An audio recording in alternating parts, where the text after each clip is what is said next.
Protection and Commerce will now come to order. Today, we will be holding a joint hearing entitled Disinformation Nation, Social Media's Role in Promoting Extremism and Misinformation. Due to the COVID-19 public health emergency, today's hearing is being held remotely.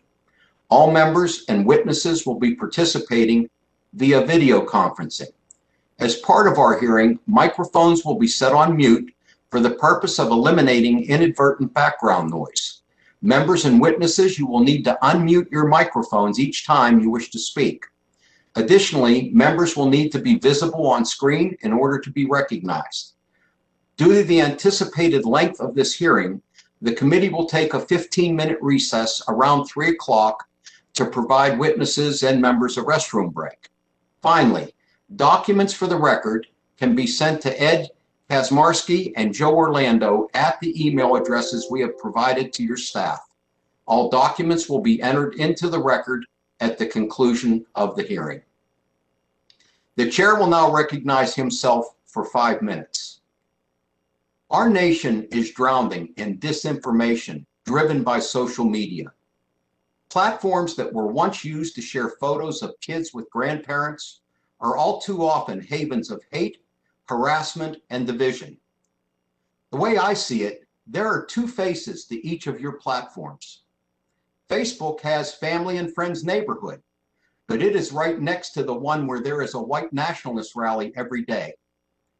YouTube is a place where people share quirky videos, but down the street, anti-vaxxers, COVID deniers, QAnon supporters, and flat earthers are sharing videos.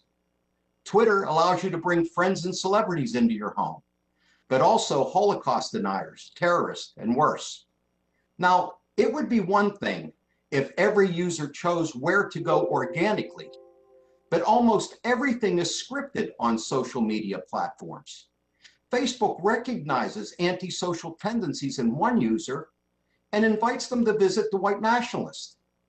YouTube sees another user is interested in COVID-19 and auto starts an anti-vax video. On Twitter, a user following the trending conversation, never knowing it is driven by bots and coordinated disinformation networks run by foreign agents. Your platforms have changed how people across the planet communicate, connect, learn, and stay informed. The power of this technology is awesome and terrifying, and each of you has failed to protect your users and the world from the worst consequence of your creations. This is the first time the three of you have appeared before Congress since the deadly attack on the Capitol on January 6th. That event was not just an attack on our democracy and our electoral process, but an attack on every member of this committee and in the Congress. Many of us were on the House floor and in the Capitol when that attack occurred, and we were forced to stop our work of certifying the election and retreat to safety, some of us wearing gas masks and fearing for our lives. We fled as a mob desecrated the Capitol, the House floor, and our democratic process. People died that day, and hundreds were seriously injured. That attack and the movement that motivated it started and was nourished on your platforms. Your platform suggested groups for people to join, videos they should view, and posts they should like, driving this movement forward with terrifying speed and efficiency. FBI documents show that many of these individuals used your platforms to plan, recruit, and execute this attack. According to independent research, users on Facebook were exposed 1.1 billion times to misinformation related to the election last year alone, despite changes to your policies and claims that you removed election misinformation. Our nation is in the middle of a terrible pandemic. Nearly 550,000 Americans have lost their lives to this deadly disease, more than any other country on the planet. And an independent study found that on Facebook alone, that users across 5 countries, including the United States, were exposed to COVID disinformation an estimated 3.8 billion times, again, despite claims of fixes and reforms. And now, as the Biden administration is working to implement the American Rescue Plan and get vaccines in people's arms, we are faced with waves of disinformation on social media about the safety and efficacy of these shots. These vaccines are our best chance we have to fight this virus. And the content that your websites are still promoting, still recommending, and still sharing is one of the biggest reasons people are refusing the vaccine. And things haven't changed. My staff found content on YouTube telling people not to get vaccines and was recommended to similar videos. The same was true on Instagram, where it was not only easy to find vaccine disinformation, but platforms recommended similar posts. The same thing happened on Facebook, except they also had anti-vax groups to suggest as well. And Twitter was no different. If you go to any of these super spreader accounts that remain up despite the policies meant to curb this anti-vax content, you'll see this content. Now, understand this. You can take this content down. You can reduce the vision. You can fix this, but you choose not to. We saw your platforms remove ISIS terrorist content. We saw you tamp down on COVID misinformation at the beginning of the pandemic. And we have seen disinformation drop when you have promoted reliable news sources and removed serial disinformation super spreaders from your platform. You have the means, but time after time, you are picking engagement and profit over the health and safety of your users, our nation, and our democracy. These are serious issues, and to be honest, it seems like you all just shrug off billion-dollar fines. Your companies need to be held accountable. We need rules, regulations, technical experts in government, and audit authority of your technologies. Ours is the committee of jurisdiction, and we will legislate to stop this. The stakes are simply too high. The chair will now recognize Mr. Latta, ranking member of the Subcommittee on Communications and Technology, for 5 minutes for his opening statement. Well, I thank the chairman for recognizing me, and I want to thank our witnesses for being with us today for a conversation that's long overdue in the Energy and Commerce Committee. I'm deeply concerned by your decisions to operate your companies in a vague and biased manner, with little to no accountability, while using Section 230 as a shield for your actions and their real-world consequences. Your companies have the power to silence the President of the United States, shut off legitimate journalism in Australia, shut down legitimate scientific debate on a variety of issues, dictate which articles or websites are seen by Americans when they search the internet. When these actions are taken, users have little to no recourse to appeal the decision if they are aware of your actions. In most cases, we simply don't know. What does this mean for everyday Americans? We are all aware of big tech's ever-increasing censorship of conservative voices and their commitment to serve the radical progressive agenda by influencing a generation of children and removing, shutting down, or canceling any news, books, and even now toys that aren't considered woke. This is fundamentally un-American. At a recent hearing on disinformation and extremism online, Professor Turley, one of the nation's foremost experts on constitutional law, testified about the little brother problem, a problem which private entities do for the government, which it cannot legally do for itself. As of January of this year, Google has a greater than 92 market share in search. Facebook has over 2.7 billion monthly users, and Twitter has 187 million daily users. Your companies have enormous control over whose ideas are seen, read, or heard around the world. This gives you great power, and if misused, as we have seen in recent years, your actions have a ripple effect throughout the world that result in American voices being removed from the marketplace of ideas. While the little brother problem of censorship is frightening enough, other serious harms are occurring on these platforms that affect ordinary Americans. Young American children and teenagers are addicted to their devices and social media. This problem has been exacerbated by the pandemic and will only get worse if children continue to be separated from their peers and cannot learn from their teachers in a classroom. Your platforms are purposely designed to keep our children hooked to their screens. The use of social media has been linked to increased rates of depression, mental illness, cyberbullying, and suicide among America's youth. Illegal drugs continue to be sold online despite your previous commitments to solve these issues. Mr. Chairman, I do ask unanimous consent to submit a letter to the National Association of Boards of Pharmacy for the record. Without objection, Thank you very much. Serious problems continue to persist, and I wonder how much you are truly dedicating to combating these actions. What actions are you taking to educate Americans about the dangers of using your site, especially the dangers for our kids? As ranking member of the Subcommittee on Communications and Technology, we have oversight of any change made to Section 230 of the Communications Decency Act. Section 230 provides you with liability protection for content moderation decisions made in good faith.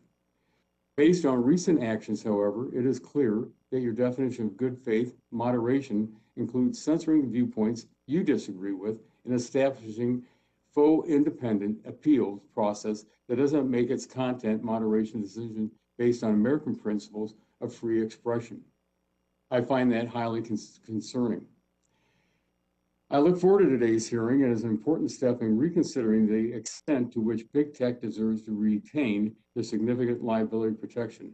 And with that, Mr. Chairman, I yield back the balance of my time.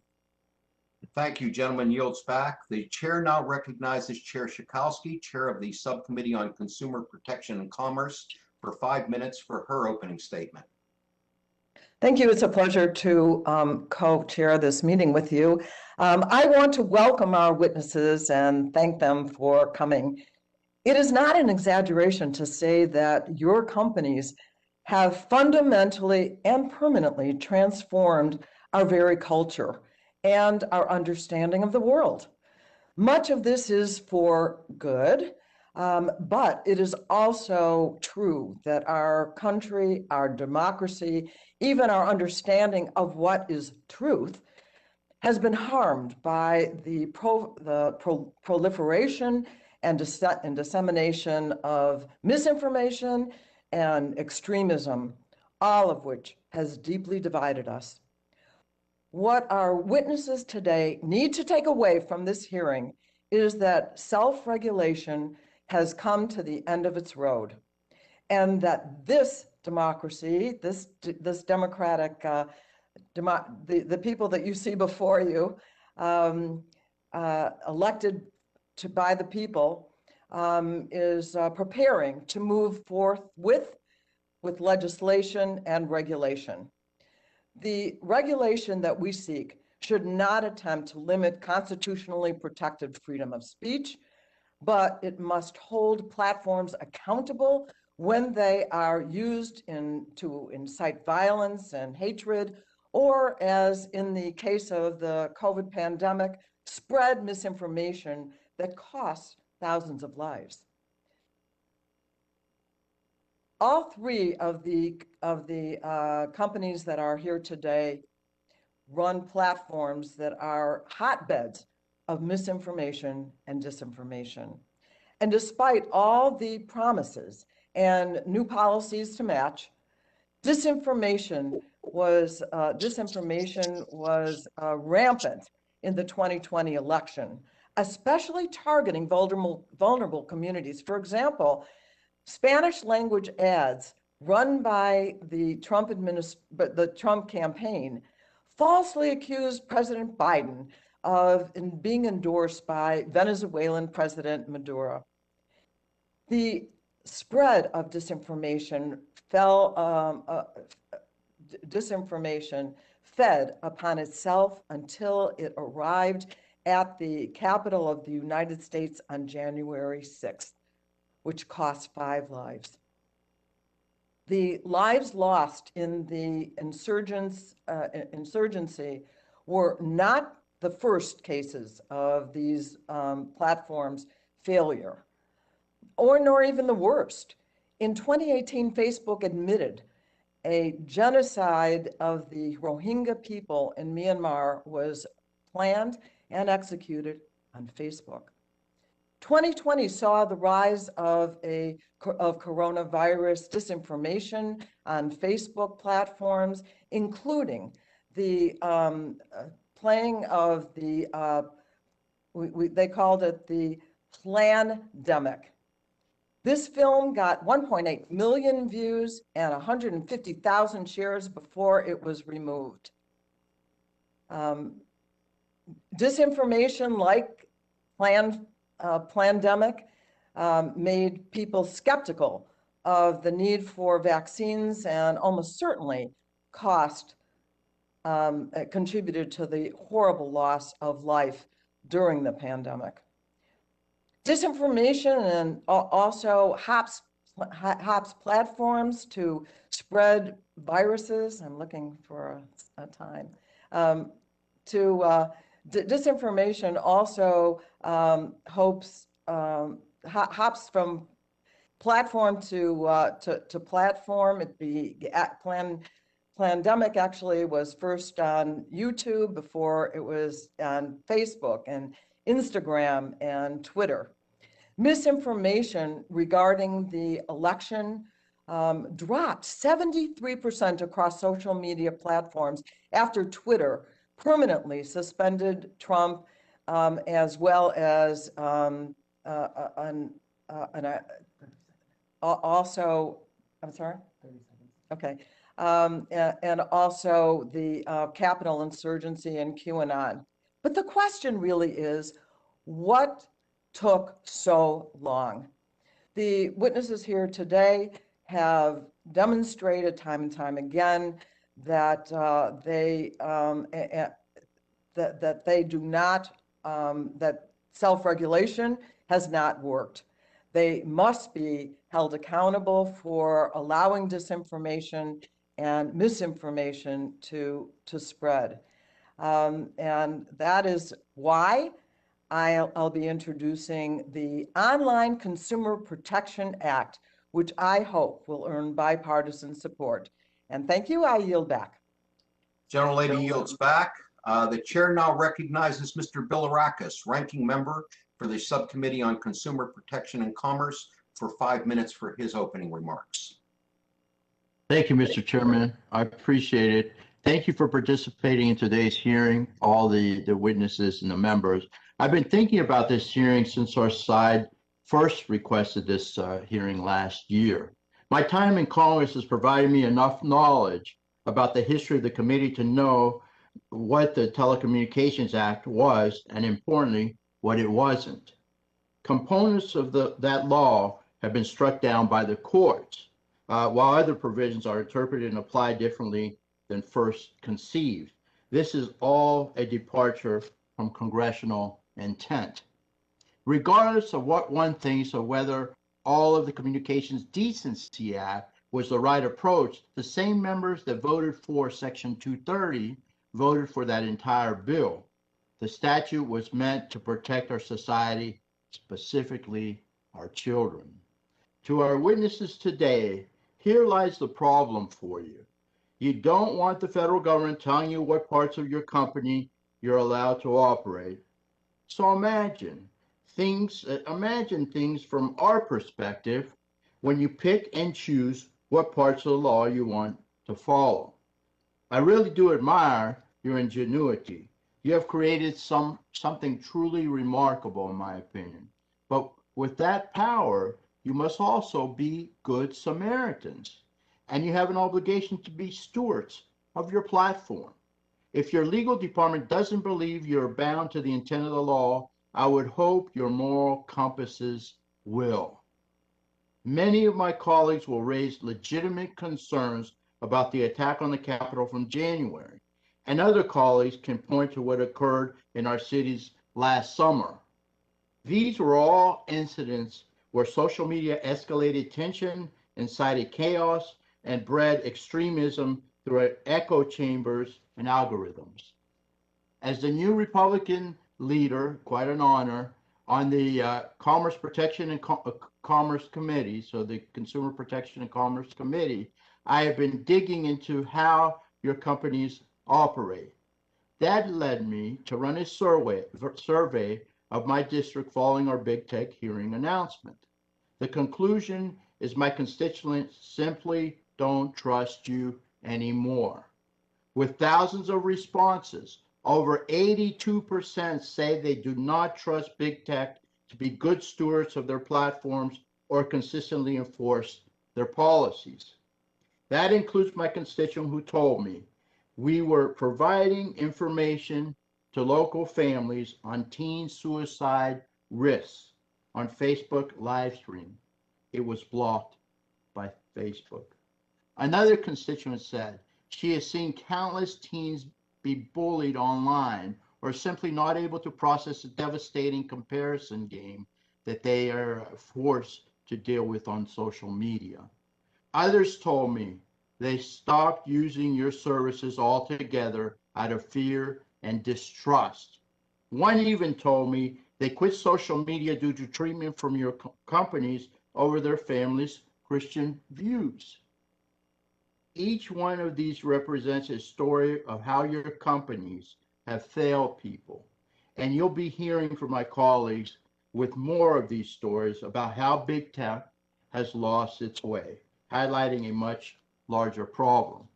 People want to use your services, but they suspect your coders are designing what they think we should see and hear by keeping us online longer than ever, and all with the purpose to polarize or monetize us, disregarding any consequences for that assault, for the assault on our inherent freedoms, which we hold so dearly. So I don't want to hear about how changing your current law is going to hurt startups, because I've heard directly from them accusing you of anti-competitive tactics. None of us want to damage entrepreneurs. What I do want to hear is what you will do to bring our country back from the fringes and stop the poisonous practices that drive depression, isolation, and suicide, and instead cooperate with law enforcement to protect our citizens. Our kids are being lost while you say you will try to do better, as we've heard countless times already. We need true transparency and real change. We need, again, not empty promises from you. And we've heard that over and over again. The fear you should have coming into this hearing today isn't that you're going to get upbraided by a member of Congress. It's that our committee knows how to get things done when we come together. We can do this with you or without you, and we will. Thank you, Mr. Chairman. I yield back. Gentleman yields back. Chair now recognizes Mr. Pallone, Chairman of the full committee, for 5 minutes for his opening statement. Thank you, Chairman Doyle and Schakowsky, for this very important hearing. We're here today because the spread of disinformation and extremism has been growing online, particularly on social media, where there are little to no guardrails in place to stop it. And unfortunately, this disinformation and extremism doesn't just stay online. It has real world, often dangerous and even violent consequences. And the time has come to hold online platforms accountable for their part in the rise of disinformation and extremism. According to a survey conducted by Pew earlier this month, 30% of Americans are still hesitant or simply do not want to take the COVID-19 vaccine. On January 6th, our nation's capital was violently attacked. This month, Homeland Security Secretary Mayorkas identified domestic violent extremism as the greatest threat to the United States, and crimes against Asian Americans have risen by nearly 150% since the beginning of the COVID-19 pandemic. Each of these controversies and crimes have been accelerated and amplified on social media platforms through misinformation campaigns, the spread of hate speech, and the proliferation of conspiracy theories. 5 years ago, during the 2016 presidential elections, Facebook, Google, and Twitter were warned about, but simply ignored, their platform's role in spreading disinformation. And since then, the warnings have continued, but the problem has only gotten worse. Only after public outrage and pressure did these companies make inadequate attempts to appease critics and lawmakers. But despite the public rebuke, Wall Street continued to reward the company's strategies to promote misinformation and disinformation by driving their stock prices even higher. And now, despite repeated promises to seriously tackle this crisis, Facebook, Google, and Twitter instead routinely make minor changes to their policies in response to the public relations crisis of the day, and they will change some underlying internal policy that may or may not be related to the problem, but that's it. The underlying problem remains.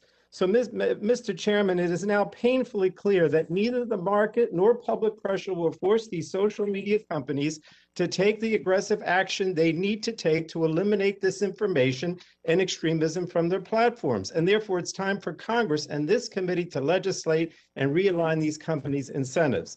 Today, our laws give these companies and their leaders a blank check to do nothing. Rather than limit the spread of disinformation, Facebook, Google, and Twitter have created business models that exploit the human's brain preference for divisive content to get Americans hooked on their platforms at the expense of the public interest. And it isn't just that social media companies are allowing disinformation to spread, it's that in many cases they're actively amplifying and spreading it themselves. And fines, to the extent they're levied at all, have simply become the cost of doing business.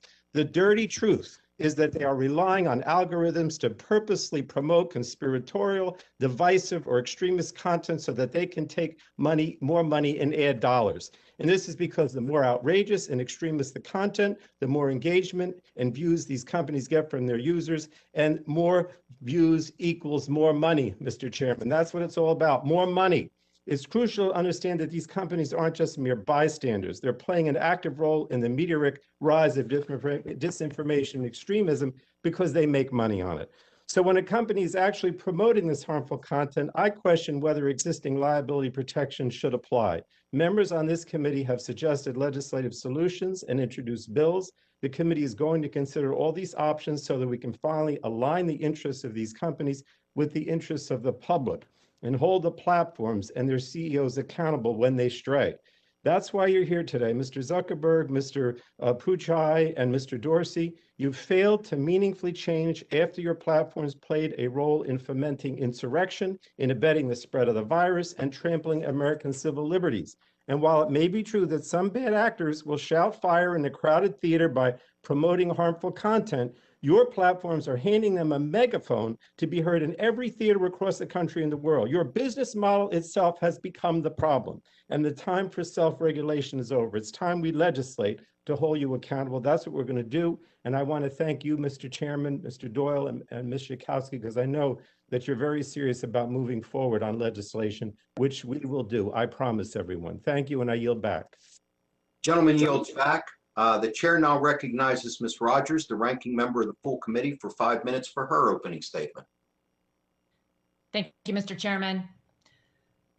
10 years ago, when I joined big tech platforms, I thought they would be a force for good. I thought that they would help us build relationships and promote transparency in Congress. I can testify today, I was wrong. That is not what has transpired. You have broken my trust. Yes, because you failed to promote the battle of ideas and free speech. Yes, because you censor political viewpoints you disagree with. Those polarizing actions matter for democracy. But do you know what convinced me big tech is a destructive force? It's how you've abused your power to manipulate and harm our children. Your platforms are my biggest fear as a parent. I'm a mom of 3 school-aged kids, and my husband and I are fighting the big tech battles in our household every day. It's a battle for their development, a battle for their mental health, and ultimately, a battle for their safety. I've monitored your algorithms. I've monitored where your algorithms lead them. It's frightening. And I know that I'm not alone. After multiple teenage suicides in my community, I reached out to our schools and we started asking questions. What's going on with our kids? What's making them feel so alone, so empty, and in despair? And this is what I heard over and over again from parents, pediatricians, school administrators, and teachers. They're all raising the alarm about social media. A day doesn't go by that I don't talk to friends and other parents who tell me their 14-year-old is depressed. She used to love soccer. Now they can't get her to do anything. She never gets off her device or leaves her room. I think about a mom who told me she can't leave her daughter alone ever because she harms herself. For the family who's recovering after almost losing their daughter to a predator she met online. These stories are not unique to me or Eastern Washington. I recently heard of a young college student who has lost 9 friends to suicide. This is unimaginable. The science on social media is becoming clearer. Between 2011 and 2018, rates of depression, self-harm, suicides, and suicide attempts exploded among American teens. During that time, rates of teen depression increased more than 60%, with a larger increase among young girls.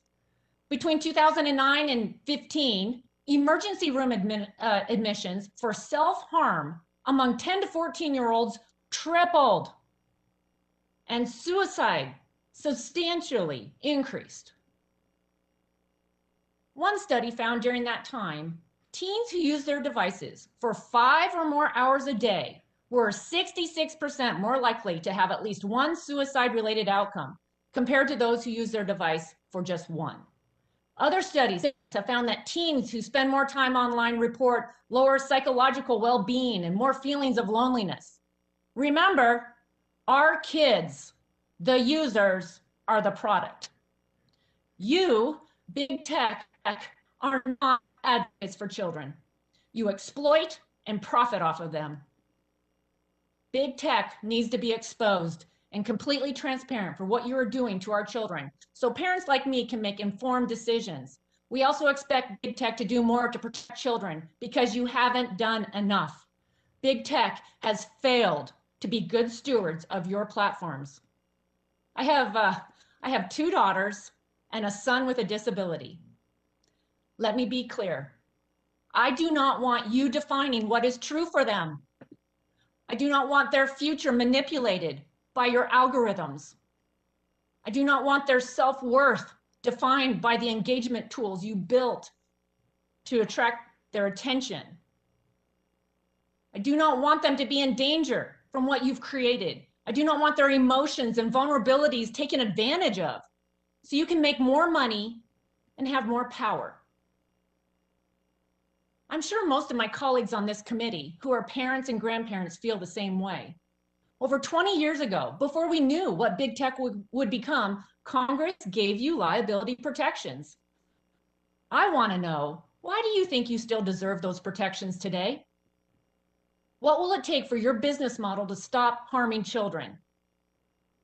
I know I speak for millions of moms when I say we need answers, and we will not rest until we get them. Thank you. Thank the gentlelady. Gentlelady yields back. The chair would now like to remind members that pursuant to committee rules, all members' written opening statements shall be made a part of the record. I would now like to introduce our witnesses for today's hearing and thank them all for appearing today. First, we have Mark Zuckerberg, Chairman and Chief Executive Officer of Facebook, Sundar Pichai, Chief Executive Officer of Google, and Jack Dorsey, Chief Executive Officer of Twitter. We want to thank all 3 of you for joining us today. We look forward to your testimony. Each of you will have 5 minutes to give your opening statements. Mr. Zuckerberg, we'll start with you. You're recognized for 5 minutes. Chairs Pallone, Tchaikovsky, and Doyle, ranking members Rogers, Latta, and Bilirakis, and members of the committee. I'm glad that this committee is looking at all the ways that misinformation and disinformation show up in our country's discourse. There are important challenges here for our society, and we have to decide how we want to handle speech that is legal but harmful, and who should be responsible for what people say. Misinformation is not a new problem. It was 200 years ago that a congressman said that a lie would travel from Maine to Georgia while truth was still getting on his boots. And disinformation has often been spread through traditional media too. But the internet gives everyone the power to communicate, and that certainly presents unique challenges. Now, people often say things that aren't verifiably true, but that speak to their lived experiences. And I think we have to be careful restricting that. For example, if someone feels intimidated or discriminated against while voting, I believe that they should be able to share their experience, even if the election overall was fair. Now, I don't think anyone wants a world where you can only say things that private companies judge to be true, where every text message, email, video, and post has to be fact-checked before you hit send. But at the same time, we also don't want misinformation to spread that undermines confidence in vaccines, stops people from voting, or causes other harms. At Facebook, we do a lot to fight misinformation. We remove content that could lead to imminent real-world harm. We've built an unprecedented third-party fact-checking program, and if something is rated false, then we add warning labels and significantly reduce its distribution. We invest a lot in directing billions of people to authoritative information. The system isn't perfect, but it's the best approach that we've found to address misinformation in line with our country's values. It's not possible to catch every piece of harmful content without infringing on people's freedoms in a way that I don't think that we'd be comfortable with as a society. Our approach was tested in 2020 when we took extraordinary steps during an extraordinary election. We removed voting misinformation, banned hundreds of militias and conspiracy networks, including QAnon, labeled posts that prematurely or wrongly declared victory, and directed people to official results. We labeled over 180 million posts. We directed 140 million people to our official voting information center, and we helped 4.5 million people register to vote. We did our part to secure the integrity of the election. And then, on January 6th, President Trump gave a speech rejecting the results and calling on people to fight. The attack on the Capitol was an outrage, and I want to express my sympathy to all of the members, staff, and Capitol workers who had to live through this disgraceful moment in our history. And I want to express my gratitude to the Capitol Police who were on the front lines in defense of our democracy. Now, I believe that the former president should be responsible for his words, and that the people who broke the law should be responsible for their actions. So that leaves the question of the broader information ecosystem. And I can't speak for everyone else, the TV channels, radio stations, news outlets, websites, and other apps, but I can tell you what we did. Before January 6th, we worked with law enforcement to identify and address threats. During and after the attack, we provided extensive support in identifying the insurrectionists and removed posts supporting violence. We didn't catch everything, but we made our services inhospitable to those who might do harm. And when we feared that he would incite further violence, we suspended the former president's account. Now, many people are concerned that platforms can ban elected leaders. I am too. I don't think that private companies should make so many decisions like this alone. We need an accountable process, which is why we created an independent oversight board that can overrule our decisions, and we need democratically agreed rules for the internet. The reality is our country is deeply divided right now, and that isn't something that tech companies alone can fix. And we all have a part to play in helping to turn things around, and I think that starts with taking a hard look at how we got here. Now, some people say that the problem is that social networks are polarizing us, but that's not at all clear from the evidence or research. Polarization was rising in America long before social networks were even invented, and it's falling or stable in many other countries where social networks are popular. Others claim that algorithms feed us content that makes us angry because it's good for business, but that's not accurate either. I believe that the division we see today is primarily the result of a political and media environment that drives Americans apart, and we need to reckon with that if we're going to make progress. Now, I know that technology can help bring people together. We see it every day on our platforms. Facebook is successful because people have a deep desire to connect and share, not to stand apart and fight. And we believe that connectivity and togetherness are more powerful ideals than division and discord, and that technology can be part of the solution to the challenges our society is facing. And we are ready to work with you to move beyond hearings and get started on real reform. Thank you. Thank you, Mr. Zuckerberg. Now, Mr. Pichai, you are now recognized for 5 minutes.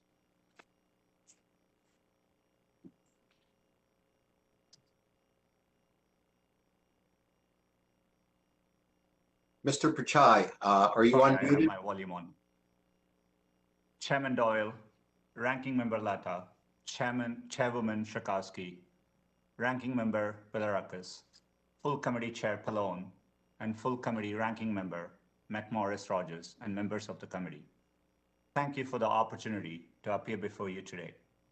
To begin, I want to express my sympathies to those who have lost loved ones to COVID or the recent gun violence in Boulder and Atlanta. In difficult times, we are reminded of what connects us as Americans, the hope that we can make things better for our families and our communities. And we at Google are committed to that work. I joined Google because I believed the internet was the best way to bring the benefits of technology to more people. Over the past 3 decades, we have seen how it's inspired the best in society by expanding knowledge, powering businesses, and providing opportunities for discovery and connection. I'm proud that anyone can turn to Google for help, whether they are looking for vaccine information, learning new skills on YouTube, or using digital tools to grow their businesses. In 2020, our products helped 2 million US businesses and publishers generate $426 billion in economic activity. We are energized by the opportunity to help people at scale and humbled by the responsibility that comes with it. Thousands of people at Google are focused on everything from cyber attacks to privacy to today's topic, misinformation. Our mission is to organize the world's information and make it universally accessible and useful. Core to that is providing trustworthy content and opportunities for free expression while combating misinformation. It's a big challenge without easy answers. 500 plus hours of video are uploaded to YouTube every minute, and approximately 15% of Google searches each day are new to us. 18 months ago, no one had heard of COVID-19. Sadly, coronavirus was the top trending search last year. Staying ahead of new challenges to keep users safe is a top priority. We saw the importance of that on January 6th, when a mob stormed the US Capitol. Google strongly condemns these violent attacks on our democracy and mourns the lives lost. In response, we raised up authoritative sources across our products. On YouTube, we removed live streams and videos that violated our incitement to violence policies and began issuing strikes to those in violation of our presidential elections policy. We removed apps from the Play Store for inciting violence and stopped ads referencing the 2020 election or the Capitol riots as part of our sensitive events policy. We were able to act quickly because we were prepared ahead of the 2020 elections. Our reminders of how to register and vote were viewed over 2 billion times. YouTube's election results information panels have been viewed more than 8 billion times. We also work to keep campaigns safe from cyber attacks and protect platforms from abuse. After the December 8th safe harbor deadline for states to certify elections, we removed content from YouTube that alleged widespread fraud changed the outcome of the election. This past year, we've also focused on providing quality information during the pandemic.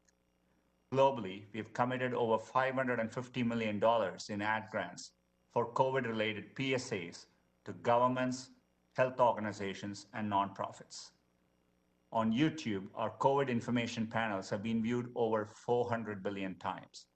We also removed 850,000 videos and blocked nearly 100 million COVID-related ads throughout 2020. Across all of this work, we strive to have transparent policies and enforce them without regard to politics or point of view. Our ability to provide a range of information and viewpoints, while also being able to remove misinformation, is possible only because of legal frameworks like Section 230. It's foundational to the open web, which has been a powerful force for good for so many. I look forward to sharing more about our approach today and working together to create a path forward for the web's next 3 decades. Thank you. Thank you, Mr. Pichai. The chair now recognizes Mr. Dorsey for 5 minutes. Thank you, members of the Energy and Commerce Committee and its subcommittees, for the opportunity to speak with the American people about how Twitter may be used to spread disinformation and our solutions. My remarks will be brief so we can move to your questions and discussion. In our discussion today, some of you might bring up specific tweets or examples, and I'll probably have an answer like, my team will follow up with you. I don't think that's useful. I'd rather us focus on principles and approaches to address these problems. I'll start with ours. We believe in free expression. We believe in free debate and conversation to find the truth. At the same time, we must balance that with our desire for our service not to be used to sow confusion, division, or destruction. This makes the freedom to moderate content critical to us. Our process to moderate content is designed to constantly evolve. We observe what's happening on our service. We work to understand the ramifications, and we use that understanding to strengthen our operations. We push ourselves to improve based on the best information we have. Much of what we're likely to discuss today are entirely new situations the world has never experienced before, and in some unique cases involve elected officials. And we believe the best way to face a big new challenge is through narrowing the problem to have the greatest impact.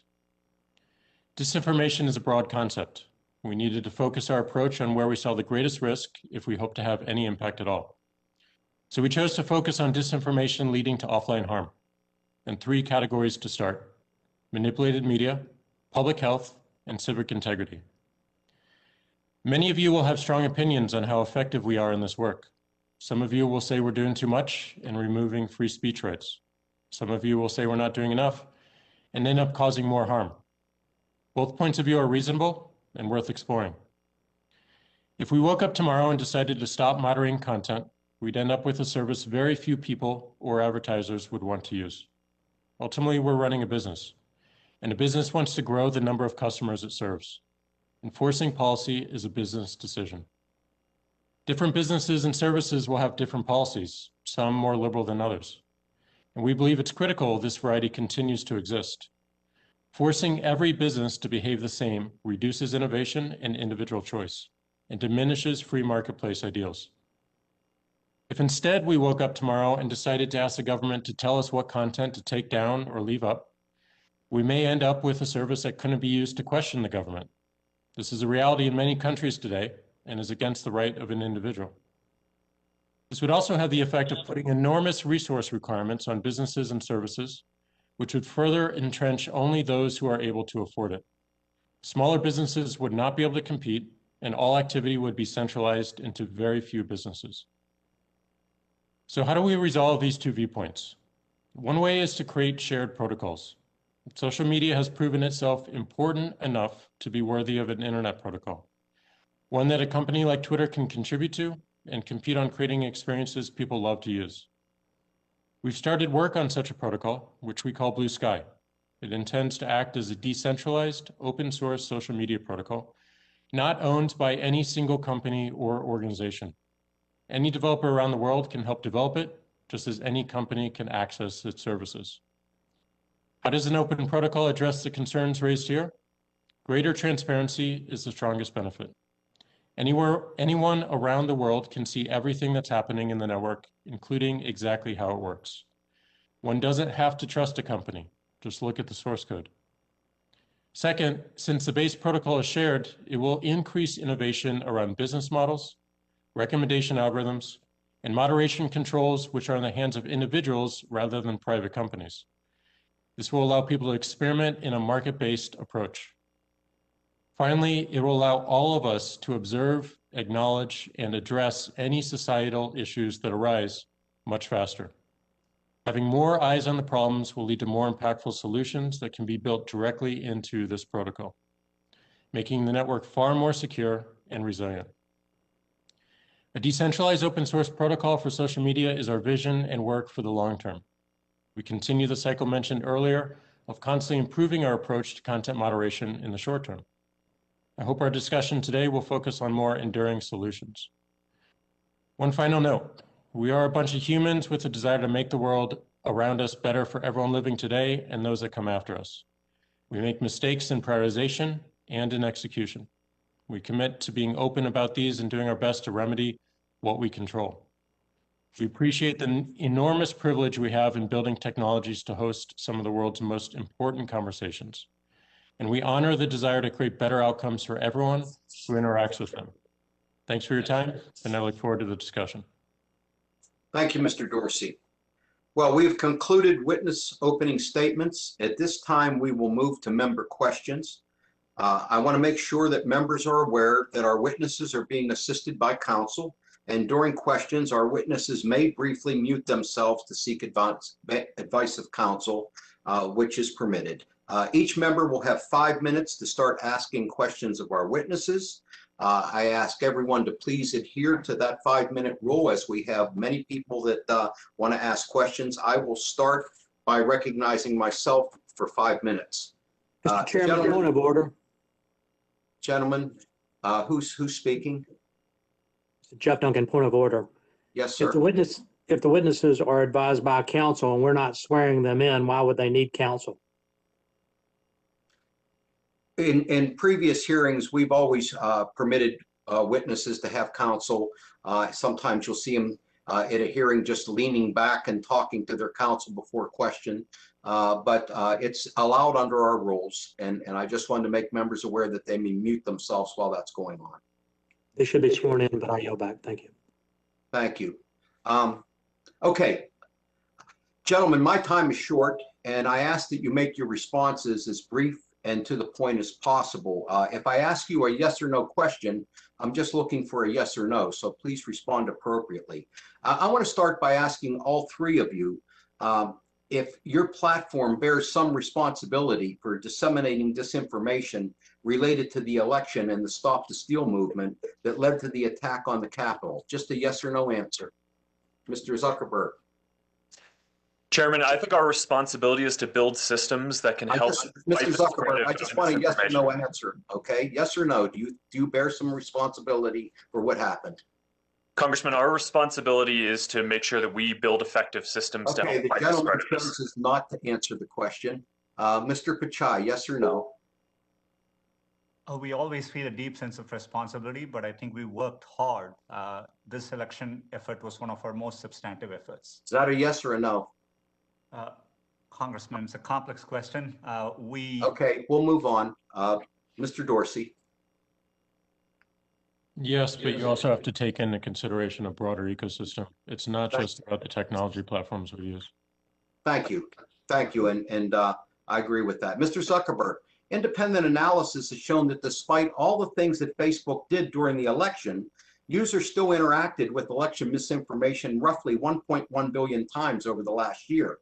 The initial Stop the Steal group started on Facebook and gained over 350,000 followers in less than a day, faster than almost any other in your platform's history. And they were immediately calling for violence. In mid-December, you stopped promoting high-quality news outlets for election content at a time when the disinformation was at its height.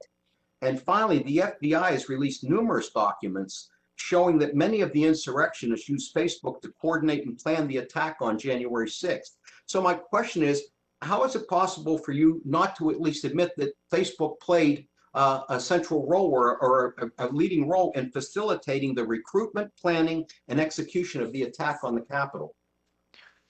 Chairman, my point is that I think that the responsibility here lies with the people who took the actions to break the law and do the insurrection.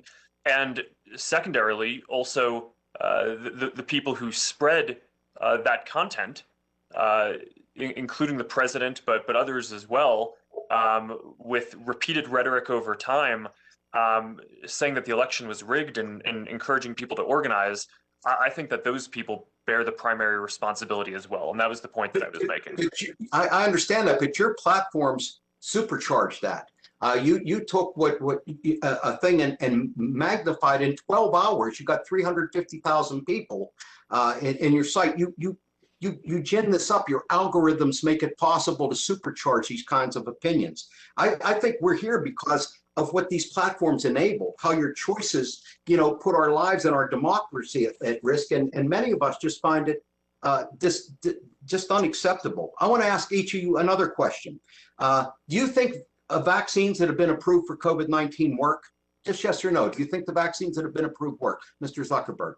Yes. Mr. Pichai. Yes, absolutely. Mr. Dorsey. Yes, but I don't think we're here to discuss our own personal opinions. I just want to know if you think the vaccines work. Yes?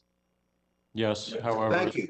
Okay, so if you think the vaccines work, why have your companies allowed accounts that repeatedly offend your vaccine disinformation policies to remain up? I mean, according to report, just 12 accounts on Facebook, Twitter, and Instagram account for 65% of all the vaccine disinformation on your platforms. You're exposing tens of millions of users to this every day. I don't have the stats on YouTube, but my understanding is it's similar. So my question is, Why in the midst of a global pandemic that has killed over 500,000 Americans that you haven't taken these accounts down that are responsible for the preponderance of vaccine disinformation on your platforms? Will you all commit to taking these platforms down today, Mr. Zuckerberg? Congressman, yes, we do have a policy against allowing. Oh, I know you have a vaccine policy, but will disinformation. you take the sites down today? You still have 12 people up on your site doing this. Will you take them down? Congressman, I would need to look at and have our team look at the exact examples to make sure Look they at it violate the today policies, and but we get have a back to policy in us place tomorrow for this. because those still exist. We found them as early as last night. Mr. Pichai, how about you? We have removed over 850,000 videos in If you remove 2020 them on all, do you COVID. still And have people that are spreading disinformation on your platforms? There's about 12 super spreaders.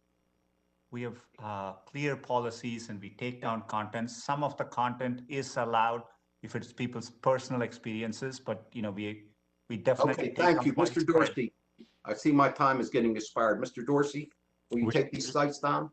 You got Yes. about 12 super spreaders. Will you take them down? Yes, we remove everything against our policy. Thank you. I see my time has expired. I will now yield to the ranking member, Mr. Latta, for his 5 minutes. I thank my friend for yielding. Amanda Todd was just 15 years old when she hung herself. Amanda met a man online who took inappropriate screenshots of Amanda and proceeded to follow her around the internet and harass her for years. He found her classmates on Facebook, and he would send them the picture he took of her. To cope with the anxiety, Amanda turned to drugs and alcohol, but it became too much for her. Mr. Zuckerberg, clearly, Ms. Todd was underage, so the photo that was shared to harass her was illegal.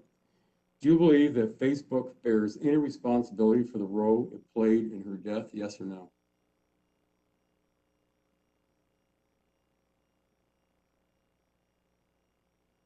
Sorry, I was muted. Congressman, it's a incredibly sad story, and I think that we certainly have a responsibility to make sure that we're building systems that can fight and remove this kind of harmful content. And in the case of child exploitation content, we've been building systems for a long time that use AI, and we have thousands of people working on being able to identify this content and remove it. And I think our systems are generally pretty effective at this.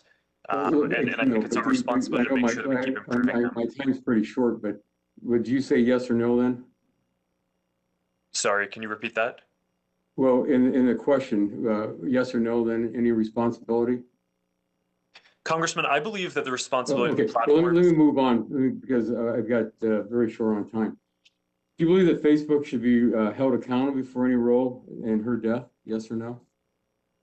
Congressman, the responsibility that I think platforms should have is to build effective systems to moderate this content. I'm going to have to take that, just not responding to the question. Unfortunately, stories like Amanda Todd's are only becoming more common. While we often talk about how your platforms can be used for good or evil, the evil seems to persevere. Mr. Zuckerberg, you've publicly stated that you support thoughtful changes to Section 230 to ensure that tech companies are held accountable for certain actions that happen on their platforms, such as child exploitation. What specific changes do you support in Section 230? Thanks, Congressman. I would support 2 specific changes, especially for large platforms.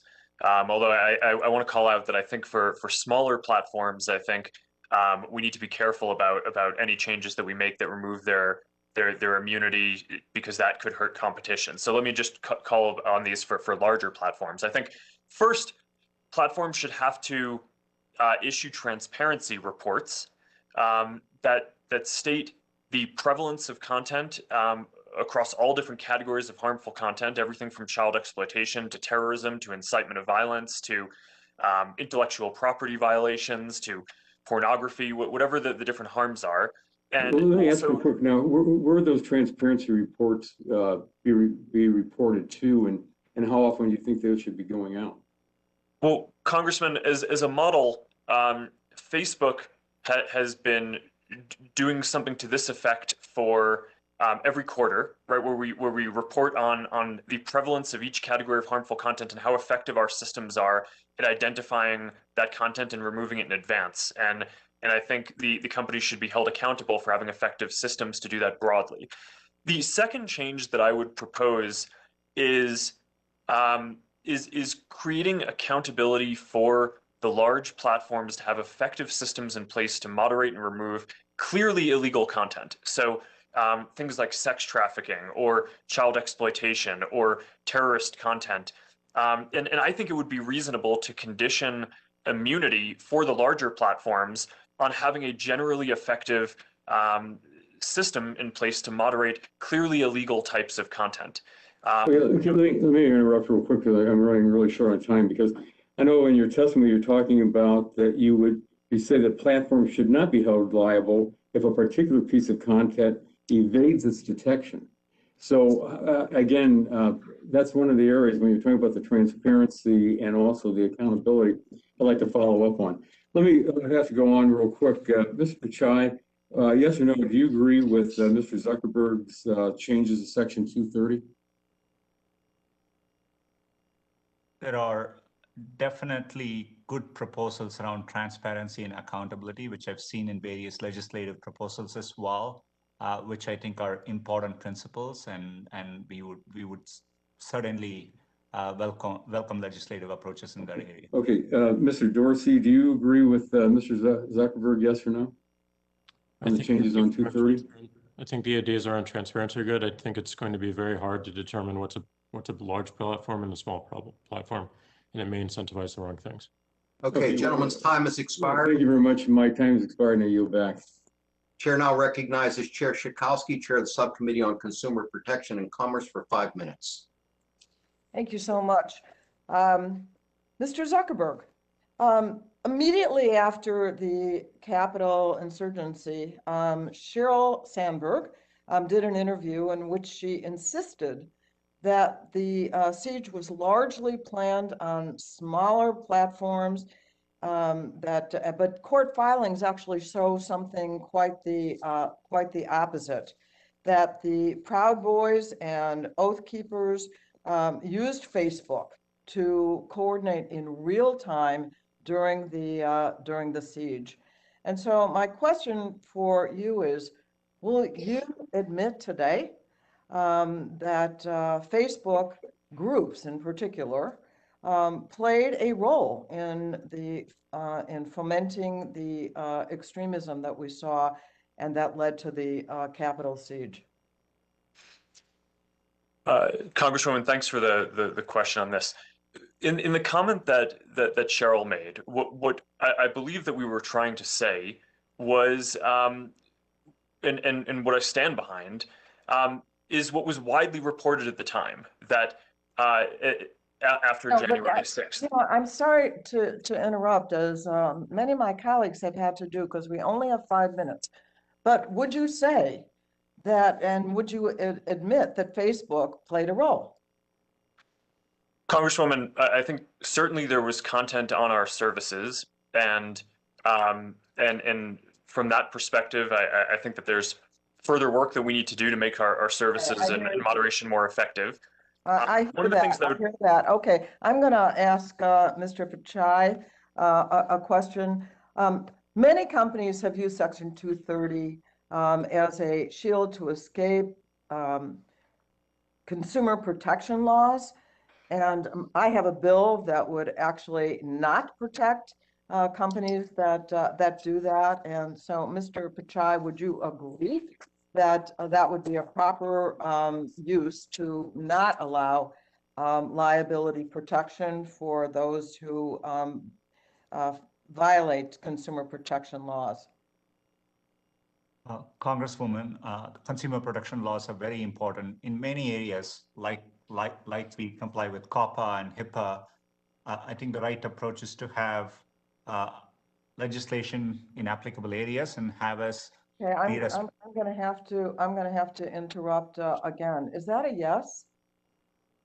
That if a law has been broken, a consumer protection law, that there would not be liability protection under Section 230 for you?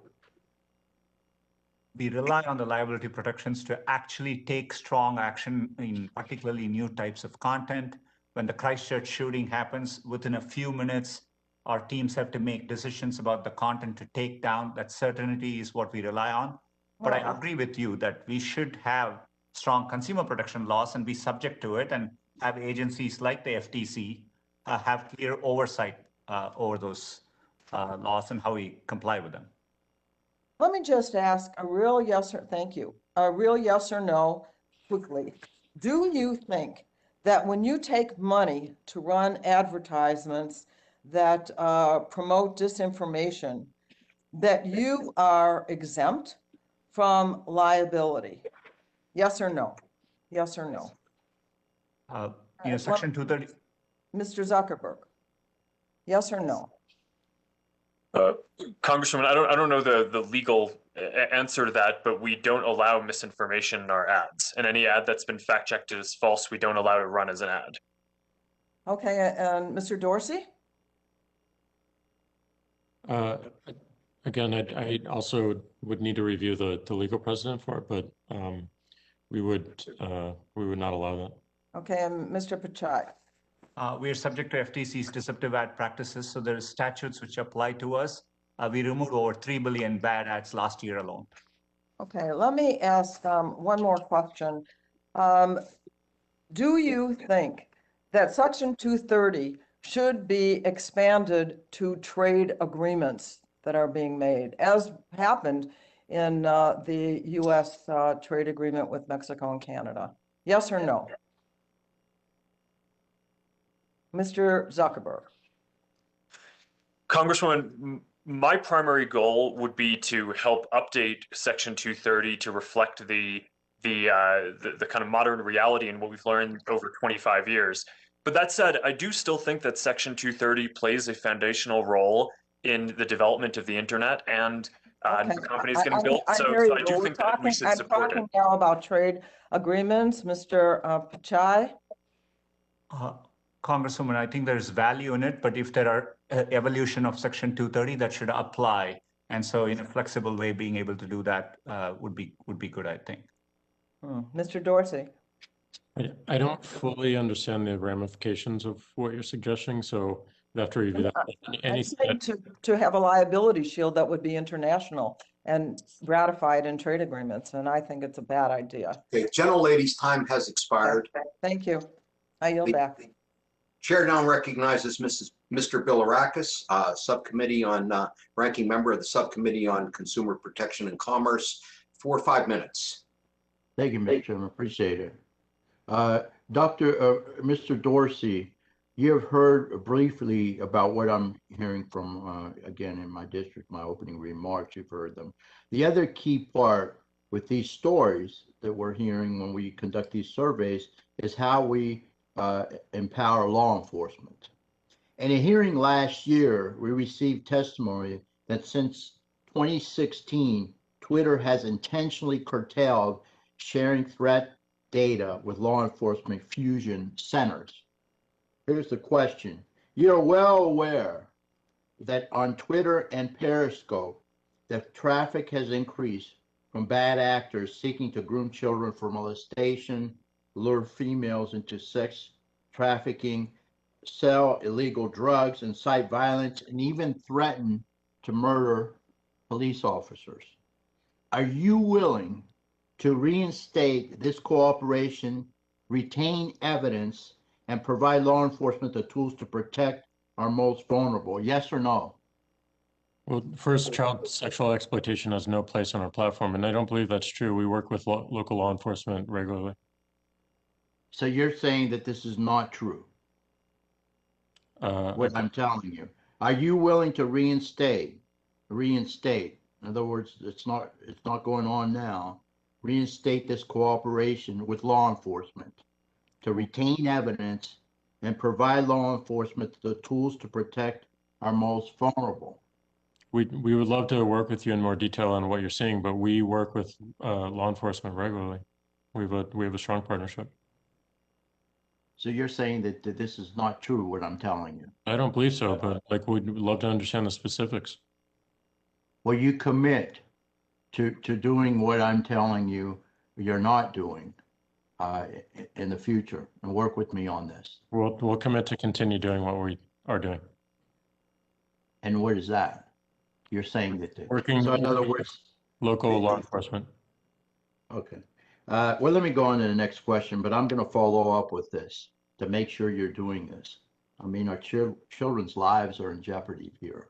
Mr. Zuckerberg, we have heard you acknowledge mistakes about your products before. There are now media reports of an Instagram for under 13 being launched. My goodness. Between this and YouTube Kids, you and Mr. Pichai have obviously identified a business case for targeting this age bracket with content, and I find that very concerning, targeting this particular age bracket, 13 and under. Given these free services, how exactly will you be making money, or are you trying to monetize our children too and get them addicted early? And will you be allowing your own children to use this site with the default settings? We're talking about the site that apparently is being launched for children under 13 and under, or under 13 actually. Can you please answer that question for me? Congressman, we're early in thinking through how this service would work. There is clearly a large number of people under the age of 13 who would want to use a service like Instagram. We currently do not allow them to do that. I think what would be the purpose? What would be beneficial? What would be beneficial to our children to launch this kind of service?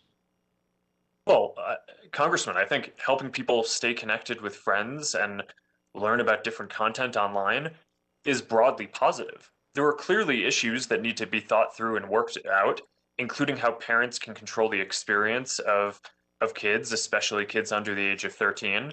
And we haven't worked through all of that yet, so we haven't kind of formally announced the plans, but I think that something like this could be quite helpful for a lot of people. Excuse me. Okay, I'll reclaim my time. Mr. Pichai, your company has had failures curating content for kids. What advice would you offer your colleague here? Congressman, we've invested a lot in a one-of-a-kind product, YouTube Kids. The content there is, we work with trusted content partners. Think Sesame Street as an example of the type of channel you would find there. Science videos and cartoons, and we take great effort to make sure. I got to reclaim my time. I have one last question for Mr. Zuckerberg. Do you have concerns with what has appeared on your platform hosted by YouTube? With regard to your children, but in general, do you have concerns? Yes or no? Congressman, are you asking me about YouTube? Yes, I'm asking you about YouTube. Congressman, I use YouTube to watch educational videos with my children. Do you have concerns personally for your children and your family personally? Do you have concerns? Congressman, my children are 5 and 3 years old. So when I watch content on YouTube with them, I'm doing it and supervising them. So in that context, no, I haven't particularly had concerns, but I think it's important that if anyone is building a service for kids under the age of 13 to use by themselves, that there are appropriate parental controls. Gentlemen's time has expired. I'm going to ask all members too to try to stick to our 5-minute rule so that we can get out of here before midnight. Chair will now recognize Mr. Pallone, the full committee chair, for 5 minutes. Thank you, Chairman Doyle. My questions are of Mr. Zuckerberg and Mr. Pichai, but I just want to say, after listening to the two of yours testimony, you definitely give the impression that you don't think that you're actively in any way promoting this misinformation and extremism. And I totally disagree with that. You're not passive bystanders. You're not, nonprofits or religious organizations that are trying to do a good job for humanity. You're making money. And the point we're trying to make today, or at least I am, is that when you spread this information, actual misinformation, extremism, actively promote it and amplify it, you do it because you make more money. And so I kind of deny the basic premise of what you said. But let me get to the questions. Let me ask Mr. Zuckerberg, according to a May 2020 Wall Street Journal report, a Facebook researcher concluded that Facebook's own recommendation tools were tied to a significant rise in membership in extremist Facebook groups in Germany. I wrote to you last month requesting this research and related documents. I trust you'll fully cooperate with the committee's inquiry and provide all requested documents and information. But my question is, and please yes or no, were you aware of this research showing that 64% of the members in the extremist Facebook groups studied joined because of Facebook's own recommendations tools, joined these extremist groups in Germany? Were you aware of that, yes or no? Congressman, this is something that we study because we want to make sure our products But I'm improve. just asking whether you were aware of it. It's a simple question, yes or no. Were you aware of it? That's all I'm asking. Were you aware of this? Aware at what time? After we studied that? I just asked if you were aware of it, Mr. Zuckerberg, yes or no. If not, I'm going to assume that the answer is yes. Okay? Congressman, I've seen the study. It was about a content leading up to the German election, and we since made changes to the platform. Question, which relates to that. You said yes. Okay. The troubling research I mentioned demonstrates that Facebook was not simply allowing disinformation and extremism to spread, it actively amplified it and spread it. This is my point. Nonetheless, Facebook didn't permanently stop recommending political and civil groups to the United States until after the January 6th insurrection, years after it was made aware of this research. The fact that Facebook's own recommendation system helped populate extremist groups compels us to reevaluate platforms' liabilities. Now, back to that Wall Street Journal article. Facebook's chief product officer, Chris Cox, championed an internal effort to address division on Facebook and proposed a plan that would have reduced the spread of content by hyperactive users on the far left and far right. The article alleges, Mr. Zuckerberg, that you personally reviewed this proposal and approved it, but only after its effectiveness was decreased to 80%. Is that true? Yes or no, please? Congressman, we've made a lot of measures that aim to fight this content, including. Did you approve it after its effectiveness was decreased to 80%? Yes or no? Congressman, I can't speak to that specific example, but we've put in place a lot of different measures, and in the aggregate, I think that they're effective, including. Did you review the proposal and approve it? Congressman, we do a lot of work in this area, and I review a lot of proposals, and we've moved forward on a lot of steps. It's not a difficult question. I'm just asking if you reviewed this internal proposal and you approved it. And you won't even answer that. I don't. It's so easy to answer that question. It's very specific. All right, you won't answer, right? Yes or no? Congressman, that's not what I said. I said I did review that, in addition to many other proposals and things that we've taken action on, including shutting off recommendations for civic and political groups. Did you approve it with the 80% decrease in effectiveness?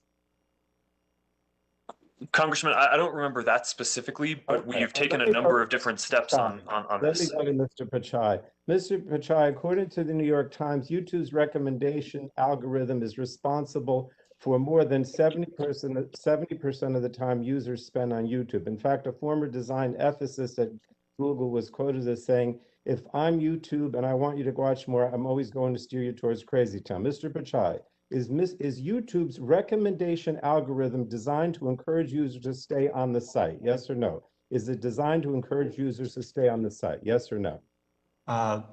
Content responsibilities are number one goal, so that trumps everything. So I'm only asking, very simple, whether your YouTube's recommendation algorithm is designed to encourage users to stay on the site. Simple question, yes or no? That's not the sole goal, Congressman. That would definitely.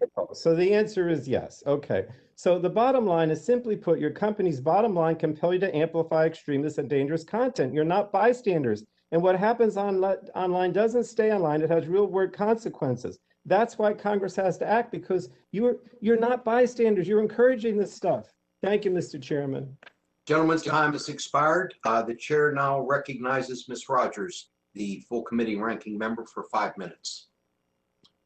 We've tragically lost a number of young people to suicide in my community. in a 3-year period from 2013 to 2016, the suicide rate more than doubled in Spokane County. In the last 6 months, one high school lost 3 teens. Right now, suicide is the second leading cause of death in the entire state of Washington for teens 15 to 19 years old. As I mentioned, it's led to many painful conversations, trying to find some healing for broken families and communities. And together we've been asking, what's left our kids with a deep sense of brokenness? Why do children, including kids we've lost in middle school, feel so empty at such a young, vulnerable age? Well, some studies are confirming what parents in my community already know. Too much time on screens and social media is leading to loneliness and despair. And it seems to be an accepted truth in the tech industry. Because what we're hearing today, making money is more important. Bill Gates put a cap on screen time for his daughter. Steve Jobs once said in a quote, "We limit how much technology our kids use at home." Mr. Zuckerberg, you've also said that your kids, or you don't want your kids sitting in front of screens passively consuming content. So Mr. Zuckerberg, yes or no, do you agree too much time in front of screens passively consuming content is harmful to children's mental health? Congresswoman, the research that I've seen on this suggests that if people are using computers and social apps. Could you answer yes or no? I'm sorry, could you use yes or no? I don't think that the research is conclusive on that, but I can summarize what I've learned if that's helpful. I'll follow up at a later time. Because I do know that Facebook has acknowledged that passive consumption on your platform is leading to people feeling worse. And you've said that going from video to video is not positive. Yet Facebook is designed to keep people scrolling. Instagram is designed to get users to go from video to video. So I would like to ask you, if you've said earlier that you don't want kids sitting in front of the screens passively consuming content and your products are designed to increase screen time, do you currently have any limitations on your own kids' use of your products, or how do you think that will change as they get older? Sure, Congressman. My daughters are 5 and 3, and they don't use our products. Actually, that's not exactly true. My eldest daughter, Max, I let her use Messenger Kids sometimes to message her cousins. But overall, the research that we've seen is that using social apps to connect with other people can have positive mental health benefits and well-being benefits, like helping people feel more connected and less lonely. Passively consuming content doesn't have those positive benefits to well-being, but isn't necessarily negative. It just isn't as positive as connecting. And the way we design our algorithms is to encourage meaningful social interactions. So it's a common misconception that our teams are goaled or even have goals of trying to increase the amount of time that people spend. The newsfeed team at Facebook and the Instagram team. Thank you. Mr. Zuckerberg, I do have a couple more questions. So do you agree that your business model and the design of your products is to get as many people on the platform as possible and to keep them there for as long as possible? If you could answer yes or no, that would be great. Congresswoman, from a mission perspective, we want to serve everyone, but our goal is not, I don't give our newsfeed team, our Instagram team goals around increasing the amount of time that people spend. I believe that if we build a useful product, Okay, thank you. Thank you. We all have limited time. I think the business model suggests that it is true. It was mentioned earlier that you're studying extremism. I'd like to ask yes or no of all of you, beginning with Mr. Zuckerberg. Has Facebook conducted any internal research as to the effect your products are having on the mental health of our children? Congresswoman, I know that this is something that we try to study. Can you say yes or no? I'm sorry. I believe the answer is yes. Okay. Mr. Dorsey has Twitter? I don't believe so, but we'll follow up with you. Okay. Mr. Pichai, has Google conducted any research on the effect your products are having on the mental health of children? Well, we consult widely with expert third parties on this area, including SAMHSA and other mental health organizations, and invest a lot of time and effort in this area. Okay. I would like to see that It sounds like you've studied extremism. Let's get focused on our children. Gentlelady's time has expired. The chair now recognizes Mr. Rush for 5 minutes.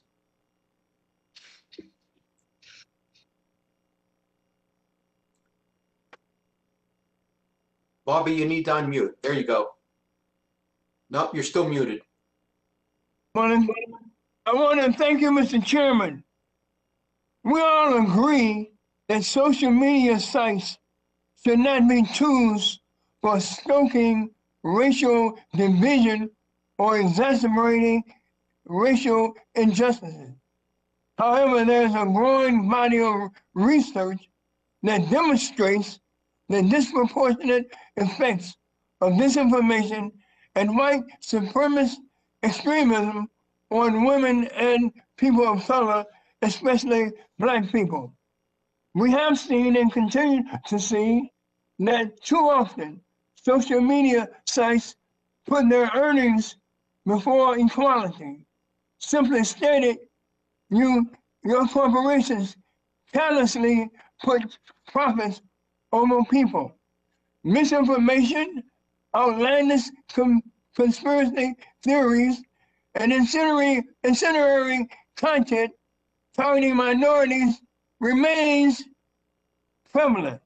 And social media companies, your companies, are profiting from hate and racism on these platforms by harvesting data and generating advertising revenue from such content. There is only one comparison that remotely approaches the avarice and moral discrepancy of your companies, and that is the slave trafficking burden of our nation's shameful and inhumane and most difficult dark days in the past. This is the very reason why I asked Mr. Dorsey. I remember you at our 2018 hearing to commit to commissioning an independent third-party civil rights audit of Twitter. This request at the hearing was followed up with my joint letter from Chairman Pallone and myself confirming that commitment. It is 3 years later, and I'm still waiting, Mr. Dorsey, for the results of that audit. Where is that audit, Mr. Dorsey? Thank you.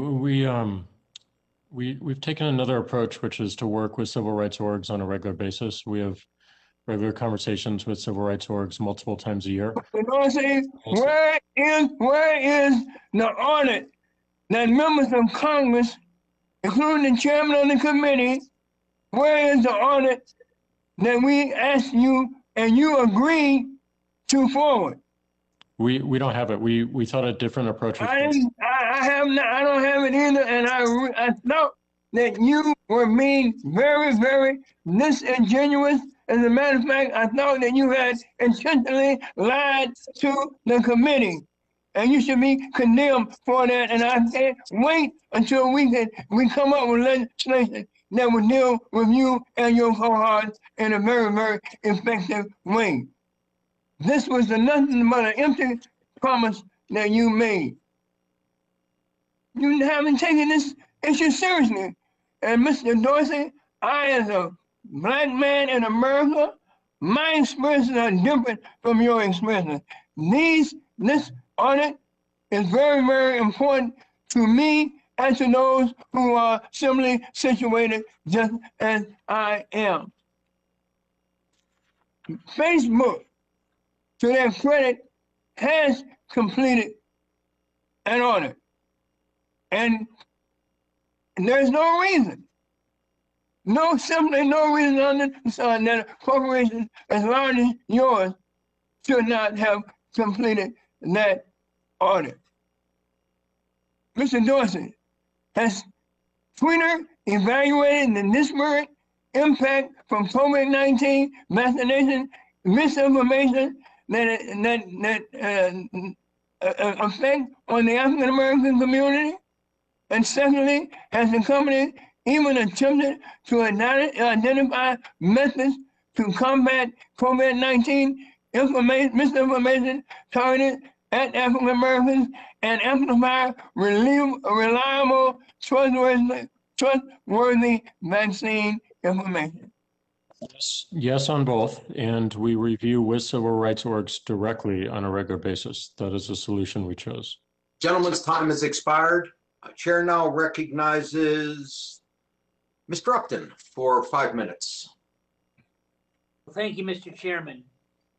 You know, as I listen to this hearing, like it or not, it sounds like everybody on both sides of the aisle is not very happy.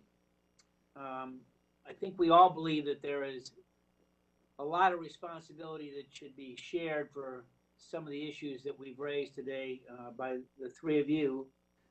And I would just offer or speculate, I guess you could say, that we're going to see some changes in section 230. You know, the president, former President Trump, vetoed a pretty big bill, the defense bill, earlier last year over this very issue because he wanted the total repeal, and he didn't get it. But I know that the Senate now has got some legislation that's pending that's looking at a couple reforms, and my sense is that we may see something here in the near future as well. I serve on as one of only 2 House members on the Commission on Combating Synthetic Opioid Trafficking. It's a multi-federal agency. It's co-chaired by David Trone in the House and Tom Cotton in the Senate. And there is a lot of concern that we all have, not only as parents, but as community leaders across the country on opioids and the inability to remove illegal offers of opioids, steroids, even fake COVID-19 vaccines. Very troubling, I think, as we see some of these platforms push such content to a user in real search of it. So I guess my first question is to you, Mr. Zuckerberg. The sale of illegal drugs on your platform does violate your policy, yet it does remain a problem on your platforms. Can you explain the resources that you currently have devoted to addressing the issue and whether or not you plan to devote more? And this is an issue that I intend to raise with the commission as we look forward to this in the next number of months. Thanks, Congressman. I think this is an important area and a good question.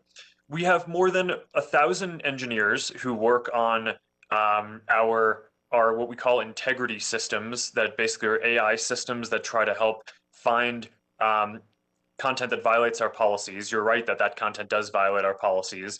And we also have more than 35,000 people who work in content review who basically are either responding to flags that they get from the community or checking things that our AI systems flag for them but aren't sure about.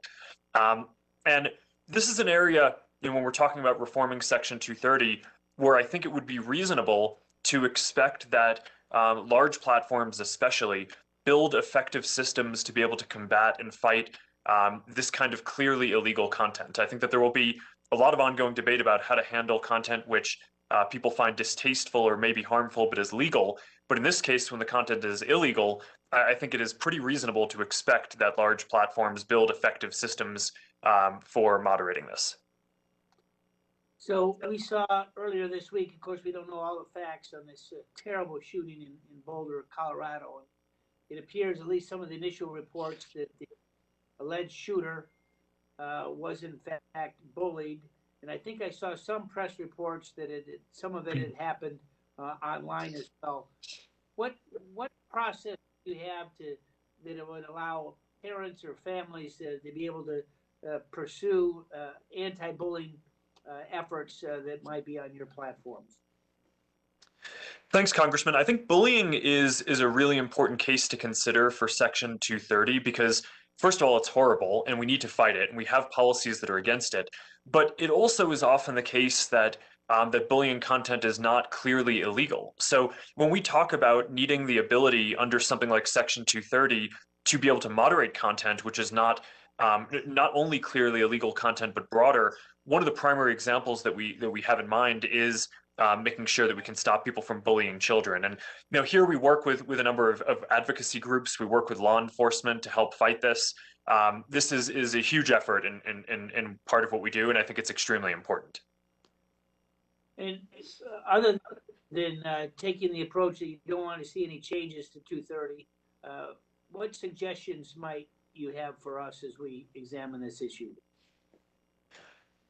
Sorry, Congressman, I'm not saying that I don't think that there should be changes. I'm saying that I think 230 still broadly is important, so I wouldn't repeal the whole thing. But the three changes that I've basically suggested are, one is around transparency, that large platforms should have to report on a regular cadence for each category of harmful content, how much of that harmful content they're finding, and how effective their systems are at dealing with it. The second thing I think that we should do is hold large platforms to a standard where they should have effective systems for handling clearly illegal content like opioids or child exploitation or things like that. And the third thing that I think is an important principle is that these policies really do need to apply more to large platforms. And I think we need to find a way to exempt small platforms so that way, when I was getting started with Facebook, if we'd gotten hit with a lot of lawsuits around content, it might have been prohibitive for me to get started. And I think none of us here want to see the next set of platforms from being stopped from kind of being able to get started and grow. Gentleman's time has expired. Chair now recognizes Ms. Eshu. Am I unmuted?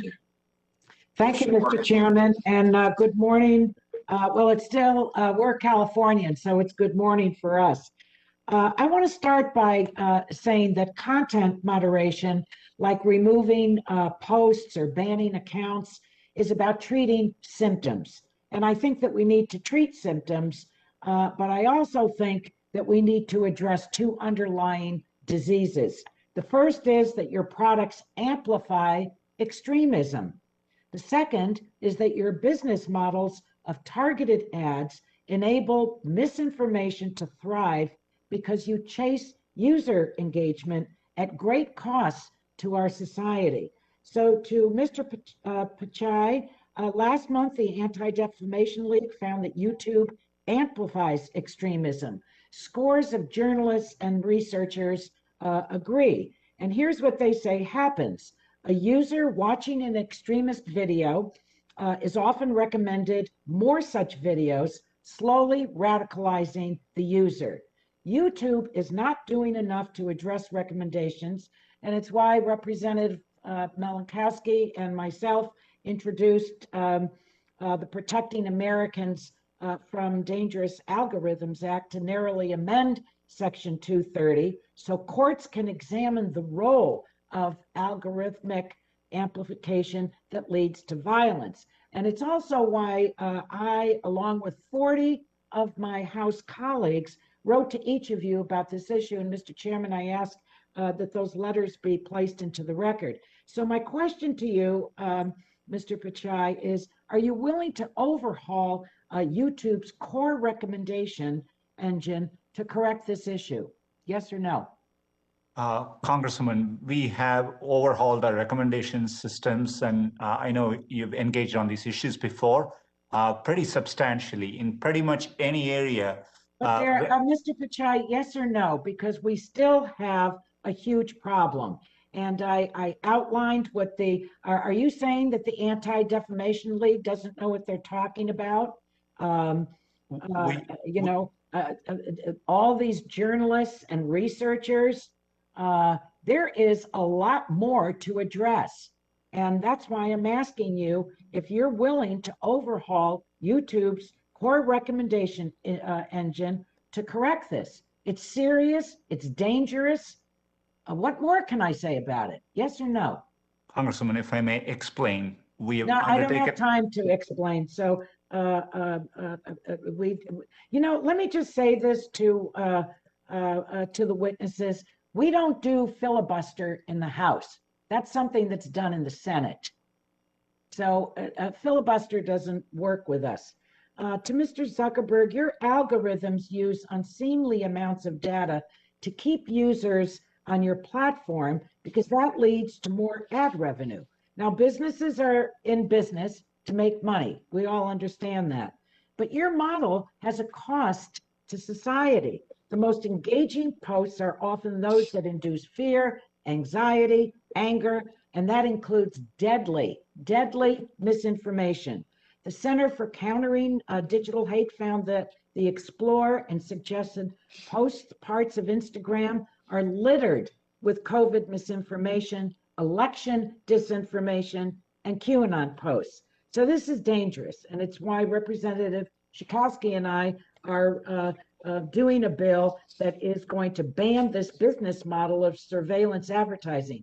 So are you willing to redesign your products to eliminate your focus on addicting users to your platforms at all costs? Yes or no?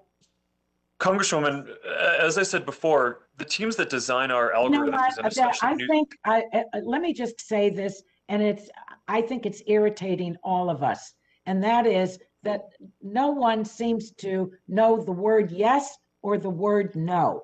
Which one is it? If you don't want to answer, just say I don't want to answer. So yes or no? Congresswoman, these are nuanced issues. And okay, so I'm going to say that's a no.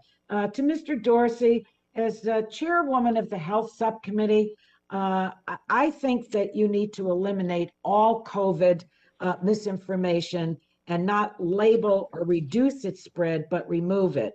I looked at a tweet this morning. Robert Kennedy Jr.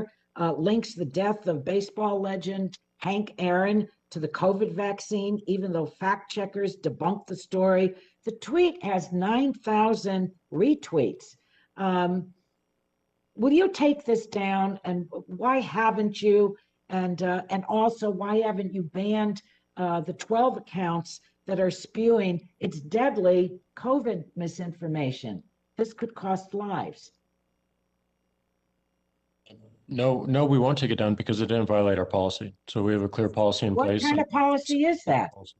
Is it a policy for misinformation? No. Gentlelady's time has expired. Chair recognizes Mr. Scalise.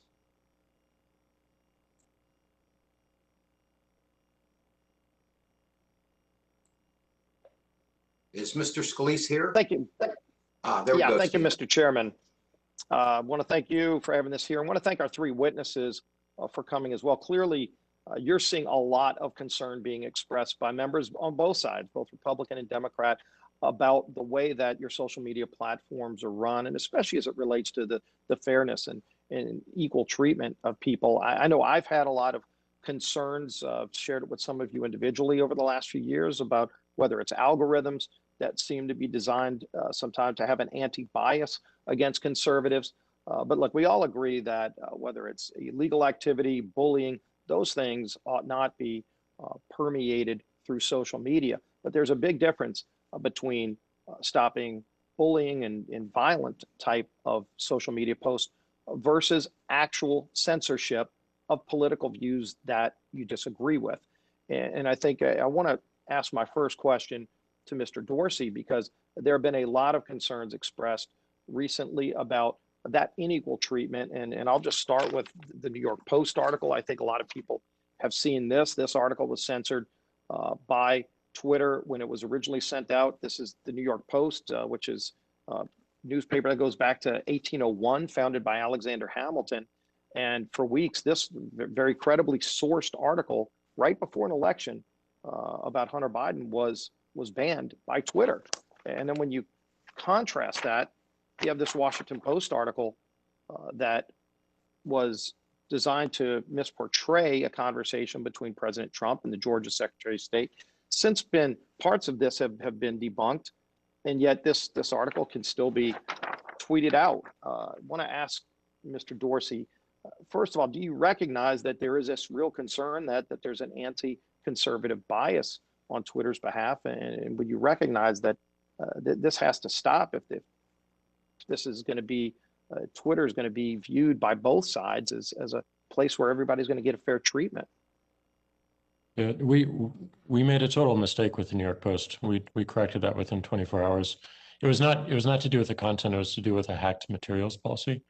We had an incorrect interpretation. We don't write policy according to any particular political leaning. If we find any of it, we route it out. So regarding the Washington Post, mistakes. We will make mistakes, and our goal is to correct them as quickly as possible. And in that case, we did. Mm-hmm. And I appreciate you recognizing that was a mistake. However, the New York Post's entire Twitter account was blocked for about 2 weeks, where they couldn't send anything out, not just that article. And to censor, we've got a First Amendment too. It just seems like to censor a newspaper that's as highly respected as the New York Post, again, 1801, founded by Alexander Hamilton, for their entire account to be blocked for 2 weeks by a mistake, seems like a really big mistake. Was anyone held accountable in your censoring department for that mistake? Well, we don't have a censoring department, but I agree. Who made the decision then to block their account for 2 weeks? We didn't block their account for 2 weeks. We required them to delete the tweet, and then they could tweet it again. They didn't take that action, so we corrected it for them. Even though the tweet was accurate.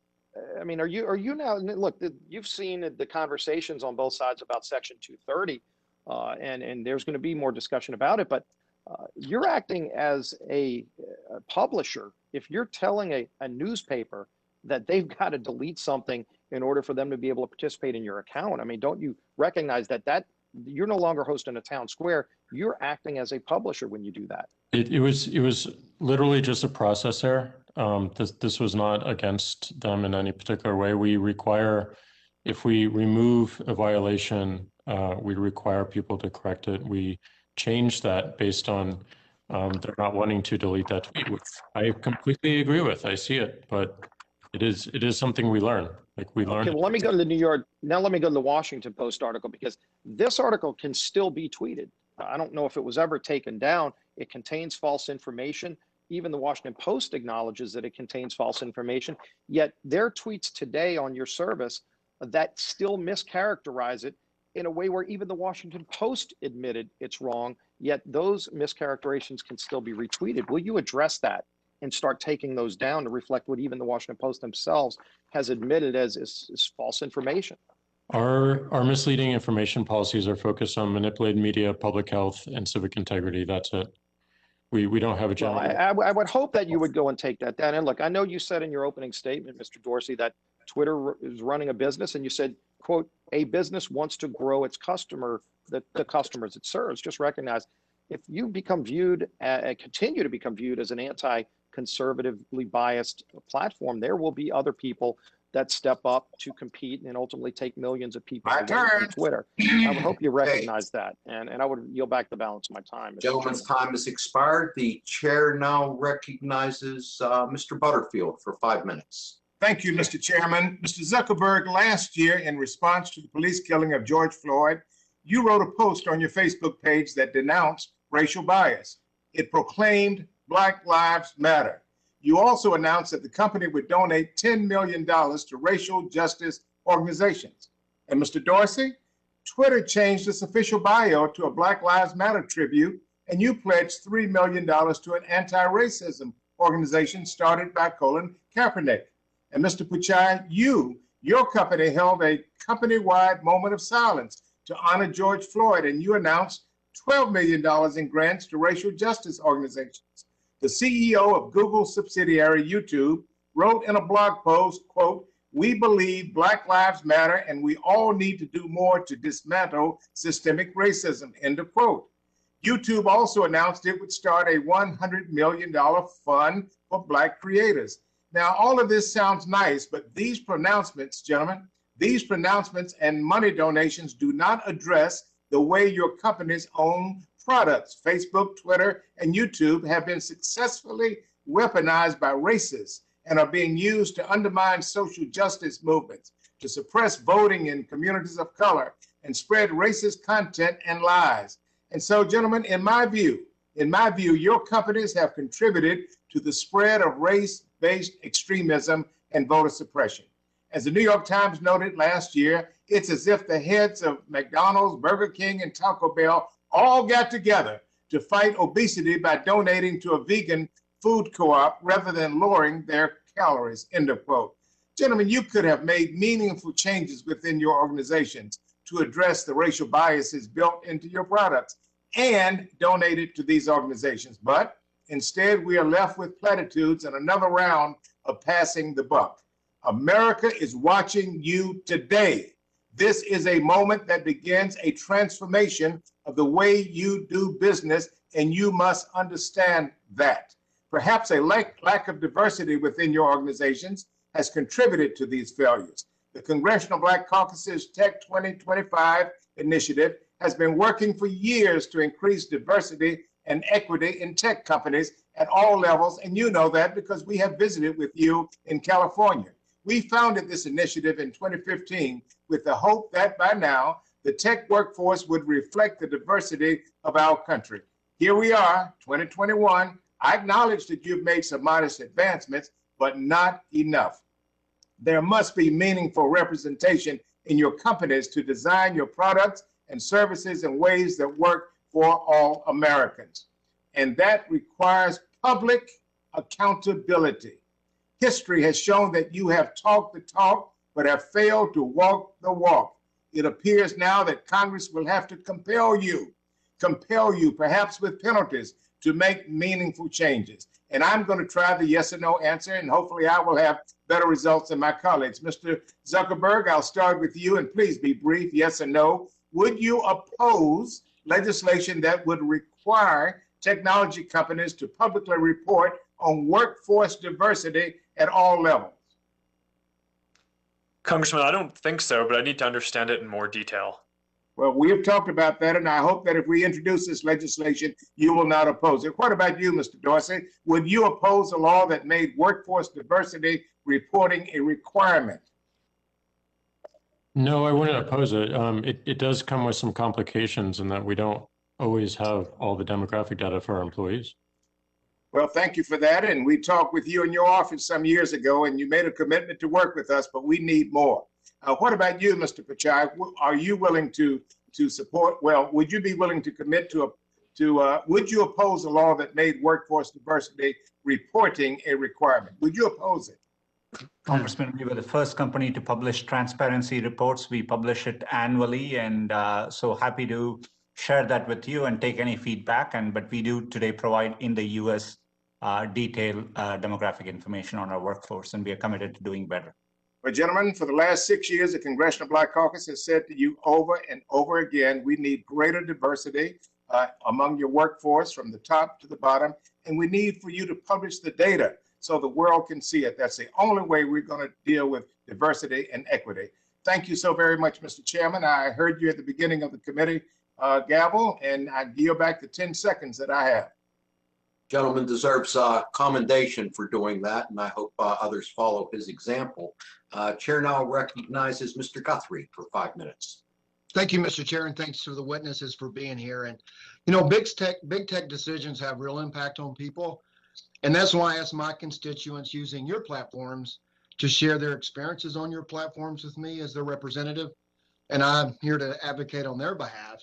I received 450 responses, and one major thing that I heard from my constituents was the experience they've had with sites taking down religious content, which is important because there's a lot of religious organizations are now streaming their services due to COVID. I did have one instance where a constituent wrote to me, quote, and this is what she posted, "I am thankful God's grace is new every morning." And then Facebook took it down. And then my constituent said she got a notice from Facebook that it violated their policies around hate. And so I just want to discuss about this. I could ask you yes or no questions, Mr. Zuckerberg, on that. But I just want to talk about it a little bit. One, it just seems, I know that we don't want extreme language on the internet. I'm with you on that. And you can't watch everything. And so you use algorithms to find that. So algorithms will flag things, some that are clearly obvious and some that you would say probably shouldn't have been flagged. But it seems to me that it seems to be biased in that direction. And so instead of just giving you a yes or no question, I want to read that quote again. And I sort of know a little bit about math, not a lot, but a little bit. about within that quote, what in there would get tripped up, and would this quote get tripped up and put into the flag category? And as it says, I am thankful God's grace is new every morning. And so I guess the question is, what word or thought do you think would trip an algorithm for that quote, Mr. Zuckerberg? Congressman, it is not clear to me why that post would be a problem. I would need to look into it in more detail. Sometimes the systems look at patterns of posting. So if someone is posting a lot, then maybe our system thinks it's spam, but I would need to look into it in more detail. Overall, I mean, the reality is that any system is going to make mistakes. There's going to be content that we take down that we should have left up, and there's going to be content that we miss that we should have taken down that we didn't catch, or that the system's made a mistake on. And at scale, unfortunately, those mistakes can be a large number, even if it's a very small percent. But I think that's why when we're talking about things like Section 230 reform, I think it is reasonable to expect large companies to have effective moderation systems, but not reasonable to expect that there are never any errors. But I think that transparency can help hold the companies accountable as to what accuracy and effectiveness they're achieving. Okay, well, to your spam comment, I think they did receive a notification that was for the hate policy. So, and I understand there's going to be gray areas, whatever, but that quote, I don't see where the gray areas, how it could get caught up in that. But I want to move on. Thanks for your answer with that. I want to move on. So, Mr. Dorsey, I want to talk about the RFK Jr. I didn't see that quote, but you said that didn't violate your policy. And just in the context of that, I know CDC just recently updated its school guidance to make clear science says you can be 3 feet away and still be safe in schools. The issue, things are changing every day because we're learning more and more about this virus. So how did the RFK comment not violate your policy? And RFK Jr. and how did we have a RFK 3 that we all, JPK 3, I guess we all like, and as a former colleague, but RFK Jr. and the policy towards that, and then how do you keep up with what's changing so quickly, Mr. Dorsey? Yeah, we can follow up with you on the exact reasoning, but we have to recognize that our policies evolve constantly, and they have to evolve constantly. So, as has been said earlier in this testimony, we observe what's happening as a result of our policy. We try to understand the ramifications, and we improve it. And it's a constant cycle. We're always looking to improve our policies and our enforcement. So, Mr. Zuckerberg, Mr. Pichai, just on all the continuously evolving information on COVID, because we're learning more and more about it, and how do you keep up? Well, only about 30 seconds, so if you could, quick answers for each of you, if you can. Mr. Pichai, maybe, since you haven't answered the question.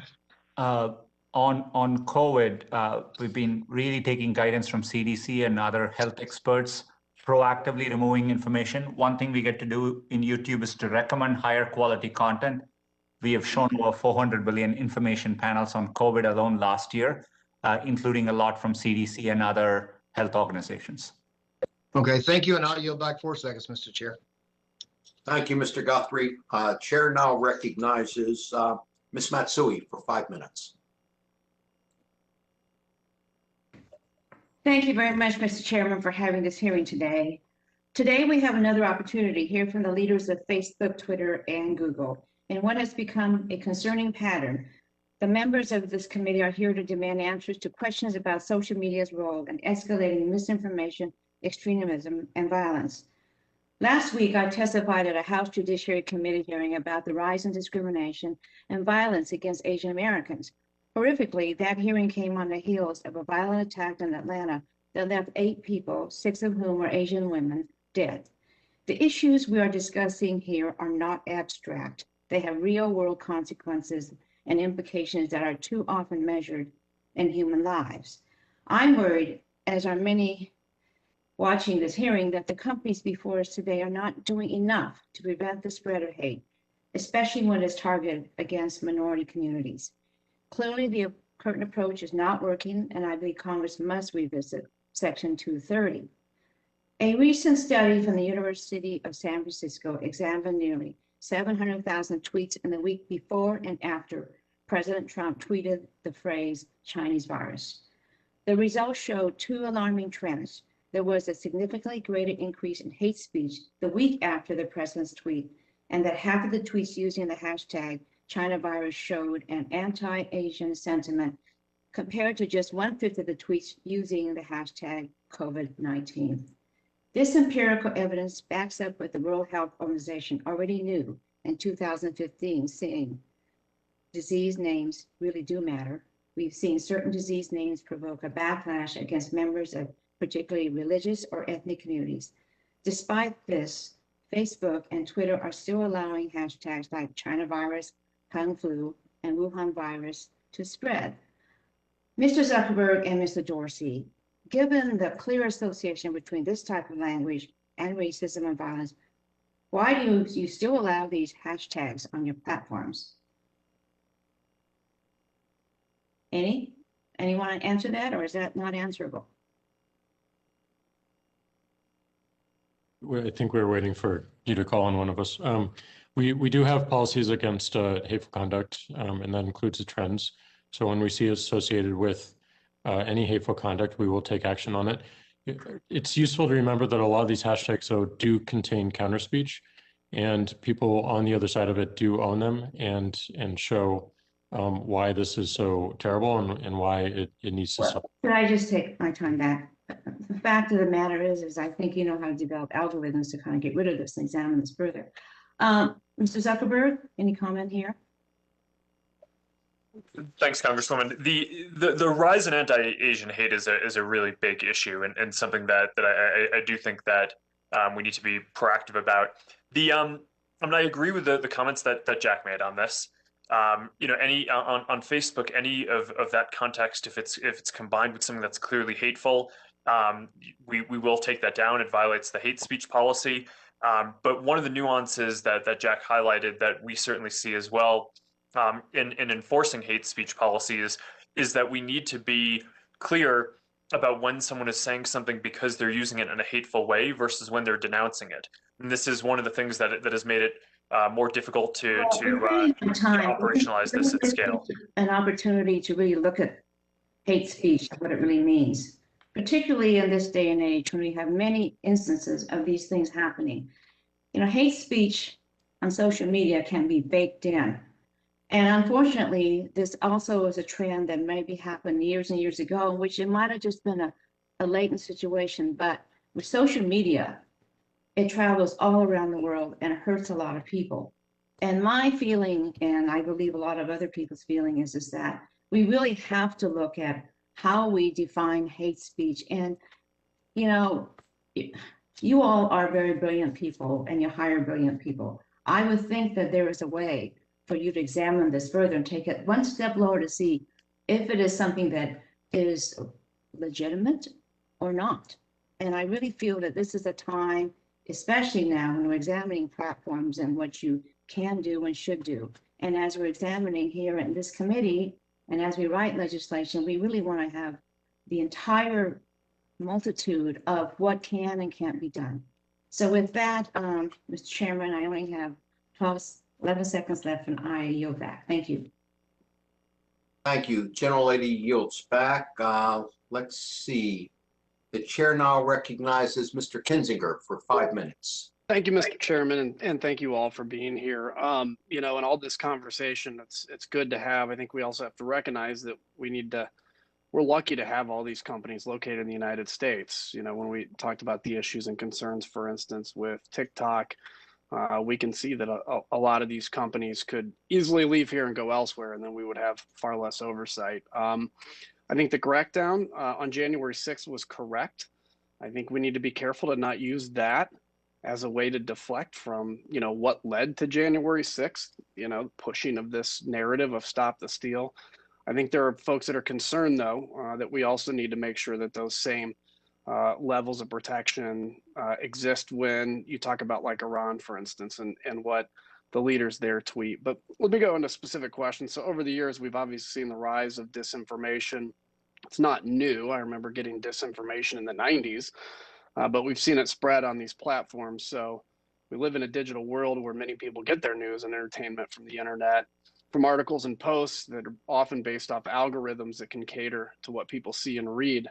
So with those constant news feeds that simply reinforce people's beliefs, or worse, that they can promote disgraceful and utterly ridiculous conspiracy theories from groups like QAnon. Extremism and violence have grown exponentially as a result, and we know it's true specifically after January 6th. So, Mr. Zuckerberg, let me ask you, according to Haney Fareed at Berkeley, numerous external studies and some of your own internal studies have revealed that your algorithms are actively promoting divisive, hateful, and conspiratorial content because it engages users to spend more time. Do you think those studies are wrong? And if not, what are you guys doing to reverse course on that? Sure. Thank you, Congressman. This is an important set of topics.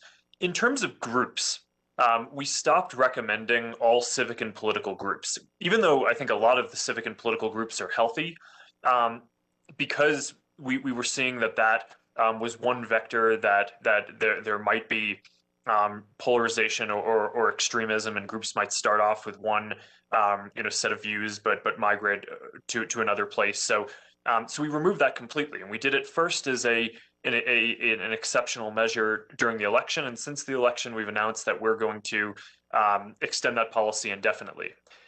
For the rest of the content in newsfeed and on Instagram, the main thing that I'd say is I do think that there's quite a bit of misperception about how our algorithms work and what we optimize for. I've heard a lot of people say that we're optimizing for keeping people on the service. The way that we view this is that we are trying to help people have meaningful social interactions. People come to social networks to be able to connect with people. If we deliver that value, then it will be natural that people use our services more. But that's very different from setting up algorithms in order to just kind of try to tweak and optimize and get people to spend every last minute on our service, which is not how we design the company or the services. Thanks. I don't mean to interrupt you. I do have another question. Mr. Chairman, I want to ask unanimous consent to insert into the record an article from the Wall Street Journal titled "Facebook Executives Shut Down Efforts to Make the Site Less Divisive." Let me move on to the next one. For years, I've called for increased consumer protection from companies on fake accounts and bad actors who use them to exploit others. This issue affected me personally. In 2015, a woman from India spent all of her money on a flight to come see me because she claimed to have developed a relationship with me over Facebook. In 2019, I sent you, Mr. Zuckerberg, a letter highlighting the issue, and your team provided a relatively inadequate response. Since then, I've introduced this two pieces of legislation: Social Media Accountability and Account Verification Act and the Social Media Fraud Mitigation Act, both of which aim to curb this activity. So, Mr. Zuckerberg, the last time you came before us, you stated that Facebook has a responsibility to protect its users. Do you feel that your company is living up to that? And further, what have you done to remove those fake accounts? Thanks. So fake accounts are one of the bigger integrity issues that we face. I think in the first half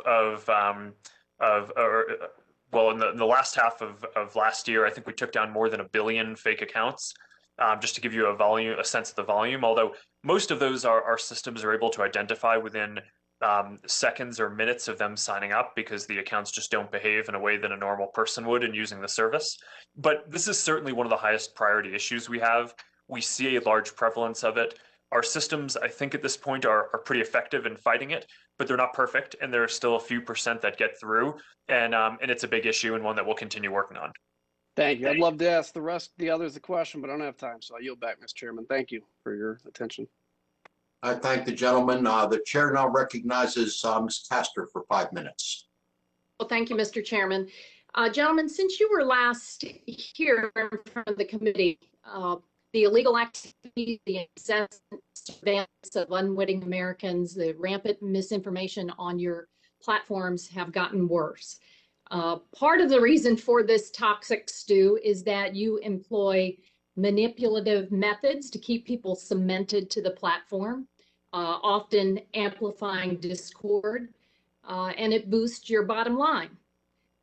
You enjoy an outdated liability shield that incentivizes you to look the other way or take half measures, while you make billions at the expense of our kids, our health, the truth, and now we've seen the very foundation of our democracy.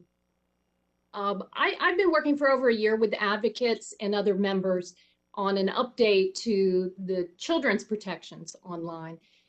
You all know that tracking and manipulation of children under age 13 is against the law. But Facebook, Google, YouTube, and other platforms have broken that law or have found ways around it.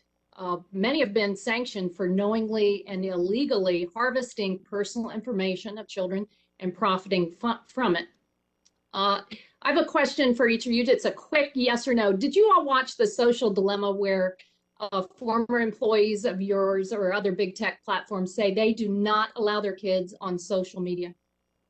Mr. Zuckerberg? Congresswoman, I haven't seen it, Yes. but I'm obviously familiar with it. Yes, sir. Okay. Mr. Pichai, yes or no? Yes, I've seen the movie. And No. okay, well, Mr. Zuckerberg, there's a good reason that they have the former execs say that. Are you aware of the 2019 Journal of the American Medical Association Pediatrics study that the risk of depression for adolescents rises with each daily hour spent on social media? And I'm not talking screen time. I'm not talking about FaceTime or sending text messages to friends. But are you aware of that research? Congresswoman, I'm not aware of that research.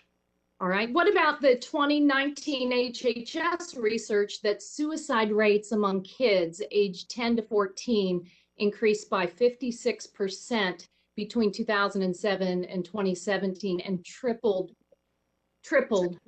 for kids between the age of 10 and 14? Yes or no?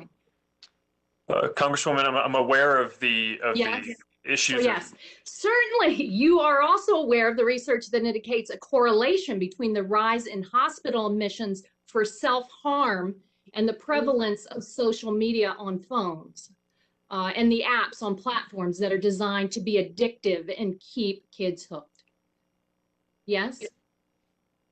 Well, how about you, Mr. Pichai? Are you aware of the JAMA Pediatrics September 2020 study where they tested hundreds of apps used by children age 5 and under, many of which were in the Google Play Store's family section? The study found 67% of the apps tested showed transmission of identifying info to third parties in violation of the COPPA law. Are you familiar? Extensively spent time on this area. We introduced a curated set of apps for kids on the Play Store. We give digital well-being tools so that people can take a break, parents can set time limits for children. Let me ask you this then, Mr. Pichai. How much are you making in advertising revenue from children under the age 13? Most of our products, other than a specific product designed for kids in YouTube, most of our products are not eligible for children under the age of 13. So you're not going to provide that. Mr. Zuckerberg, how much advertising revenue does Facebook, do you make from behavioral surveillance advertising targeted towards kids under age 13? Congresswoman, it should be none of it. We don't allow children under the age of 13 on any of the services that run advertising. Oh, are you saying that there are no kids on Instagram under the age of 13 right now? Congresswoman, children under the age of 13 are not allowed on Instagram. Well, When we find out that they're there, we remove them. It's, of course, every parent knows that there are kids under the age of 13 on Instagram. And the problem is that you know it, and you know that the brain and social development of our kids is still evolving at a young age. There are reasons in the law that we set that cutoff at 13. But now, because these platforms have ignored it, they've profited off of it, we're going to strengthen the law. And I encourage all of my colleagues to join in this effort. I've heard a lot of bipartisan support here today. We also need to hold the corporate executives accountable and give parents the tools that they need to take care and protect their kids. Thank you, Mr. Chairman. Time has expired. Chair recognizes Mr. Johnson for 5 minutes. Thanks, Mr. Chairman. You know, over a decade ago, Americans watched Facebook, Twitter, and Google emerge from humble beginnings. We were curious to see how these new innovative companies would improve our lives. The results are in, and they're deeply concerning. We've seen a surge in cyberbullying, child porn, radical extremism, human trafficking, suicides, and screen addiction, all of which have been linked to the use of social media. Our nation's political discourse has never been uglier, and we haven't been this divided since the Civil War. Yet, big tech marches on uninhibited. What's their newest target? Children under the age of 13. News outlets this week have reported that Facebook is planning to create an Instagram app designed for children under the age of 13. We've talked about it here already today. Elementary and middle school students. By allowing big tech to operate under Section 230 as is, we'll be allowing these companies to get our children hooked on their destructive products for their own profit. Big tech is essentially handing our children a lit cigarette and hoping they stay addicted for life. You know, in 1994, Democratic Congressman Henry Waxman chaired a hearing with the CEOs of our nation's largest tobacco companies. During his opening statement, he stated, and I quote, "Sadly, this deadly habit begins with our kids. In many cases, they become hooked quickly and develop a lifelong addiction that is nearly impossible to break." So, Mr. Zuckerberg and Mr. Dorsey, you profit from your companies hooking users to your platforms by capitalizing on their time. So, yes or no? Do you agree that you make money off of creating an addiction to your platforms, Mr. Zuckerberg? Congressman, no, I don't agree with that. Thank What you. we do Thank is you. That's what I needed, a yes or a no, because you do. Mr. Dorsey? No. Okay. All right. Let me go on. Mr. Chairman Waxman went on to say, and I quote, "For decades, the tobacco companies have been exempt from the standards of responsibility and accountability that apply to all other American corporations. Companies that sell aspirin, cars, and soda are all held to strict standards when they cause harm, and that we demand that when problems occur, corporations and their senior executives be accountable to Congress and the public. This hearing marks the beginning of a new relationship between Congress and the tobacco companies." That's what Chairman Waxman said in 1994. So for all three of you, Mr. Zuckerberg, Mr. Dorsey, and Mr. Pichai, do you agree that the CEOs, that as the CEOs of major tech companies, you should be held accountable to Congress and the public? Mr. Zuckerberg. Congressman, I think we are accountable to Congress and to the public. Do you think you should be held accountable? I'm not sure. I'm sure I understand what you mean, but I think so. Question: should you be held accountable to Congress and the public for the way you run your business? Yes, and we are. Okay. All right. Thank you, Mr. Dorsey. Yes, accountable to the public. Okay. Accountable. Well, no, I said accountable to Congress and the public. We represent the public. So you agree? Yes. Okay. Thank you, Mr. Pichai. Yes, I'm here today because I'm accountable to Congress and members of the public. Okay, great. Well, gentlemen, let me tell you this, and I think I've heard it mentioned by several of my other colleagues. There's a lot of smugness among you. There's this air of untouchableness in your responses to many of the tough questions that you're being asked. So let me tell you all this. All of these concerns that Chairman Waxman stated in 1994 about big tobacco apply to my concerns about big tech today, about your companies. It is now public knowledge that former Facebook executives have admitted that they use the tobacco industry's playbook for addictive products. And while this is not your first hearing in front of Congress, I can assure you that this hearing marks a new relationship between all of us here today. There will be accountability. Mr. Chairman, I yield back. I thank the gentleman. He yields back. The chair now recognizes Mr. McNerney for 5 minutes. Well, I thank the chair for organizing this hearing, and I thank the participants. This is a lot of work on your behalf and a long day for you. I appreciate that. You're all aware that your platforms are behemoths and that the Americans are demanding that we step in and rein in your platforms both in terms of how you handle our data and how your platforms handle disinformation that causes real harm to Americans and to the democracy itself. I understand the tension you have between maximizing your profits by engaging to your platforms on the one hand, and by the need to address disinformation and real harm it causes on the other hand. Your unwillingness to unambiguously commit to enforcing your own policies and removing the 12 most egregious spreaders of vaccine disinformation from your platforms gets right at what I'm concerned about. Disinformation is a strong driver for engagement, and consequently, you too often don't act, even though we know you have the resources to do that. There are real harms associated with this. And my questions, I hope I don't appear to be rude, but when I ask for a yes or no question, I will insist on a yes or no answer. Mr. Zuckerberg, yes or no, do you acknowledge that there is disinformation being spread on your platform?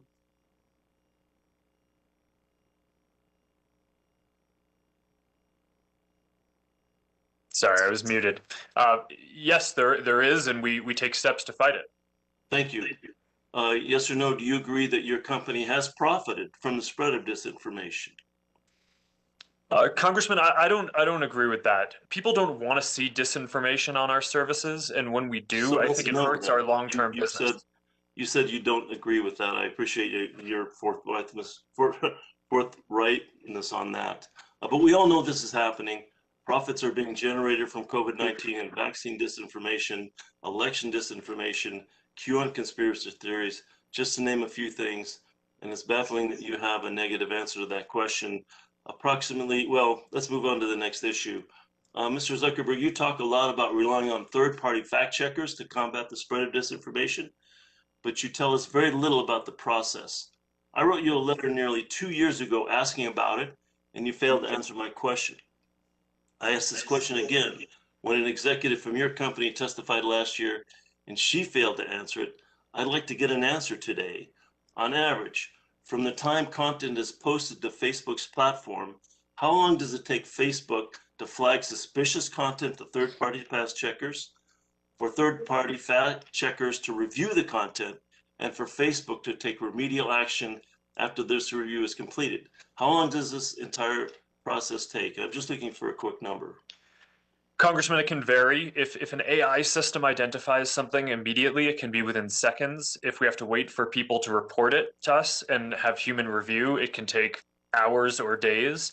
The fact checkers take as much time as they need to review things, but as soon as we get an answer back from them, we should operationalize that and attach a label if the content is rated false and reduce the distribution. I understand what you're saying, but what I do know is that this process isn't happening quickly enough, and I'm very concerned that you aren't motivated to speak things up, because most problematic content is what gets the most views, and the longer the content stays up, the more this helps maximize your bottom line and the more harm that it can cause.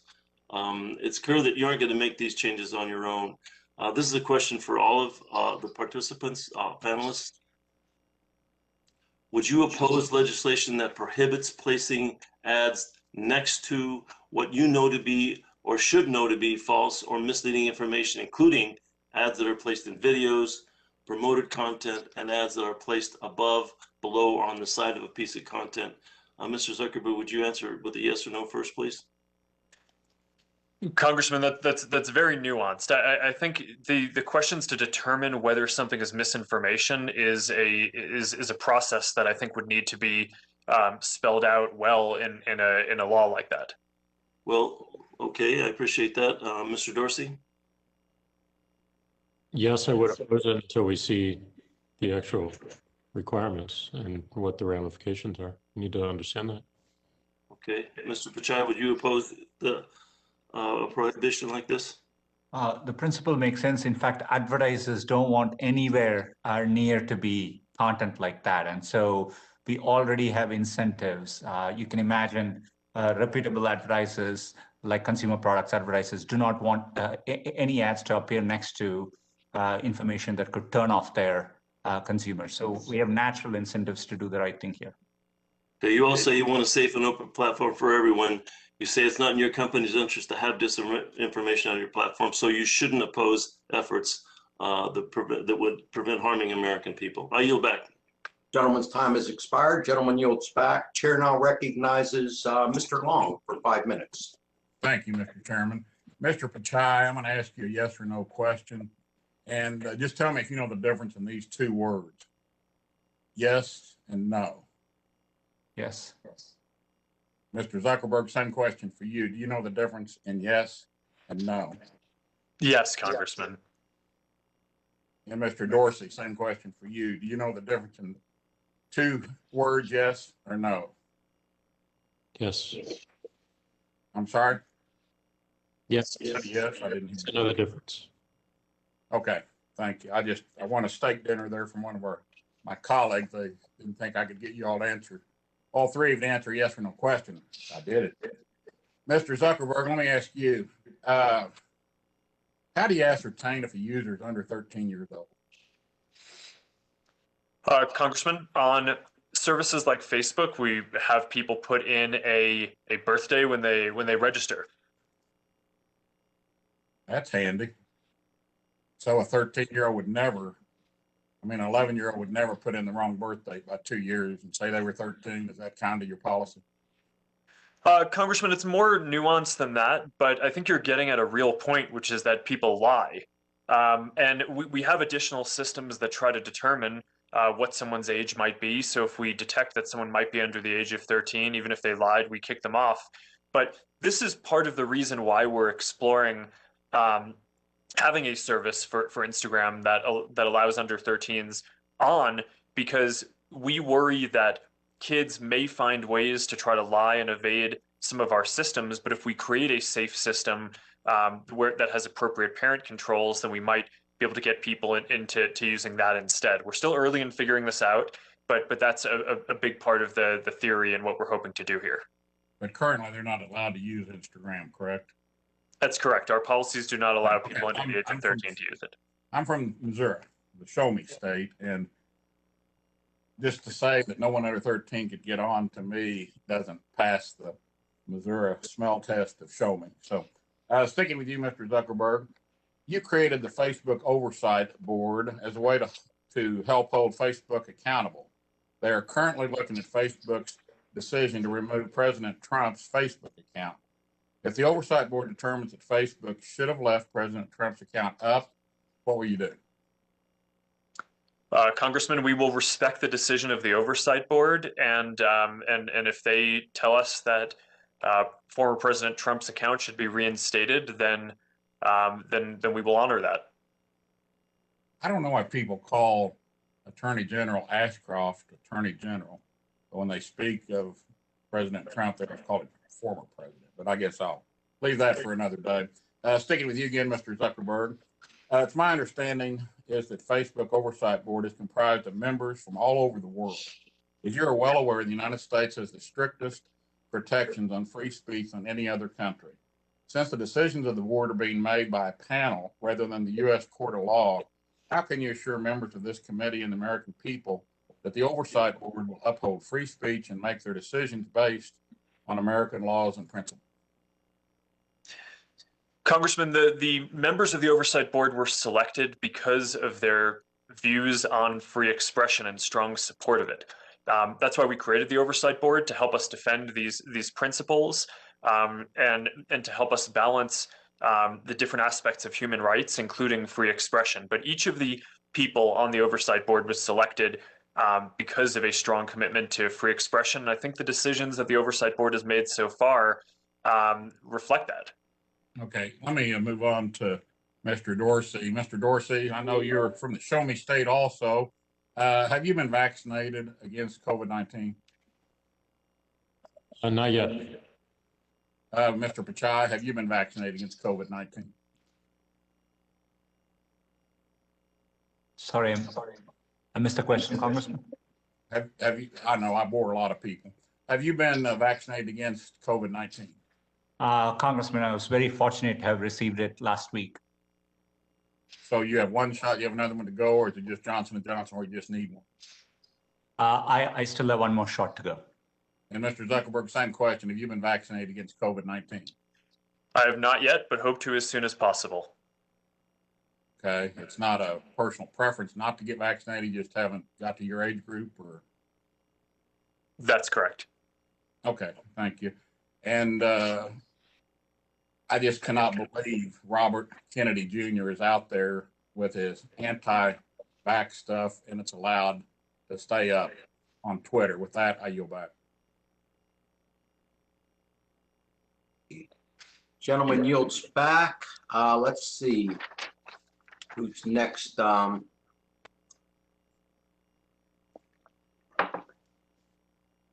don't see a name. Can staff show us who's next? Mr. Welsh, you're recognized for 5 minutes. Thank you, Mr. Chairman.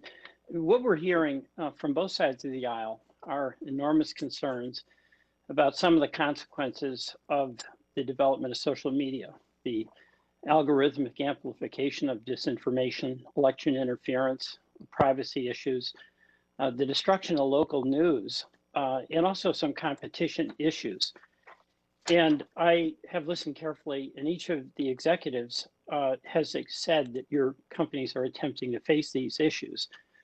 But a concern I have is whether, when the public interest is so affected by these decisions and by these developments, ultimately, should these decisions be made by private executives who are accountable to shareholders, or should they be made by elected representatives accountable to voters? So I really have two questions that I'd like each of you, starting with Mr. Zuckerberg and then Mr. Pichai and then Mr. Dorsey, to address. First, do you agree that many of these decisions that are about matters that so profoundly affect the public interest, should they be made exclusively by private actors like yourselves who have responsibilities for these major enterprises? And secondly, as a way forward to help us resolve these issues or work with them, would you support the creation by Congress of a public agency, one like the Federal Trade Commission or the Securities and Exchange Commission, one that had staff that's expert in policy and technology, it has rulemaking and enforcement authority, to be an ongoing representative of the public to address these emerging issues? Mr. Zuckerberg. Congressman, I agree with what you're saying, and I've said a number of times that I think that private companies should not be making so many decisions alone that have to balance these complicated social and public equities. And I think that the solution that you're talking about could be very effective and positive for helping out, because what we've seen in different countries is around the world is there are lots of different public equities at stake here: free expression, safety, privacy, competition, and these things trade off against each other. And I think a lot of these questions and the reason why people get upset at the companies, I don't think it's necessarily because the companies are negligent. I think it's because these are complex trade-offs between these different equities. And if you pardon my interruption, but I want to go to Mr. Pichai, but thank you, Mr. Zuckerberg. Congressman, if your question is, I just want to make sure, are you asking about whether there should be another agency? I defer to Congress on that. We are definitely subject to a variety of statutes and oversight by agencies like FTC. We have consent decree agreements with FCC, and we engage with these agencies regularly. But do you believe that it should be up to the public as opposed to private interests to be making decisions about these public effects? We definitely think areas where there could be clear legislation informed by the public, I think that definitely is a better approach. I would say the nature of content is so fast changing and so dynamic. You know, we spend a lot of area hiring experts, consult with third parties, and that expertise is needed, I think, based on the nature and of that's the problem we have in Congress, because an issue pops up and there's no way we can keep up with it. You all can barely keep up with it yourself. Mr. Dorsey, your view on those two questions, please. Yes, I don't think the decision should be made by private companies or the government, which is why we're suggesting a protocol approach to help the people make the decisions themselves, have more control themselves. So does that mean that the creation of an agency that would be intended to address many of these tech issues that are emerging is something you'd oppose or not? Well, I always have an open mind. I want to see the details of what that means and how it works in practice. Well, of course, but the heart of it is creating an entity that has to address these questions of algorithmic transparency, of algorithmic amplification, of hate speech, of disinformation, of competition, and to have an agency that's dedicated to that, much like the Security Exchange Commission was designed to stop the rampant abuse on Wall Street in the 30s. A public sector entity that is doing this, not just leaving it to private companies.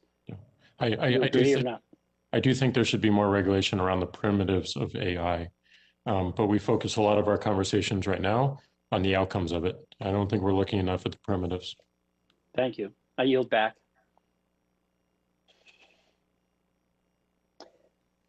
Gentleman yields back. Chair recognizes Mr. Bashan for 5 minutes.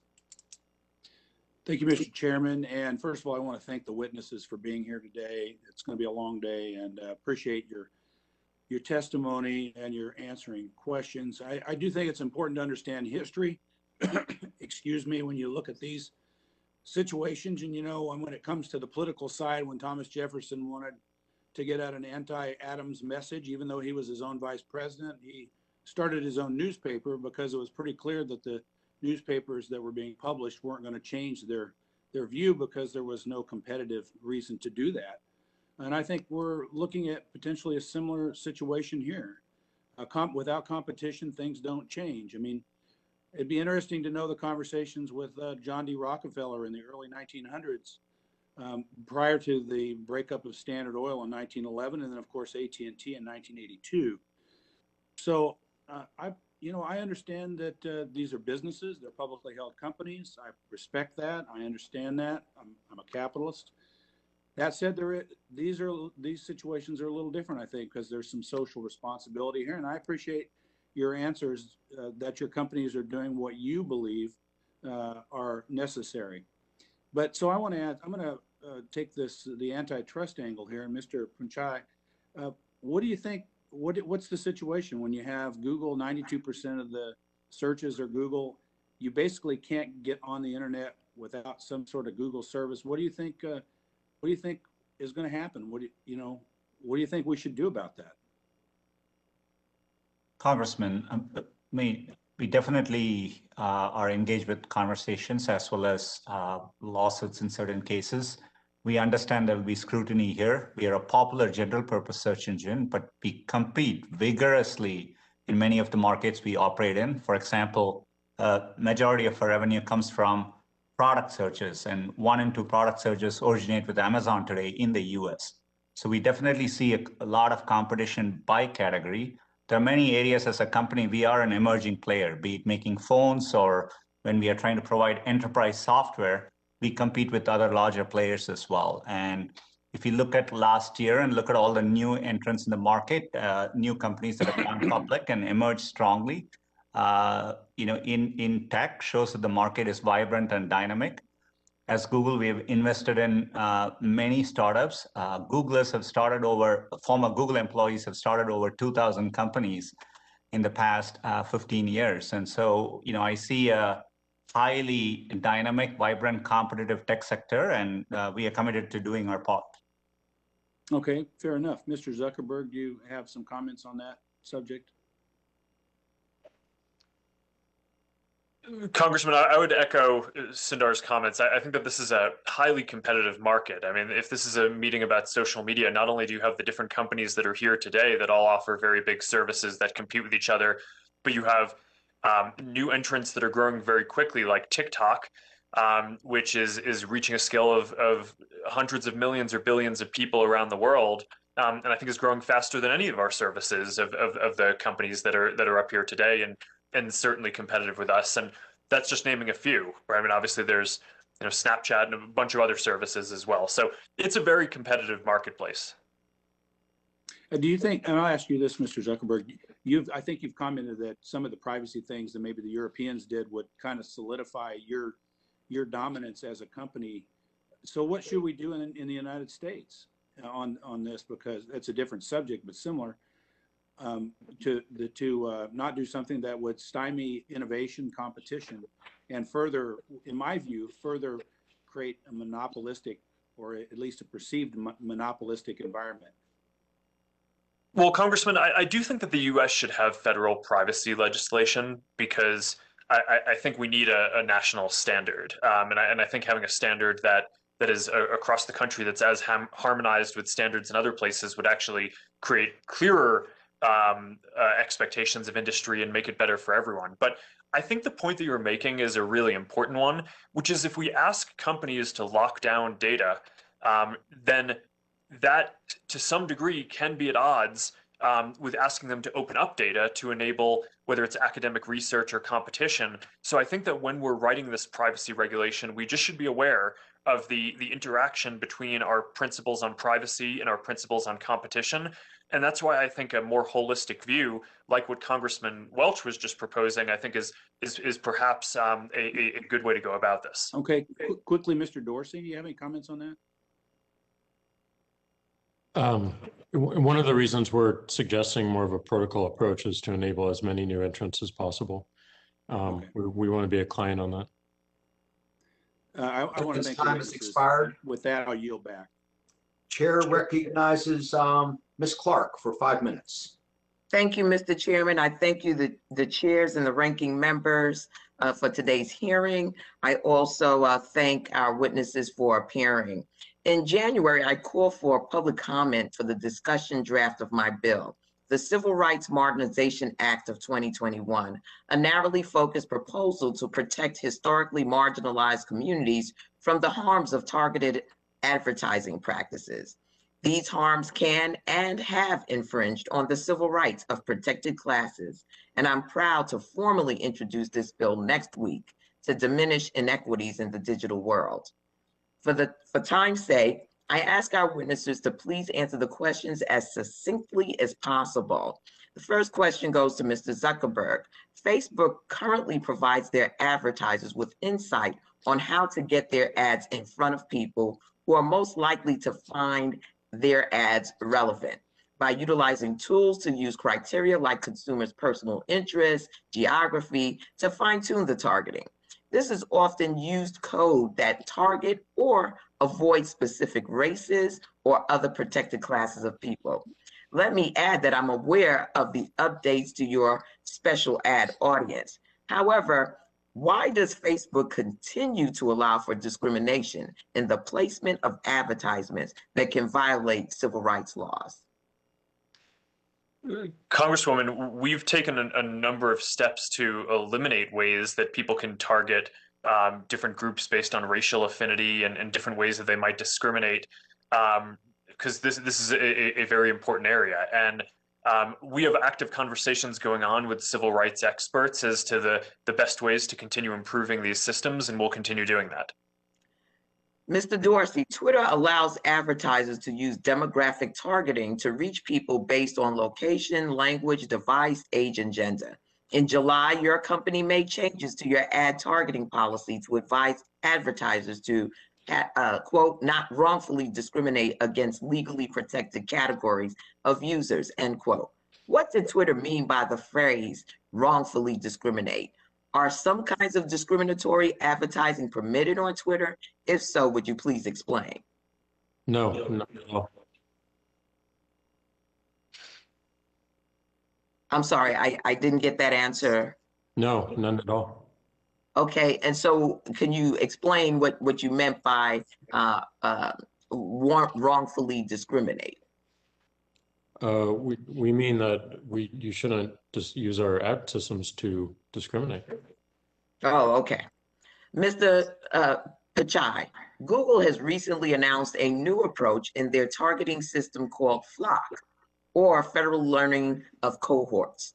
Excuse me, Federated Learning of Cohorts, to allow an ad targeting to groups of people with similar characteristics. The new system will utilize machine learning to create these cohorts for the consumer's visits to websites. Given the potentially biased and disparate impact of machine learning algorithms, how has Google addressed the potential discriminatory impact of this new FLoC system? Congresswoman, it's an important area. we recently announced a joint collaboration with HUD to ban ads that would target age, gender, family status, zip code, in addition to race, which we've long disallowed. So we'll bring similar provisions, particularly when we are using machine learning.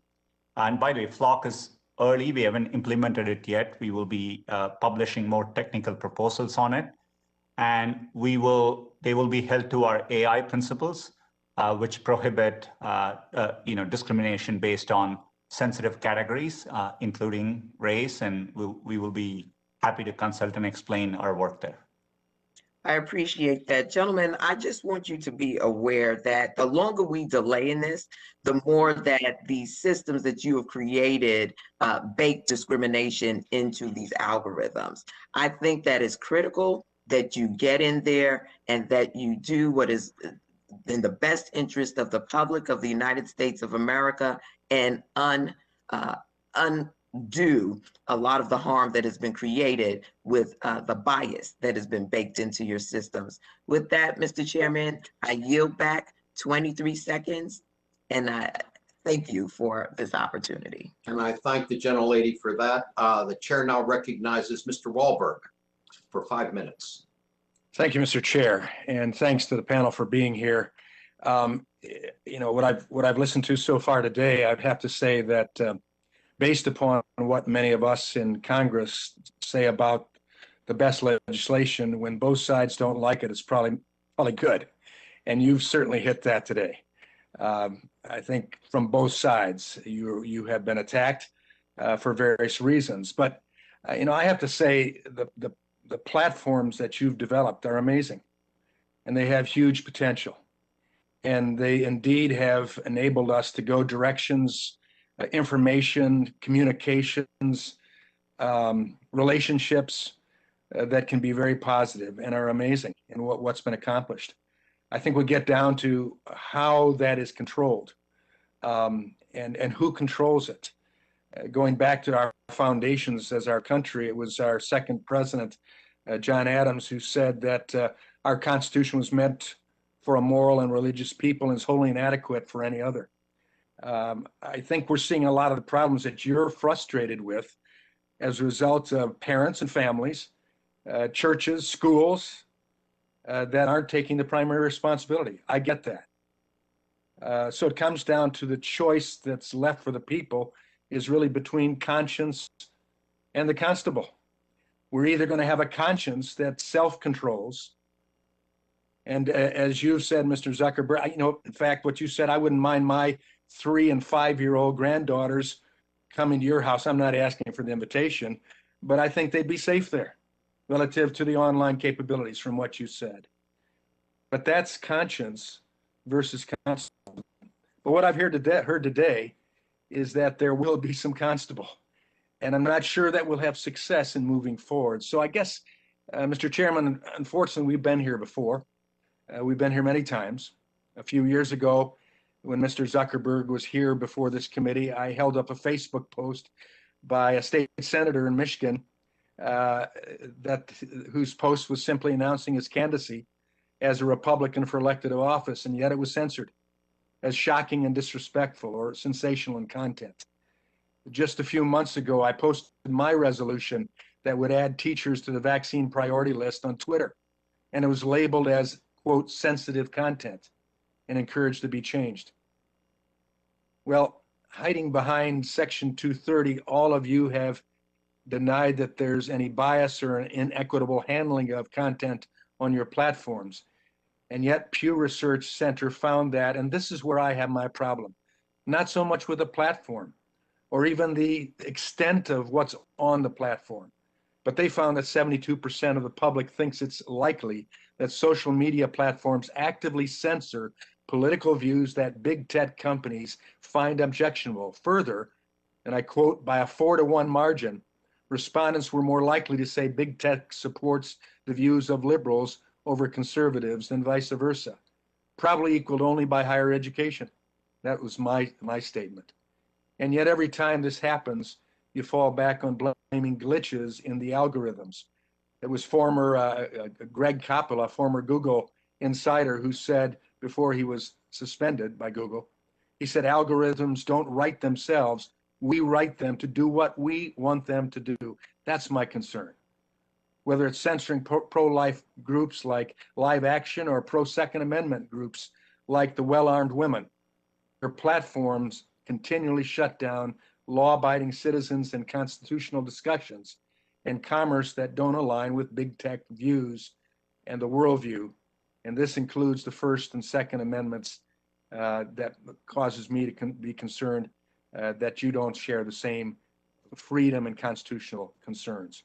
It's not often I find myself agreeing with Bernie Sanders, but in an interview earlier this week, and I quote, he said, "If you're asking me, do I feel particularly comfortable that the President of the United States should not express his views on Twitter? I don't feel comfortable about that." He went on to say, because yesterday was Donald Trump who was blamed and tomorrow it could be somebody else. Mr. Zuckerberg and Mr. Dorsey, do you think the law should allow you to be the arbiters of truth as they have under Section 230? Mr. Zuckerberg first. Congressman, I think that it is good to have a law that allows platforms to moderate content. But as I've said today, I think that that we'd benefit from more transparency and accountability. Mr. Dorsey? I don't think we should be the arbiters of truth, and I don't think the government should be either. Gentleman's time has expired. I agree. Go back. Chair now recognizes Mr. Cardenas for 5 minutes. Thank you very much, Mr. Chairman and ranking members, for having this important hearing. I'd like to submit to the record a National Hispanic Media Coalition letter against Spanish language disinformation on social media. And if we could submit that for the record, I'd appreciate that. And also, my first question is to you, Mr. Zuckerberg. In 2020, Facebook brought in approximately $86 billion of revenue in 2020. Is that about right, give or take? Congressman, I think that's about right. Okay, thank you. Good. How much of that revenue did Facebook invest in identifying misinformation, disinformation in that portion of your business? Congressman, I don't know the exact answer, but we invest billions of dollars in our integrity programs, including having more than 1,000 engineers working on this and 35,000 people doing content review across the company. Okay, and how many people do you have full-time equivalents in your company overall? Congressman, I don't know the exact number, but I think it's around 60,000. Okay, so you're saying over half of the people in your company are doing the portion of content review, et cetera, which is the main subject we seem to be talking about today? No, Congressman, because you asked about full-time employees, and some of the content reviewers are contractors. Oh, okay. All right. Well, there seems to be a disparity between the different languages that are used on your platform in America. And as, for example, there was a study published in April by Avaz, and over 100 items of misinformation on Facebook in 6 different languages was found that 70% of the Spanish language content analyzed had not been labeled by Facebook, as compared to 30% of the English language misinformation that had not been labeled. So there seems to be a disparity there. What kind of investment is Facebook making on the different languages to make sure that we have more of an accuracy of flagging the disinformation and misinformation?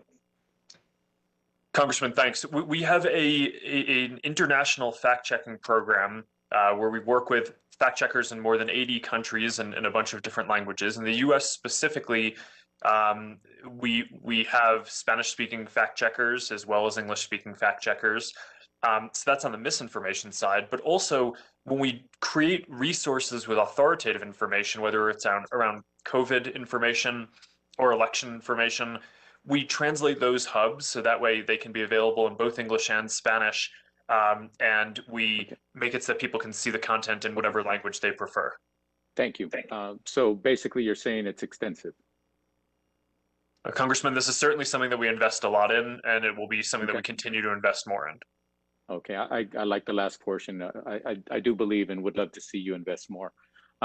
My 70-plus-year-old mother-in-law, who is primarily a Spanish speaker, commented to me the other day that her friends who communicate mainly in Spanish, and they do use the internet, they do use some of your platforms, gentlemen, that they were worried about the vaccine and that somebody's going to put a chip in their arm.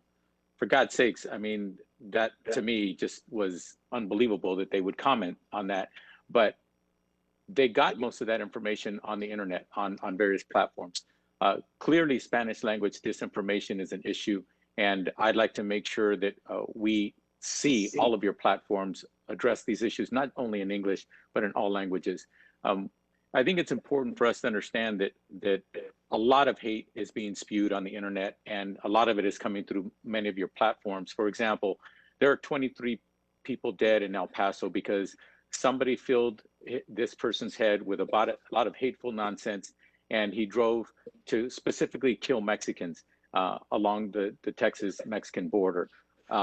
8 people are dead in Atlanta because an anti-Asian hatred and misinformation has been permitted to spread and allowed on these platforms unchecked, pretty much unchecked. The spread of hatred and incitement of violence on platforms is a deadly problem in America, and we need to see that it stops. Mr. Zuckerberg, do you believe that you've done enough to combat these kinds of issues? Congressman, I believe that our systems and that we've done more than basically any other company, but I think that there's still a problem and there's still more that needs to be done. Okay, it's good. You'd like to do more. Thank you. I only have 15 seconds, so I'm going to ask this question to all 3 of you. Do you think that each one of your organizations should have an executive level individual in charge of this department reporting directly to the CEO? Do you agree that should be the case? Mr. Zuckerberg. Congressman, we have an executive level person who's in charge of the integrity team that I talked about, and he's on my management team. Reports directly to you? Congressman, he does not. I only have a few direct reports. Okay. A lot of people on the management team report to them. Thank you. To the other 2 witnesses, very quickly. Congressman, we have senior executives, including someone who reports directly to me, who oversees trust and safety across all these areas. Thank you, Mr. Dorsey. We do. Thank you so much. Gentlemen's time has expired. The chair now recognizes Mr. Carter for 5 minutes. Thank you, Mr. Chairman, and thank all of you for being here. Mr. Zuckerberg, I'd like to start with you, and I wanted to ask you, you're aware, as all of us are, of the disaster that we have at the southern border. To indicate that human smugglers have been using social media, including Facebook, WhatsApp, and Instagram, to coordinate their operations in transporting illegal immigrants into the United States. Things like what to say to authorities, transportation tips, and other forms of information that are being traded on your platform to evade authorities and contribute to the crisis, this disaster at the border. Mr. Zuckerberg, do you feel complicit in any way that your platform is assisting in this disaster? Congressman, first, let me say that what's happening at the border I'm not, you know what's happening at the border. I'm asking you specifically about your platform. Do you feel complicit in what your platform is doing to assist in this disaster?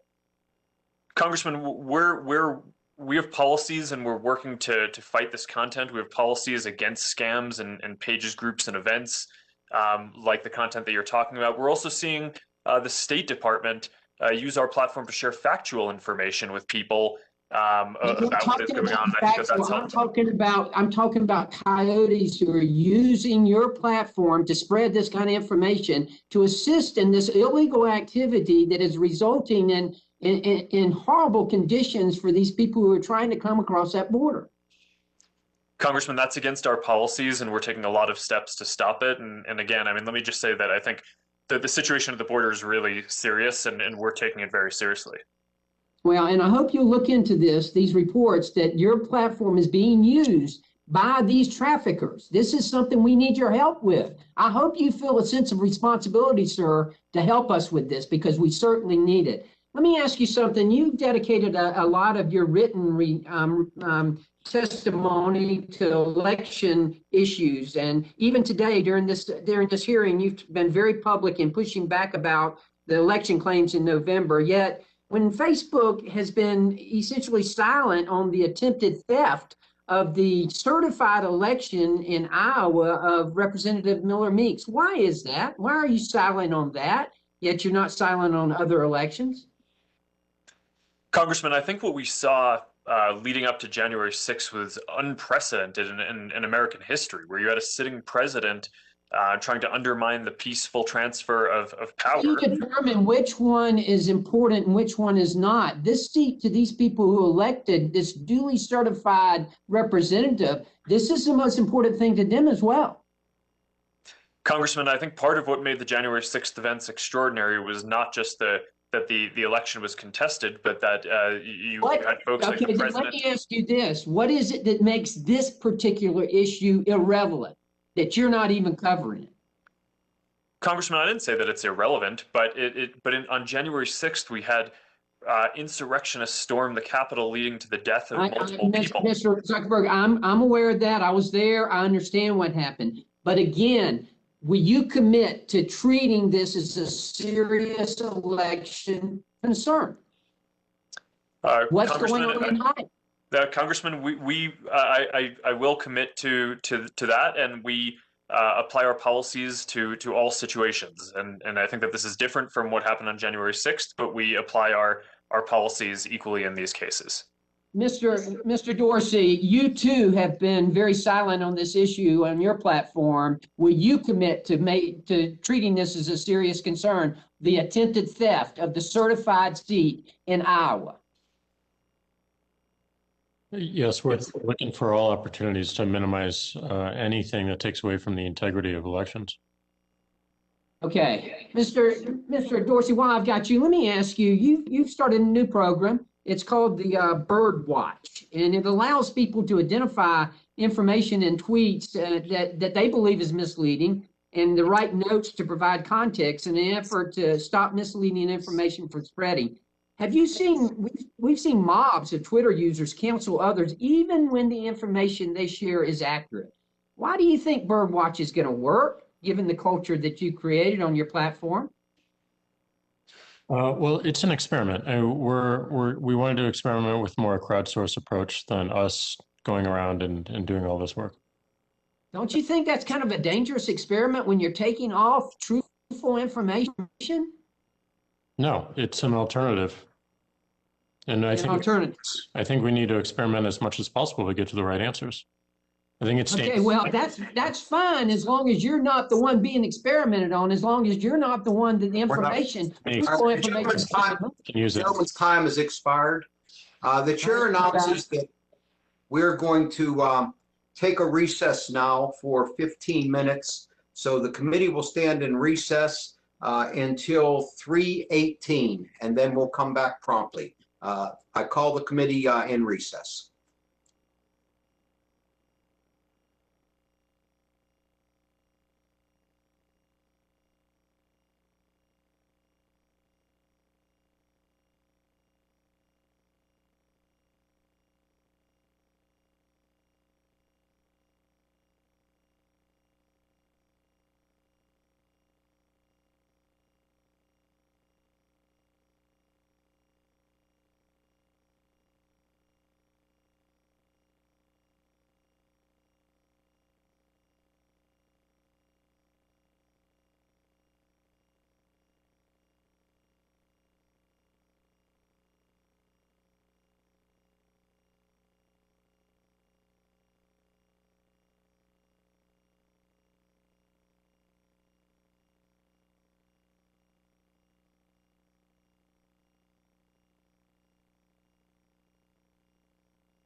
and ask all members and witnesses to come back online.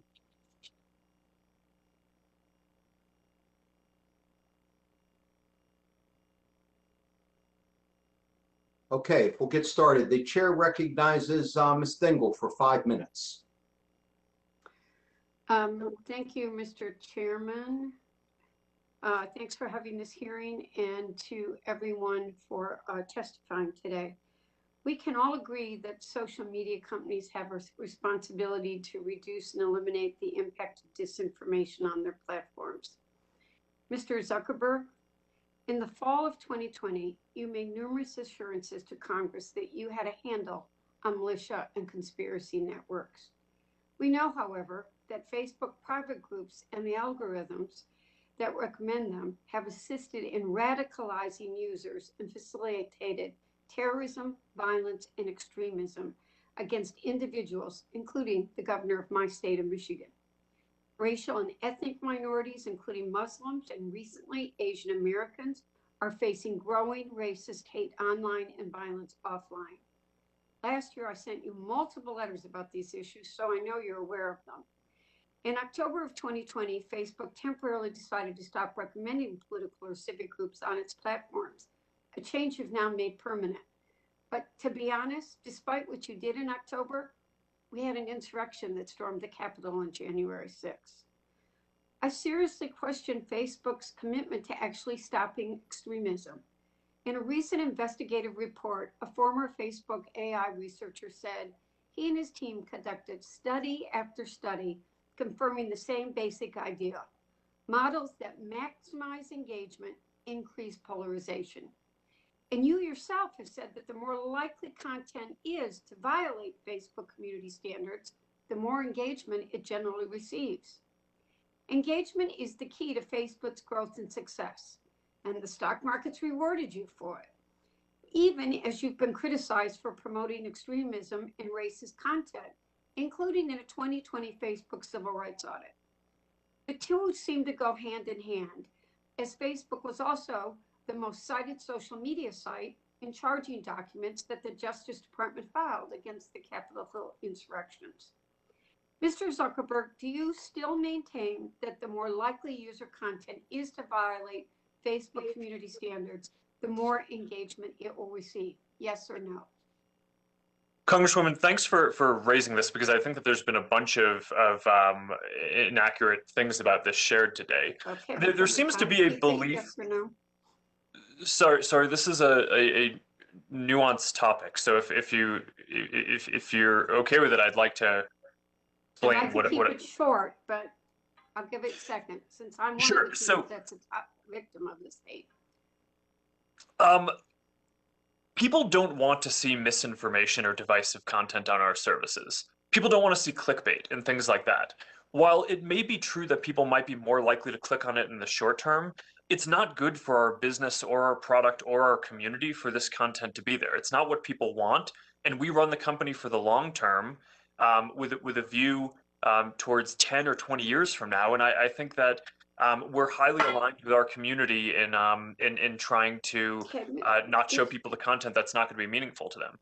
Okay, Mr. Zuckerberg, I only have 2 minutes left. Do you still agree with the statement in Facebook's most recent 10K filing that the first risk related to your product offerings is our ability to add and retain users and maintain levels of user engagement with our products? Just a yes or no, please. Congresswoman, I think that that's generally right. I mean, for any product, the ability to build something that people like and use is something that is a risk if we can't do that. So do you still agree with the statement of your CFO on a recent earnings call that the changes to group recommendations so far wouldn't affect your engagement? Yes or no? Congresswoman, there are so many different parts of the service that I think it's probably right that not recommending political or civic groups probably isn't going to meaningfully decrease engagement. But we've taken a lot of other steps, including, reducing viral videos by about 50 million hours of watching a day, which have had a meaningful impact on engagement. But we do that because it helps make the service better and helps people like it more, which I think will be better for both the community and our business over the long term. Okay, Mr. Zuckerberg, I'm sorry to have to do this in 5 minutes, but given your promises in the fall, the events that transpired on January 6th, and your true incentives, as you yourself admit, I find it really difficult to take some of these assurances you're trying to give us today seriously. I believe that regulators and independent researchers should have access to Facebook and other large social media platforms' recommendation algorithms, not just for groups, but for any relevant feature that can be exploited or exploit private user data collected by the company to support extremism. And I support legislation to do so. Mr. Zuckerberg, given your inability to manage your algorithms or your unwillingness to reduce controversial content, are you opposed to a law enabling regulators to access social media algorithms or other information technology that result in the promotion of harmful disinformation and extremist content? Well, Congresswoman, while I don't necessarily agree with your characterization, I do think that giving more transparency into the systems is an important thing. We have people working on figuring out how to do this. One of the nuances here and complexity is that it is hard to separate out the algorithms versus people's data, which kind of goes into that to make decisions, and the data is private, so it's tough to make that public and transparent. But I do think that this is an important area of study on how to audit and make algorithms more transparent. Okay, the gentlelady's time has expired. The chair recognizes Mr. Duncan for 5 minutes. Thank you, Mr. Chairman. Let me first say that Democrats are repeating disinformation about the motives of the murderer in Atlanta during a hearing on disinformation is irony at its worst.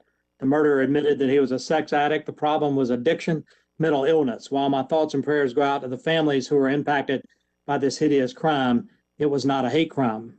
And to say so is disinformation. Mr. Dorsey, is it okay for a white male to tweet a picture of a KKK Klansman hood to a black woman? No, that would go against our hateful conduct policy. Just this week, black conservative commentator Candace Owens was sent a tweet from a white liberal depicting a KKK hood, and your support center said that that racist harassment of a conservative didn't violate your terms of service. What do you have to say about that? We removed that tweet.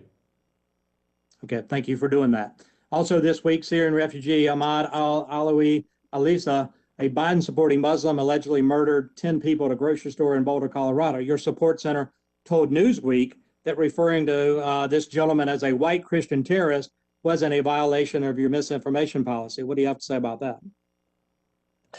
I don't know that case, but we can follow up with you on it. Thank you. Your promises from the last hearing that you'll work on this or make it better ring completely hollow sometimes, so I ask that you do.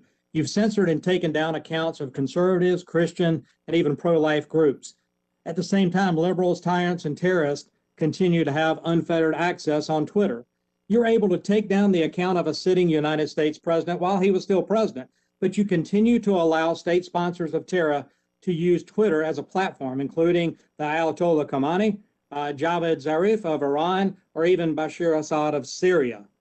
You act like judge and jury and continue to hide behind the liability protections in Section 230 of the Communications Decency Act, which Congress set up to foster a free and open internet. You think you're above the law because, in a sense, Congress gave you that power, but Congress gave you that liability shield to one end. That was the protection of innocent children. Catherine McMarsh Rogers knocked it out of the park today, hammering the point where children are vulnerable. But let's look at the John Doe versus Twitter case that's ongoing right now. According to the National Center of Sexual Exploitation, a teenage boy, a victim of child sex trafficking, had images of his abuse posted on Twitter. One of those videos went viral and he became the target of bullying to the point of being suicidal. He contacted you to alert you that his sex abuse images were on your platform. You failed to take them down. His mother contacted you to alert you, and again, you failed to take them down. They called the police and they followed up with you with a police report. Your support center told the family that after review, the illegal video was not a violation of your terms of service. In the meantime, the illegal video accrued over 167,000 views. It took a threat from Homeland Security agent to get Twitter to take down the video. Even then, you took no action against the accounts that were sharing it and continue to share sexually explicit videos of minors in clear violation of the law and in clear violation of your duties under Section 230 of the Communications Decency Act as they were passed. So in the eyes of Twitter, it's better to be a pedophile pornographer, a woke racist, or a state sponsor of terror than it is to be a conservative, even a conservative president. You've abused Section 230 liability shield we gave you to protect children and used it to silence conservatives instead. As we've heard today, your abuses of your privilege are far too numerous to be explained away and far too serious to ignore. So it's time for your liability shield to be removed. Your immunity shield and the immunity shield of other woke companies who choose to score political points with their immunity shields rather than protect children. My colleagues have been asking you if you deserve to continue to receive immunity under Section 230. Let me answer the question for you. No, you don't. Y'all think you do, but you don't, because you continue to do a disservice to that law and its intent. The United States Constitution has the First Amendment, and that should be your guide, protecting the speech of users of your platform instead of treating them like hostages and forcing things through algorithms to lead them down a path. The American people really are tired of you abusing your rights, abandoning their values. So one of the Christian leaders that you banned, Mr. Dorsey, had as her last post a scripture verse that you took down, and I want to leave it with you here today. Psalm 34:14. Depart from evil and do good. Seek peace and pursue it. Rather than silence that wise advice, I strongly suggest that you follow it. Now, I've heard a lot of stuff on this hearing today about 230 protections. I challenge my colleagues to really get serious about doing something about this liability shield so that we do have a fair and free internet and people aren't censored. With that, Mr. Chairman, I yield back. Gentleman's time has expired. The chair recognizes Ms. Kelly for 5 minutes. Thank you, Mr. Chair. Thank you to the witnesses for testifying today. The business model for your platforms is quite simple. Keep users engaged. The more time people spend on social media, the more data harvested and targeted ads sold. To build that engagement, social media platforms amplify content that gets attention. That can be cat videos or vacation pictures, but too often it means content that's incendiary, contains conspiracy theories or violence. Algorithms and your platforms can actively funnel users from the mainstream to the fringe, subjecting users to more extreme content, all to maintain user engagement. This is a fundamental flaw in your business model that mere warning labels on posts, temporary suspension of some accounts, and even content moderation cannot address. And your company's insatiable desire to maintain user engagement will continue to give such content a safe haven if doing so improves your bottom line. I'd like to ask my first question of all the witnesses. Do each of you acknowledge that your company has profited off harmful misinformation, conspiracy theories, and violent content on your platform? Just a yes or no. Starting with Mr. Dorsey, yes or no? No, that's not our business. Mr. Zuckerberg? No, Congresswoman, I don't think we profit from it. I think it hurts our service. Mr. Pichai? Congresswoman, certainly not our intent, and we definitely do not want such content, and we have clear policies against that. Since you all said no, can you please provide to me in writing how you managed to avoid collecting revenue from ads either targeted by or served on such content? So I will be expecting that. There's a difference between a conversation in a living room and one being pumped out to millions of followers, from discouraging voting and COVID-19 misinformation to encouraging hate crimes and violence. The harms are real and disproportionate. Do you acknowledge that such content is having especially harmful effects on minority and communities of color? Yes or no again? I don't have a lot of time, so yes or no. Mr. Dorsey? Yes. Mr. Pichai? Yes. Mr. Zuckerberg? Yes, I think that's right. Thank you. If your financial incentives and human psychology lead to the creation of a system that promotes emotionally charged content that is often harmful, do you believe that you can address the ones, or do you believe that you will always need to play more of a whack-a-mole on different topics? Mr. Zuckerberg. Congresswoman, I do think that we can take systemic actions that help to reduce a large amount of this. But there will always be some content that gets through those systems that we will have to react to.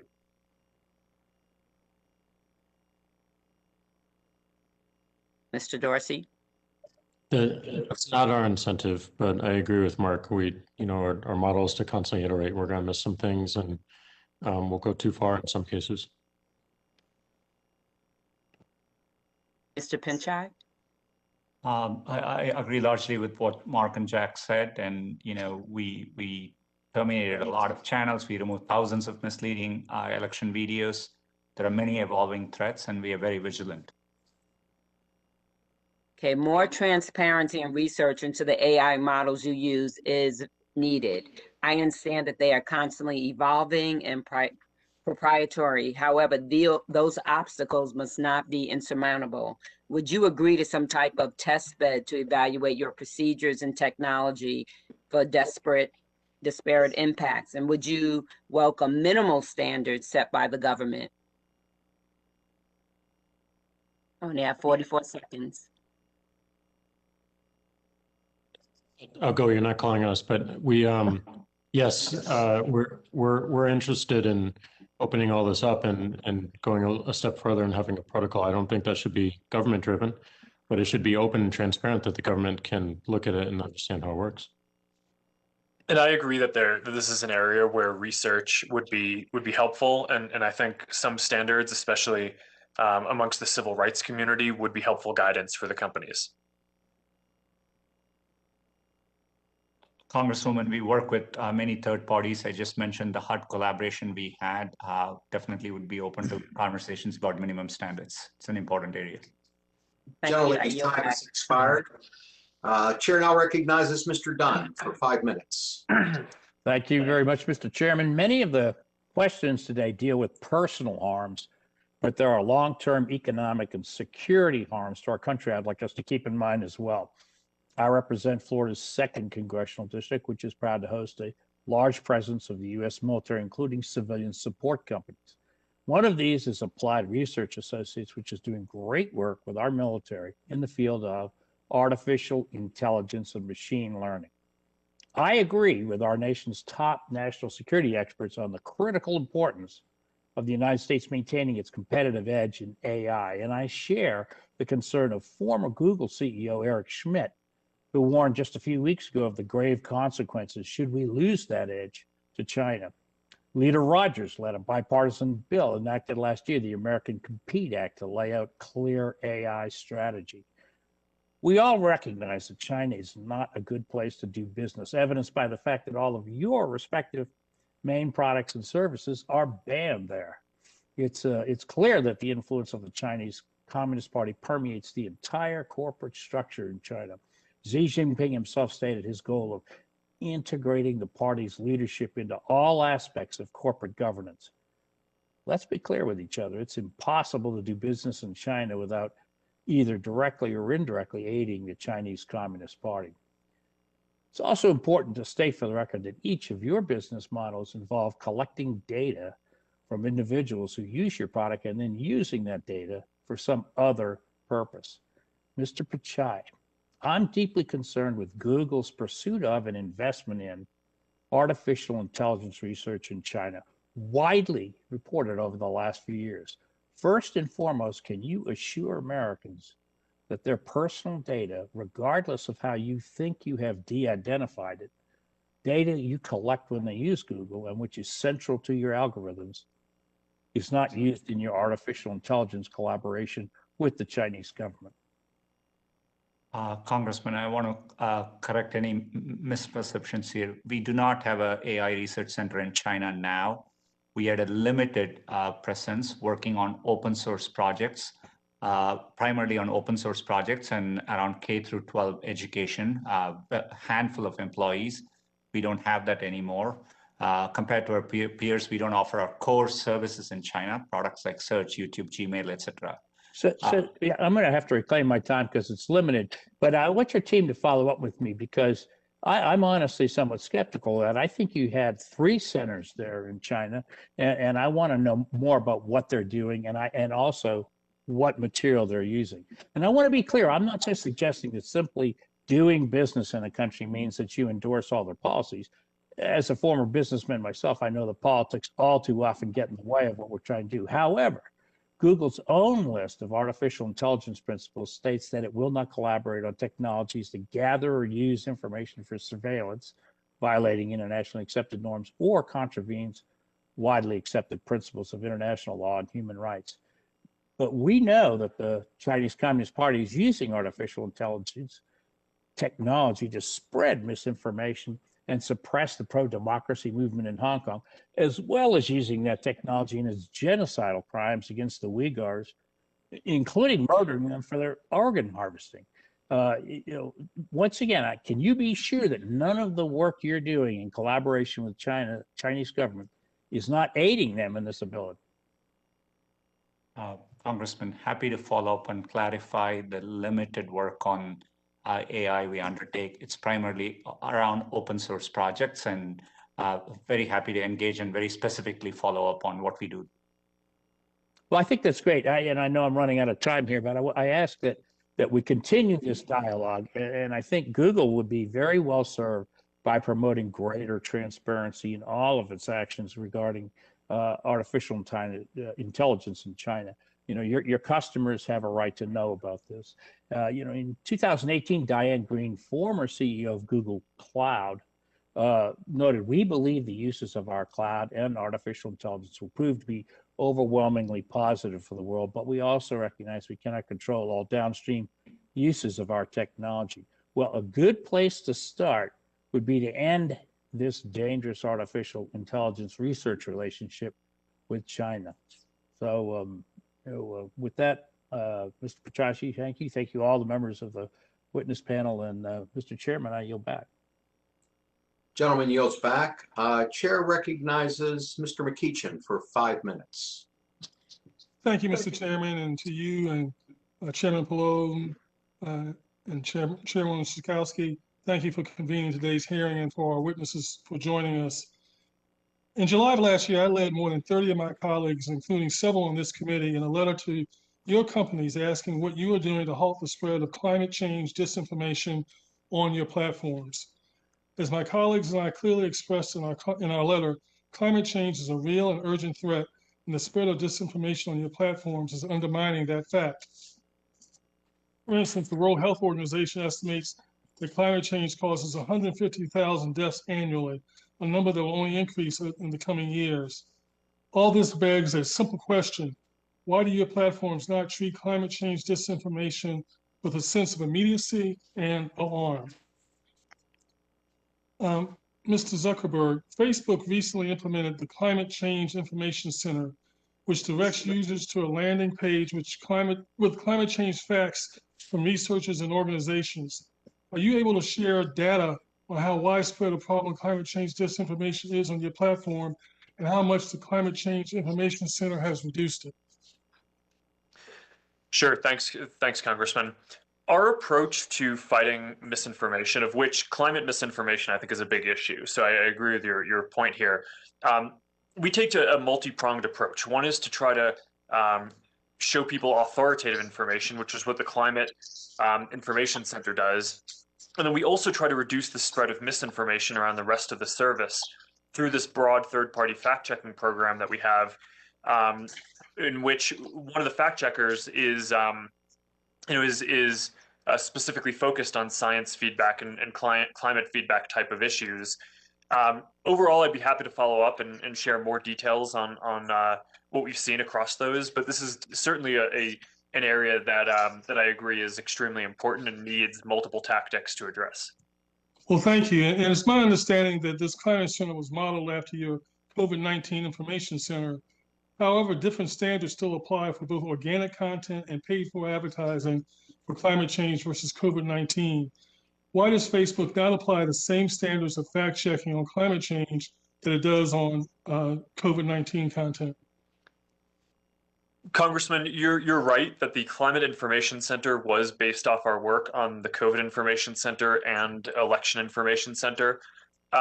In terms of how we treat misinformation overall, we divide the misinformation into things that could cause imminent physical harm, of which COVID misinformation that might lead someone to get sick or hurt, or vaccine misinformation falls in the category of imminent physical harm, and we take down that content. And then other misinformation are things that are false, but may not lead to imminent physical harm. We label and reduce their distribution, but leave them up. So that's the broad approach that we have, and that sort of explains the some of the differences between some of the different issues and how we approach them. Mr. Pichai, and I hope I'm pronouncing that correctly, sir. YouTube has employed contextualization tools linking viewers to similar sources as Facebook's Climate Center. That being said, you restricted but have not removed some repeat offenders from your platform, such as Prager University, a non-accredited university producing climate change denial content.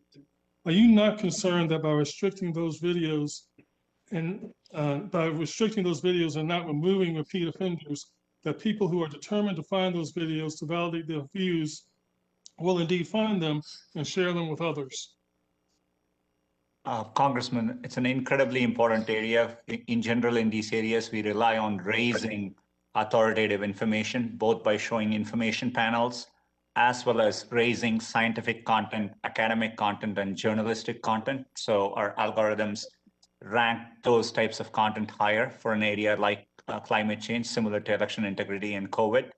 And, obviously it's an area where there is a range of opinions people can express. We have clear policies, and if it's violative, we remove.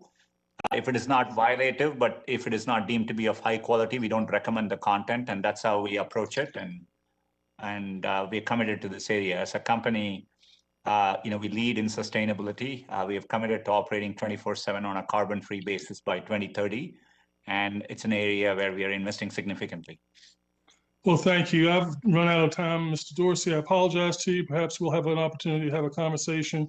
Mr. Chairman, I give you my 2 seconds. I thank the gentleman. Gentleman yields back. Chair now recognizes Mr. Curtis for 5 minutes. Thank you, Mr. Chairman, and thank you to our witnesses. My first comment is to point out that in her 2019 presidential campaign, Senator Elizabeth Warren, Democrat, called for the breaking up of your companies. Several weeks ago in his speech at CPAC, Senator Josh Hawley, Republican, also said that big tech companies should be broken up. I don't think I need to point out the irony of Josh Hawley validating Elizabeth Warren at CPAC. There seems to be a train wreck coming. Unfortunately, the very few tools that we have in our tool bag are regulation and breaking up. Mr. Zuckerberg, I read through your terms of service, including the dense community standards document. In your terms of service, you state that you cannot control and do not take responsibility for content posted on your platform. The community standards document, which is frequently cited as why content is or is not censored, says you sometimes make content moderation decisions based off what's considered best for the public interest or public discourse. I know in your testimony you said that companies need to earn their liability protections. That's great, but that doesn't address the concerns people understandably share about your past or current views on what is or is not acceptable. How do you claim you cannot take responsibility and therefore should maintain your liability protections for content posted on your site, but at the same time state that your platform will monitor content based off what's in the public's best interest? That appears to be two-sided. Congressman, thanks. People use our services to share and send messages billions of times a day. And it would be impossible for us to scan or understand everything that was going on. And I don't think that our society would want us to take the steps that would be necessary to monitor every single thing. I think that we would think that would infringe on our freedoms. So broadly, I think it's impossible to ask companies to take responsibility for every single piece of content that someone posts. And that, I think, is the wisdom of 230. At the same time, I do think that we should expect large platforms to have effective systems for being able to handle, broadly speaking, categories of content that are clearly illegal. So we've talked today about child exploitation and opioids and sex trafficking and things like that. And I think it's reasonable that to expect that companies have systems that are broadly effective, even if they're not going to be exactly perfect, and there are still going to be some pieces of content that inevitably get through, just like no police department in a city is going to be able to eliminate all crime. I've got to jump in only because we're out of time. I would love to spend more time on that with you. Let me also ask you, Utah is known for Silicon Slopes, our startup community. You've called for government regulation, but some view this with skepticism because larger companies tend to deal with regulation much better than small companies. If you think back to your college days, the early startup phase of Facebook, what challenges do you see for startups to compete, and what cautions should Congress consider as we look at regulation that potentially could be a barrier for companies that just might be your future competition? Thanks. I think that this is a really important point whenever we're talking about regulation. And I want to be clear that the recommendations that I'm making for Section 230, I would only have apply to larger platforms. I think it's really critical that a small platform, the next student in a dorm room or in a garage, needs to have a relatively low, as low as possible regulatory burden in order to be able to innovate and then get to the scale where they can afford to put those kind of systems in place. So I think that that's a really important point to make. But I think that that goes for the content discussions that we're having around 230. It probably also applies to the privacy law that I hope that Congress will pass in this year or next year to create a federal U.S. privacy standard. And I also think that we should be exploring proactively requiring things like data portability that would make it easier for people to take data from one service to another. Thank you. I've got just a few seconds left. And Mr. Pichai, this is a little bit off topic, so I'm simply going to ask this question and submit it for the record and not ask for a response. Almost a decade ago, your company started Google Fiber. You introduced gig speed and free internet to all the residents of my home city, Provo, Utah. Sadly, it seems like your efforts to do this across the country were slowed down or even stopped by excessive government regulations. I'd love you to share off the record, and I'll submit it for the record, why government is making it so hard to expand internet across the country. Thank you, Mr. Chairman, and I yield my time. Gentleman yields back. The chair recognizes Mr. Soto for 5 minutes. Thank you, Mr. Chairman. When television, radio, traditional newspapers, political blogs, and even private citizens spread lies, they can be sued and held liable for damages or FCC fines. But pursuant to 230, you all can't be sued. You have immunity. But it ain't 1996 anymore, is it? Meanwhile, lies are spreading like wildfire through platforms. Americans are getting hurt or killed, and the reason is your algorithms. I want you to all know I was held captive in the gallery during the Capitol insurrection. I was surrounded by domestic terrorists that killed the Capitol police officer, ransacked the Capitol, and almost disrupted a presidential election. And many of these domestic terrorists plotted on your platforms. I think we all understand by now this violence is real. And so this is why we're here today in the Committee of Jurisdiction with power to protect our fellow Americans. Mr. Zuckerberg had mentioned effective moderation systems. So now we know you have systems that can prevent many of these harms. Thank you for your statement supporting accountability today, and even for championing support accountability in ads.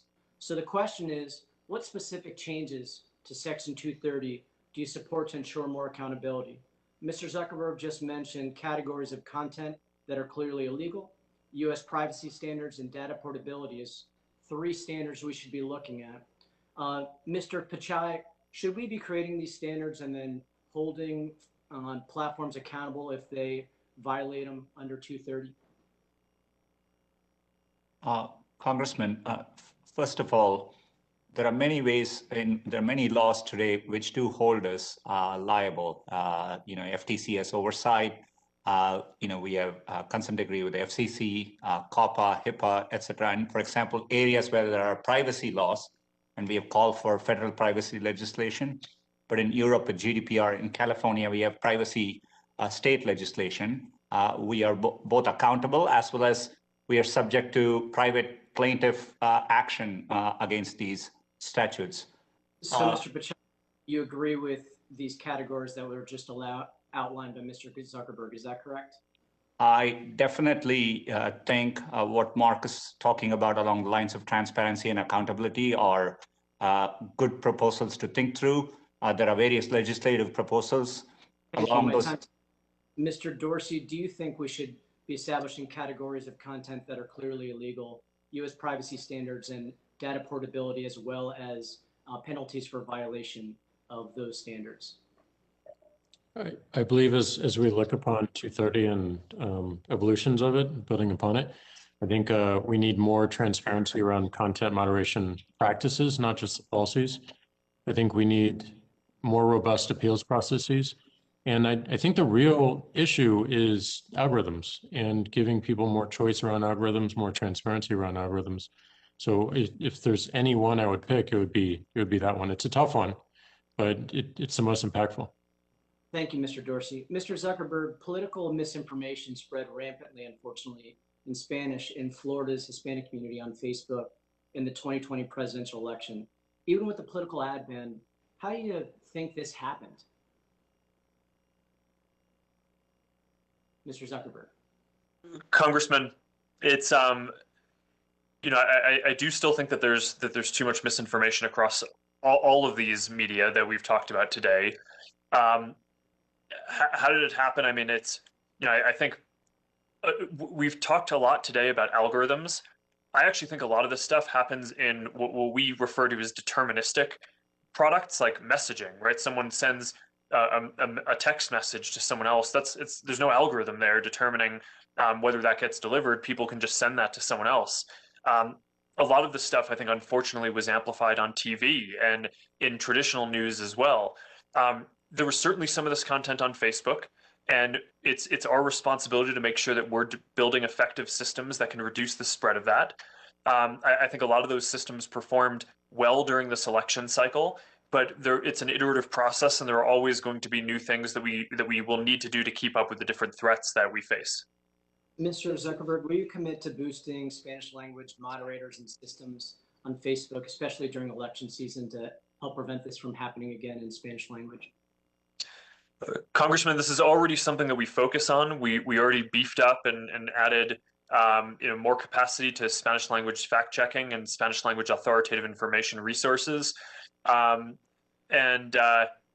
that's certainly something that we hope to build on in the future. So the answer to your question is yes. Gentlemen's time has expired. The chair now recognizes Ms. Lesko for 5 minutes. Thank you, Mr. Chair, and thank you to the witnesses. I represent constituents in the great state of Arizona, and most of my constituents just want to be treated fairly, equitably, impartially, and they want to make sure that their private information stays private. Mr. Pichai, does Wikipedia influence Google's search results? We do index, and Wikipedia is in our index, and for certain queries, if an answer from Wikipedia rises to the top of our ranking, yes, we do rely on it. Thank you. Mr. Dorsey, did you personally decide to ban President Trump from your platform? We have a process that we go through to get there, and that came after a warning. And did you make the final decision? Ultimately, I have final responsibility. Thank you. And Mr. Pichai, in July 2018, the Wall Street Journal reported that Google let hundreds of outside developers scan the inboxes of millions of Gmail users. Mr. Pichai, do Google employees review and analyze Gmail users' content? Congresswoman, I mean, we take privacy very seriously. We don't use the data from Gmail for advertising, and our employees generally do not access it, only in narrow cases, either to troubleshoot with the right consent and permissions. There are provisions with enough checks and balances. So I think what you're saying is occasionally your Google employees do review and analyze. I have another question regarding that. Does Google share Gmail users' emails or analysis of your emails with third parties? we do not sell any data. I think what you're referring to is users could give API access to third-party developers. For example, there were applications which could give travel-related information. So this is a user choice, and it's an API on top of the platforms. We have done numerous steps to make sure users have to go through multiple steps before they would give consent to a third party. And so I've looked through your Google privacy statements and user content, and I still have concerns about that. I'm very concerned. I have Gmail accounts just like millions of people, and I don't know if you're looking at them. I don't know who's looking at them. I don't know who's sharing them. I don't know what you're doing with them. It makes me concerned. I only have a clarify one thing I said there. Only if a user asks us to troubleshoot an account with that user permission. But we do not look into users' email contents, and we do not share the contents with anyone else without the users asking us to do so. However, the Wall Street Journal had this article saying that hundreds of developers were reviewing the email contents. So I have to move on to another question because I only have a short time. Mr. Dorsey, Twitter denied the Center for Immigration Studies the ability to promote 4 tweets that contained the phrases illegal alien and criminal alien, even though those are the correct legal terms. Mr. Dorsey, if there is a warning posted related to a border threat, how will Twitter algorithms react to the use of the word illegal versus undocumented? Well, it's not about our algorithms. It's interpretation against our policy and if there's violations. But we can follow up with you on how we'd handle situations like that. Well, this is the legal term is illegal alien. That is in law, the legal term. So I don't understand why you would not allow that. That is the legal factual term. And with that, I'm going to ask another question. Mr. Zuckerberg, this has been brought up before. Do you believe that your platform harms children? Congresswoman, I don't believe so. This is something that we study and we care a lot about. Designing products that improve people's well-being is very important to us.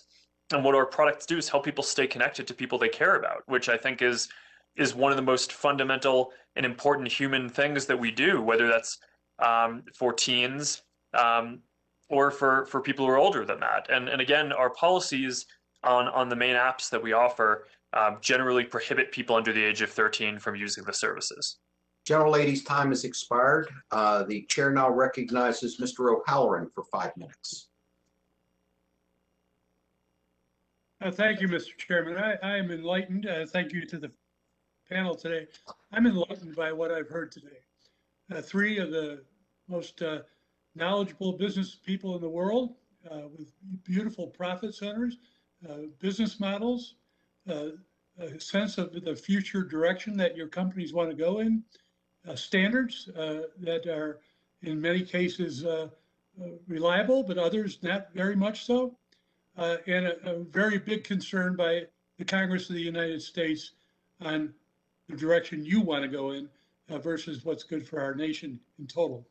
Mr. Zuckerman, last October, Facebook announced it removed a network of 202 accounts, 54 pages, and 76 Instagram accounts for violating your coordinated inappropriate behavior policy. Really, the Forge network was based in Arizona and ran its disinformation operation from 2018 to 2020 by creating fake accounts and commenting on other people's content about the 2018 midterm election, the 2020 presidential election, COVID-19, and criticism for and praise of certain political parties and presidential candidates. Sadly, Facebook only acted after a Washington Post investigation reported its findings. While your testimony states since 2017, Facebook has removed over 100 networks of accounts for engaging in coordinated, unauthenticated behavior, where did Facebook fail by not finding this network over a course of a number of years? Well, Congressman, we have a team of, I think it's more than 300 people who work on counterterrorism at this point, and basically trying to work with law enforcement and across the industry to basically find these networks of fake accounts and authentic accounts that are trying to spread behavior. And I think we've gotten a lot more effective at this. It's, I can't say that we catch every single one, but certainly I think we've gotten a lot more effective, including, just this week we announced that we took down a network of Chinese hackers that were targeting Uyghur activists outside of China. So we've gotten more sophisticated at this. Sometimes when we start finding a lead, we need to wait to kind of see the full extent of the network so we can take down the whole network. So that's a trade-off that, sometimes we're able to discuss with law enforcement and other times not, in terms of how we do enforcement. But overall, I think this effort has gotten a lot more sophisticated over the last 4 years. So you're happy with the amount of personnel that you have working on these issues? Congressman, I think we have one of the leading teams in this area. We went from more than. Are you 4 happy years with, ago. The question was, are you happy with the amount of people you have working and the capacity that you have to take care of these issues? Congressman, I think that the team is well staffed and well funded. We spend billions of dollars a year on these kind of content and integrity and security issues across the company. So I think that is appropriate to meet the challenge. And there are always things that we're going to want to do to improve the tactics of how we find this. And a lot of that over the last several years has been increasing the work that we do with law enforcement and the intelligence community. I'm going to move on to another question, Mr. Zuckerman. Thank you very much. And I do want to say that, again, you're a bright, intelligent CEO. You know in advance what you want. Your algorithms are created by your company and the other companies. You have control over those algorithms. And so the idea that you kind of have to work maybe in this direction, Mr. Zuckerman, Facebook's most recent community standards enforcement report states that 2.5 million pieces of content related to suicide and self-injury were removed in the fourth quarter of 2020 due to increased reviewer capacity. You can do this if you want to do all this stuff. Very briefly explain what policies Facebook put in place to increase reviewer capacity, not just on that issue, but across the perspective. How much over time has this occurred that you continue to increase reviewer capacity? Sure, Congressman. The biggest thing that we've done is automated a lot of this by building AI tools to identify some of this. So, now, for example, more than 95% of the hate speech that we take down is done by an AI and not by a person. I think it's 98 or 99% of the terrorist content that we take down is identified by an AI and not a person. And you mentioned the suicide content as well, which, I think a high 90% is identified by AI. Mr. Zuckerman, I'm over my time. I want to thank the chair, and I also want to state very briefly that you have a lot of work to do, and you and your other cohorts on this panel. Thank you. Gentleman's time has expired. Chair recognizes Mr. Pence for 5 minutes. Thank you, Chairs Doyle and Chakowski and Ranking Members Latta and Bilirakis for holding this joint subcommittee hearing. And thank you to the witnesses for appearing before us today. The extent to which your platforms engulf our lives is reminiscent to the all-encompassing entities we've seen over the past century. In the early 1900s, Standard Oil had a monopoly over 90% of our country's refining business. By the 1970s, if you used a telephone, it was going to be Ma Bell System. In each instant, you could choose not to use either product, but participation in society demanded that you use both. In a similar sense, it is difficult, if not impossible, to participate in society today without coming across your platforms and using them. We could choose not to use them, but like oil and telecommunications, it's considered essential, and so many other people do use them. Even the government has become an equal contributor. Each member of Congress and every senator is all but required to use your platforms to communicate with their constituents while we're in Washington, D.C. I know you understand that your platforms have a responsibility to act in good faith for Hoosiers and all Americans. Unfortunately, regularly, my Facebook and Twitter accounts, like many of my peers and other people I know, are littered with hateful, nasty arguments between constituents that stand in complete opposition to the ideas of civil discourse that your platforms claim to uphold and that you've referenced today. I'm sure you are aware that official government accounts have restrictions that significantly limit our ability to maintain a platform that is a productive resource of information to the public. They have essentially become a micro town hall without a moderator on social media. I agree with all your testimonies that a trust deficit has been growing over the past several years. And as some of you have suggested, we need to do something about it now. The way in which you manage your platforms in an inconsistent manner, however, has deepened this mistrust and devolves the public conversation. My constituents in Southeast Indiana have told me they are increasingly mistrustful of your platforms given how you selectively enforce your policies. Here's just a few examples of how this has occurred. Members of the Chinese Communist Party have verified Twitter accounts to regularly peddle false and misleading claims surrounding the human rights violations we know are occurring in northern China. Twitter gives the supreme leader of Iran a megaphone to proclaim derogatory statements endorsing violence against the US and Western culture. Twitter accounts associated with the supreme leader have called Israel a cancerous tumor and call for the eradication of the Zionist regime. This happens as he also bans the service for his own people to restrict their free expression. Mr. Dorsey, clearly you need to do more to address content that violates your policies. I have two questions for you. Why is the Chinese Communist Party allowed to continue the use of your platform after pushing propaganda to cover up human rights abuses against Muslims in northern China? And two, why does the supreme leader of Iran still have a platform to make threats against Israel and America? So first and foremost, we do label those Chinese accounts so that people have context as to where they're coming from. That's on every single tweet, so people understand the source. We think that's important. We are reviewing our world leaders policy. We're actually taking public comment review right now.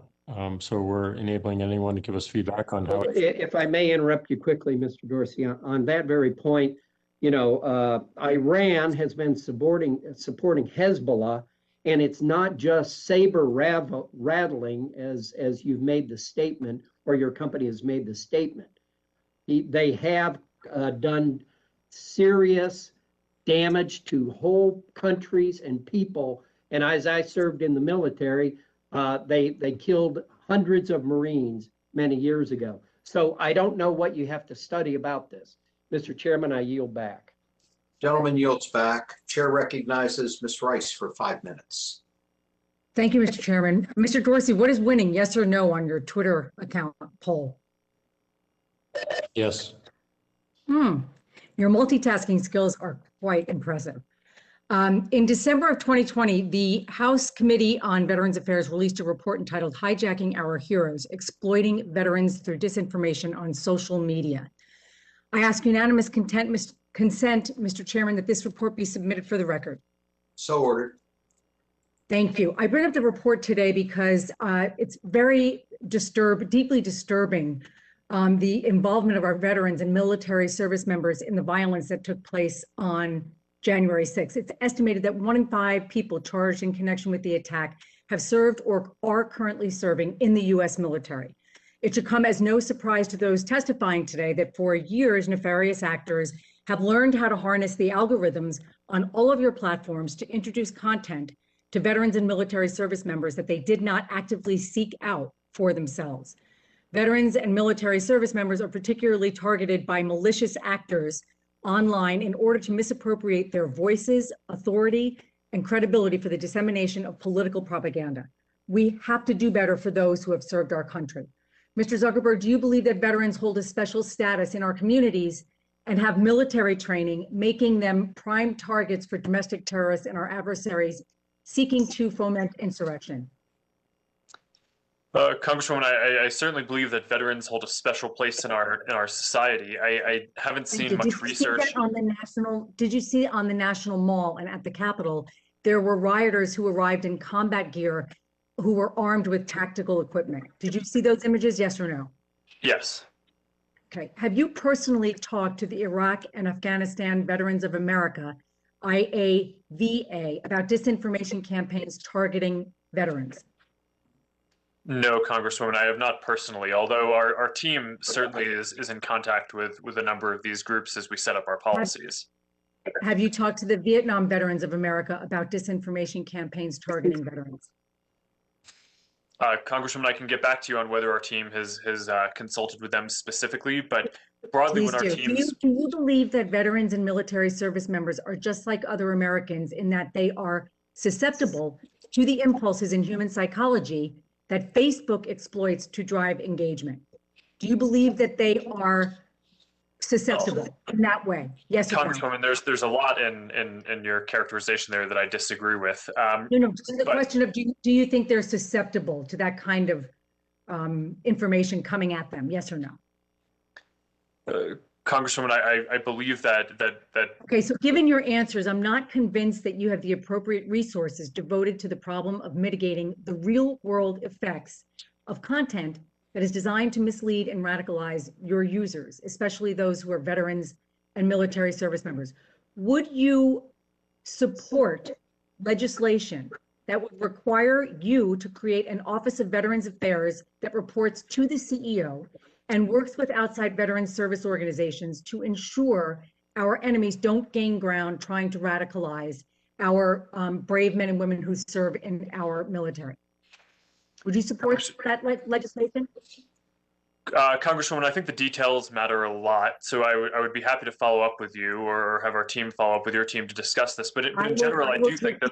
on that, Mr. Zuckerberg, it's just a broad stroke. Do you believe that you could find your way to support legislation that would have as its goal the protection of our military, active duty, and veterans? I think in principle, I think something like that could certainly make sense. So I wrote to you, Mr. Zuckerberg, last month requesting information about Facebook's efforts to curb disinformation campaigns that specifically targeted American service members and veterans. I'm just curious if you know how many public groups with the word veteran or public pages with the word veteran did you remove from your platform after January 6th in association with misinformation about the 2020 election or the attack on the Capitol? Congresswoman, I don't know the answer off the top of my head, but I'd be happy to get back to you with that. Thank you. Thank you.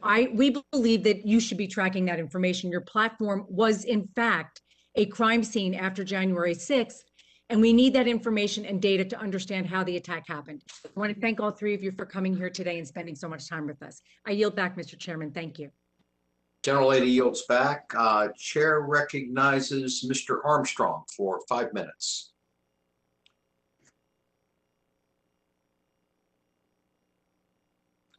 Is Mr. Armstrong here?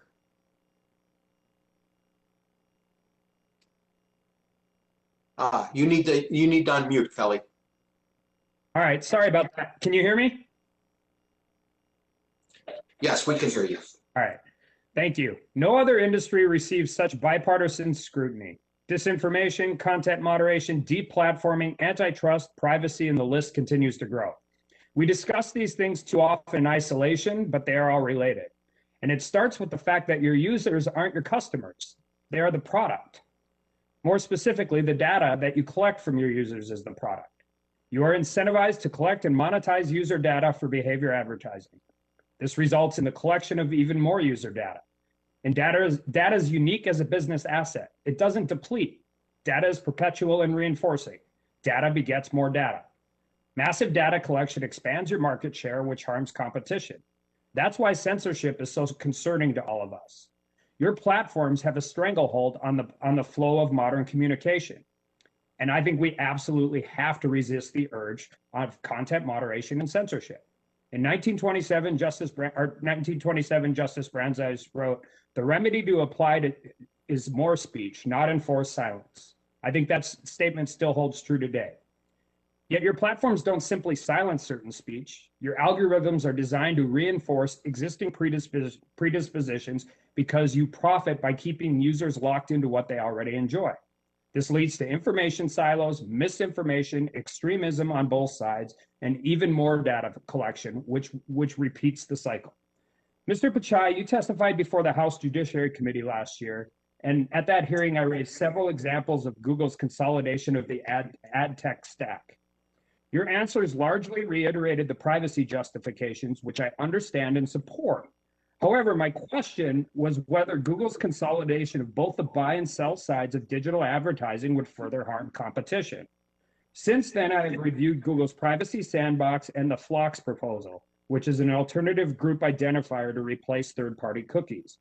Again, I understand and I appreciate the privacy justification.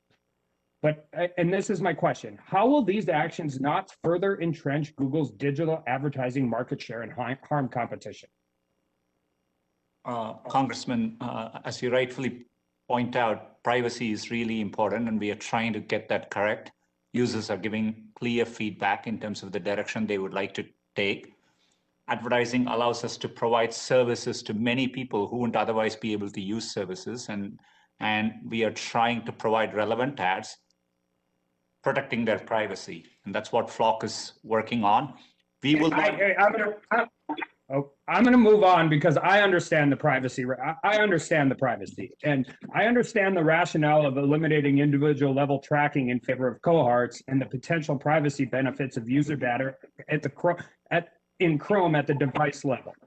But this is still eliminating competitors' access to user data at a time when you already control 60% of the browser market. I have real concerns that Phlox will incentivize more first-party data collection, which will not actually benefit user privacy. Instead of spreading it amongst a lot of different companies, it will just all be, it'll all be with you. And so I guess my point is Congress needs to conduct careful oversight as the privacy sandbox and Phlox are introduced. And we need to ensure that the user privacy increases and that competition is not stifled further. But I do have one question, and it's important. I'm going to ask all three of you. When we're conducting competition analysis in the tech industry, should non-price factors like privacy be considered? And I'll start with you, Mr. Pichai. I think so. I think privacy is very important, and we've called for comprehensive federal privacy legislation.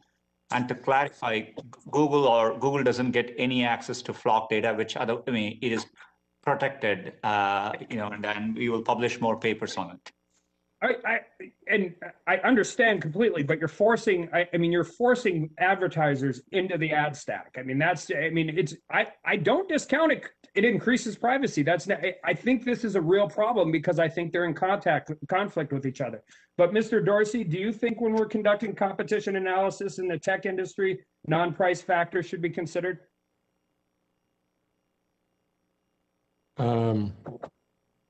Not sure exactly what you mean, but open to a further discussion on it. All right. How about you, Mr. Zuckerberg? Yes, Congressman. My understanding is that the law already includes the quality of products in addition to price. And I will just say, I appreciate you talking about the difference between big platforms and small platforms, because I think in our history of trying to regulate big companies, Congress has always done a really good job at harming the smaller companies worst. And with my last 6 seconds, because this isn't the appropriate hearing, but I'm going to ask, please all do a better job of making sure artists get paid for their work on your platforms. And with that, I yield back. Gentleman yields back. The chair recognizes Mr. Vesey for 5 minutes. Thank you, Mr. Chairman. It's often been said that lies travel faster than truth, and we've seen that play out with devastating consequences on social media platforms today. This concerns me greatly, not just as a father or a lawmaker, but as someone ready to see the past divisions that have dominated our country for the past several years, and really decades, really. But it's hard to see how this can change when the CEOs of the largest social media platforms repeatedly say they will fix their ways only to keep spreading harmful lies and misinformation. I want to give you an example.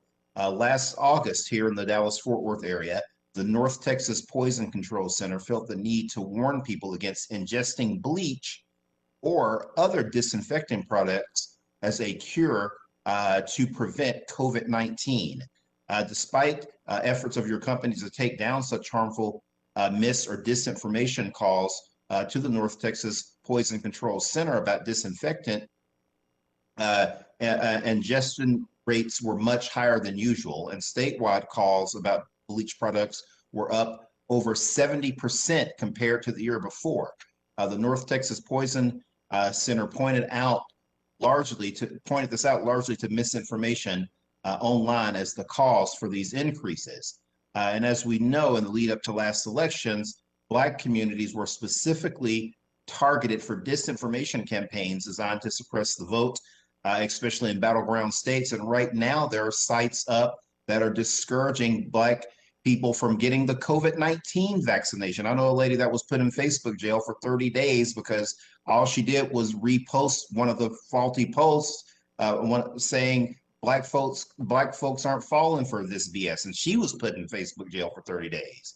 Now, even if these posts were eventually taken down or otherwise labeled as false, again, lies travel a lot faster than truths. Your companies have been largely flat-footed when it comes to getting out ahead of these issues, and it's time for something to change.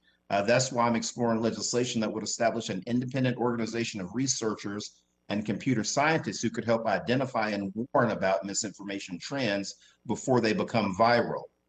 This early warning system would help social media sites, the public, and law enforcement so that when dangerous conspiracies or disinformation is spreading, they can be on alert and hopefully slow its effect. Mr. Zuckerberg, would you support legislation that would alert all Facebook or Instagram users of harmful disinformation and conspiracy theories spreading across your platforms?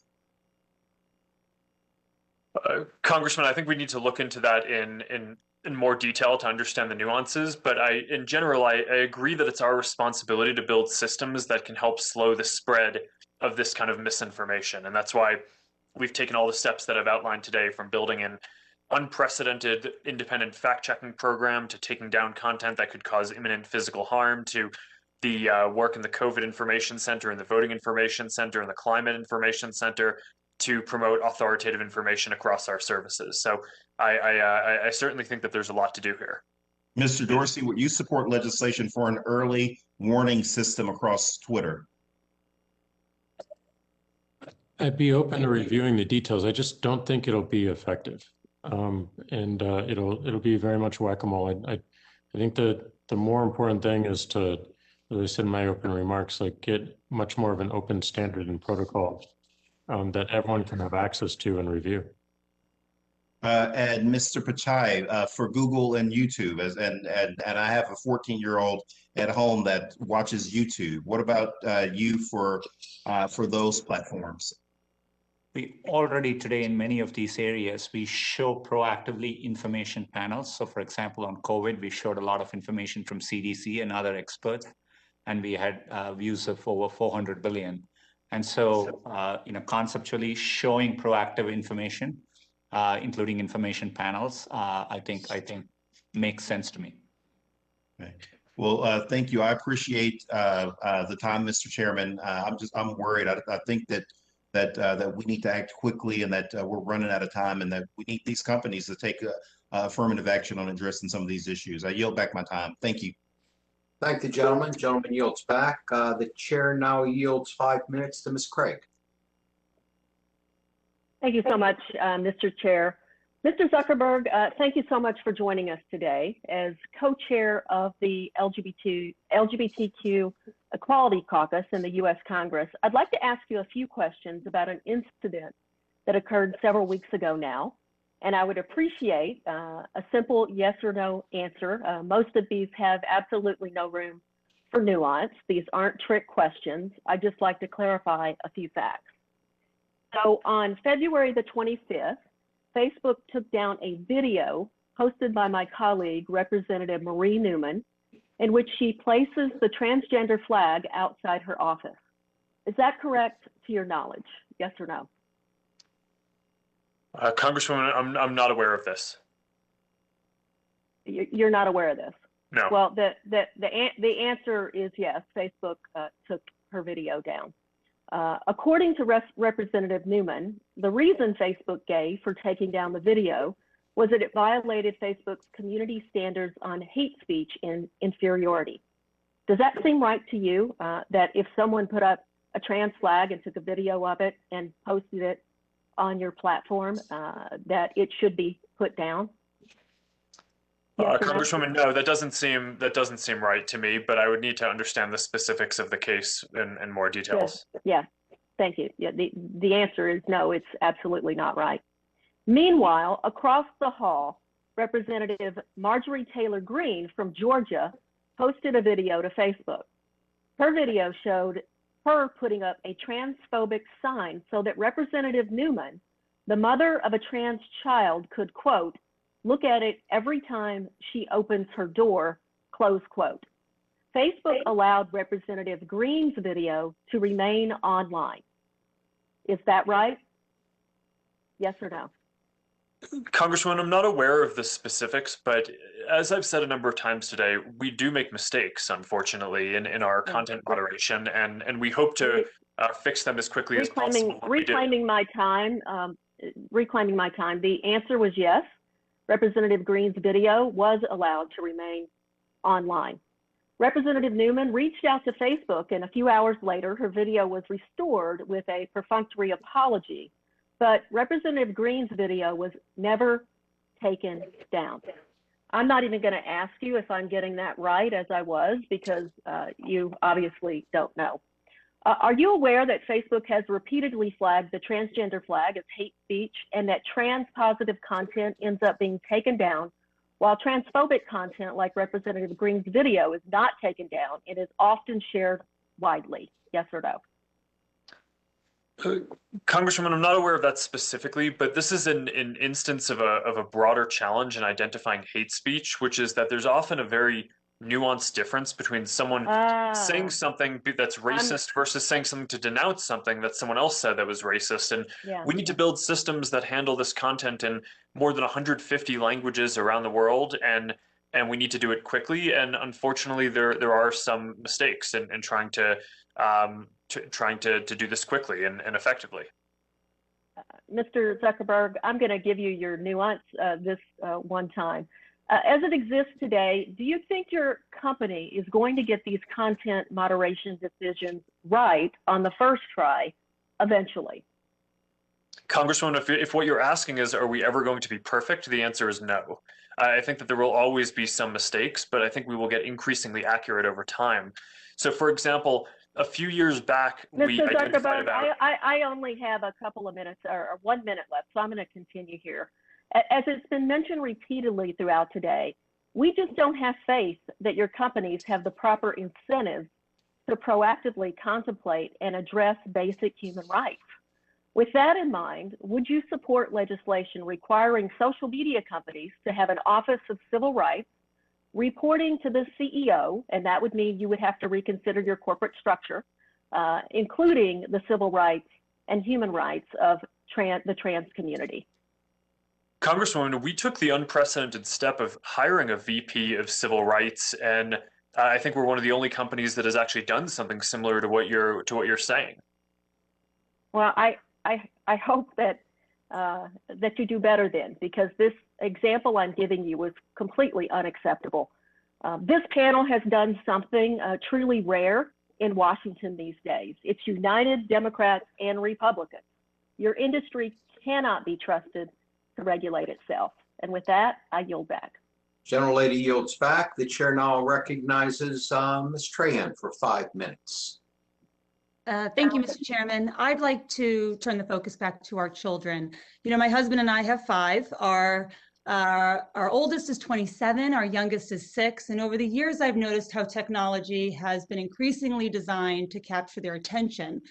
The more time my first grader spends scrolling through an app, the less time she is playing outside or enjoying face-to-face interactions with us.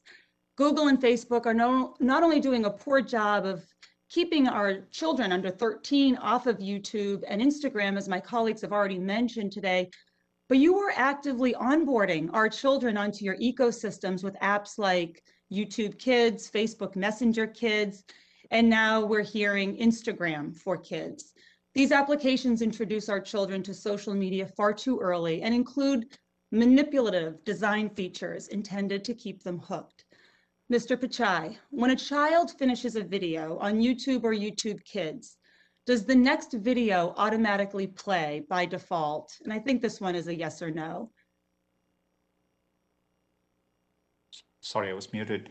Congresswoman, I have children too. I worry about the time they spend online, and I agree with you. It's an important issue. Yes. We designed YouTube. The autoplay function by default, that's a yes. On the main app, it is there, and for each video, there's an easy on-off toggle. Users have preferences. But the default setting is yes. When a user who is predicted to be a teen is watching a YouTube video, are the number of likes displayed by default? Yes or no, please? On all videos, I think we do have, across all videos we have. Great. And Mr. Zuckerberg, will the recently reported Instagram app for kids have endless scroll enabled? Yes or no? Sorry. Congresswoman, we are not done finalizing what the app is going to be. I think we're actually still pretty early in designing this, but you know, I just want to say that are you not sure, or you're not sharing features? And look, another feature of concern is the filter that adds an unnatural but perfect glow for my 10-year-old to apply to her face. Is that feature going to be part of Instagram for Kids? Congresswoman, I don't know. I haven't discussed this with the team yet.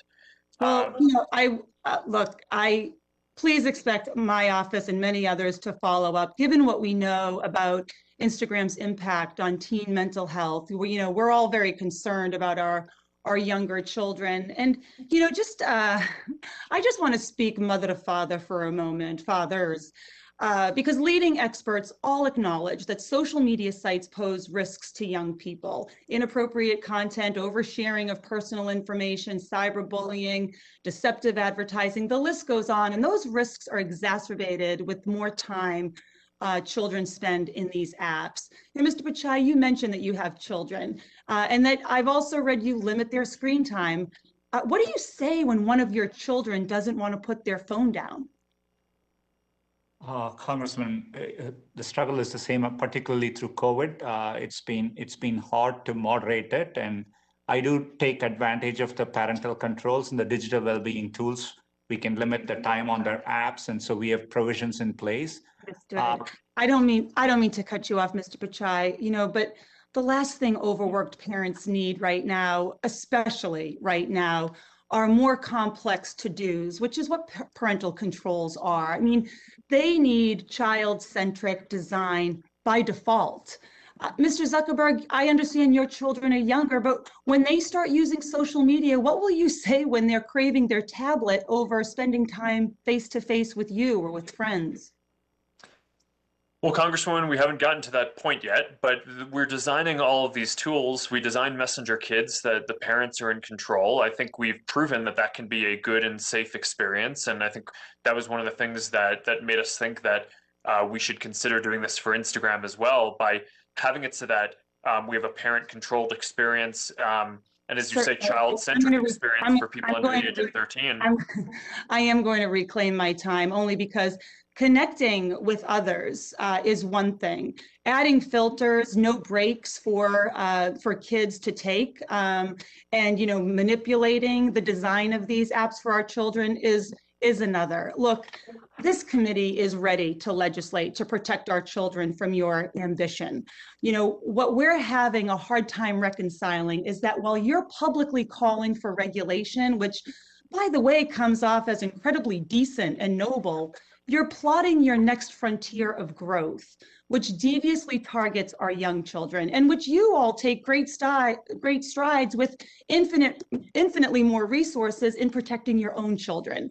This playbook is familiar. As some of my colleagues have already pointed out, it's the same tactic we saw from alcohol companies and big tobacco. Start them young and bank on them never leaving, or at least never being able to. But these are our children, and their health and well-being deserve to take priority over your profits. Gentlelady's time has expired. Chair now recognizes Ms. Fletcher for 5 minutes. Thank you, Chairman Doyle, and thanks to you and Chairwoman Schakowsky and Ranking Members Latta and Bilirakis for holding this hearing today. I agree with my colleagues. There's a broad consensus on a range of issues, and I appreciate the discussion. As we've discussed extensively today, one of the big challenges of this rise of dangerous disinformation is that it denies us a basic set of shared facts to enable informed debate like what we are having here today. And it's absolutely vital that we take charge and that we address this. What we've seen is that countries whose interests are not aligned with ours, extremist organizations and others, have used online social media platforms to engage and to amplify extremist content and disinformation, from the COVID-19 pandemic to the January 6th insurrection, both of which we've talked about extensively today. We've seen that the real world cost of this unchecked spread of disinformation is in lives. And like my colleagues, I worry that the structure of many social media companies, including those we have before us today, prioritize engagement, including engagement with provocative or extremist content over responsible corporate citizenship. So one of my greatest concerns regarding how extremist content and disinformation is allowed to spread on your platforms is the lack of data transparency when it comes to independent analysis.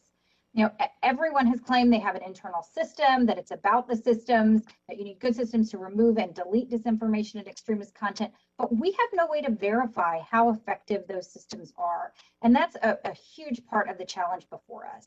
I think we all would agree that we need data and information to make good policy and to write good legislation, which will be coming out of this committee. So that brings me to a follow-up on my colleague Ms. Rice's questions about data. As she mentioned, and it's my understanding that all three of your platforms chose to remove content that was posted regarding the Capitol insurrection on January 6th. And I think we can all understand some of the reasons for that, but as a result, it's unavailable to researchers and to Congress. So my question for each of you is, will you commit to sharing the removed content with Congress to inform our investigation of the events of January 6th and also of the issues before us today about how to respond to extremist and dangerous content online? And I'll start with Mr. Zuckerberg. Thanks, Congresswoman. When we take down content that might be connected to a crime, I think we do, as a standard practice, try to maintain that so we can share with law enforcement if necessary. And I'm sure our team can follow up to discuss that with you as well. Sure, I appreciate that. And I understand that you have a legal obligation to cooperate with authorities and law enforcement in these cases. And I think that, what I'm talking about is also sharing it with us in Congress. And I appreciate your response there. Mr. Dorsey? We would like to do this, actually. We've been thinking about a program for researchers to get access to actions that we had to take. But all of this is subject to local laws, of course. Well, and that may be something that we can help craft here. So I think that, it is consistently something we've heard from researchers as well, is a real area of challenge in not having the data. So I appreciate that. And Mr. Pichai? Do you also agree? Oh, Congresswoman, sorry, I was muted. We are working with law enforcement and happy to connect with your office. And, we cooperate as allowed by law while balancing the privacy of the people involved. Well, thank you. So I appreciate all of your willingness to work with us and to assist Congress in addressing this attack on our Capitol and on our country. Another idea that I would like to touch base with you on in the time I have left, just over a minute, is the difference we see in how your platforms handle foreign extremist content versus domestic content. And by all accounts, your platforms do a better job of combating posts and information from foreign terrorist organizations or FTOs like ISIS or Al-Qaeda, and others where the posts are automatically removed depending on keywords and phrases, et cetera. The FTOs are designated by the State Department through rigorous criteria to identify groups that wish to cause harm to Americans. Currently, there's no legal mechanism or definition for doing the same for domestic terror and hate groups. Would a federal standard for defining a domestic terror organization similar to FTOs help your platforms better track and remove harmful content from your sites? Mr. Zuckerberg? Congresswoman, I'm not sure. I think in domestically, we do classify a number of white supremacist organizations and militias and conspiracy networks like QAnon as the same level of problematic as some of these other organizations that are able to take decisive action. I think where this ends up being more complicated is where I hate to cut you off, but I'm going to run out of time. So your answer was, I'm not sure. Can I just get a quick yes or no from Mr. Dorsey and Mr. Pichai? Yes, very quickly, because your time has expired. Just very quickly. We need to evaluate it. We need to understand what that means. I think as domestic agencies focus on it, I think we are happy to work and cooperate there. Okay, well, gentlemen. thank you very much, Mr. Chairman. I yield back.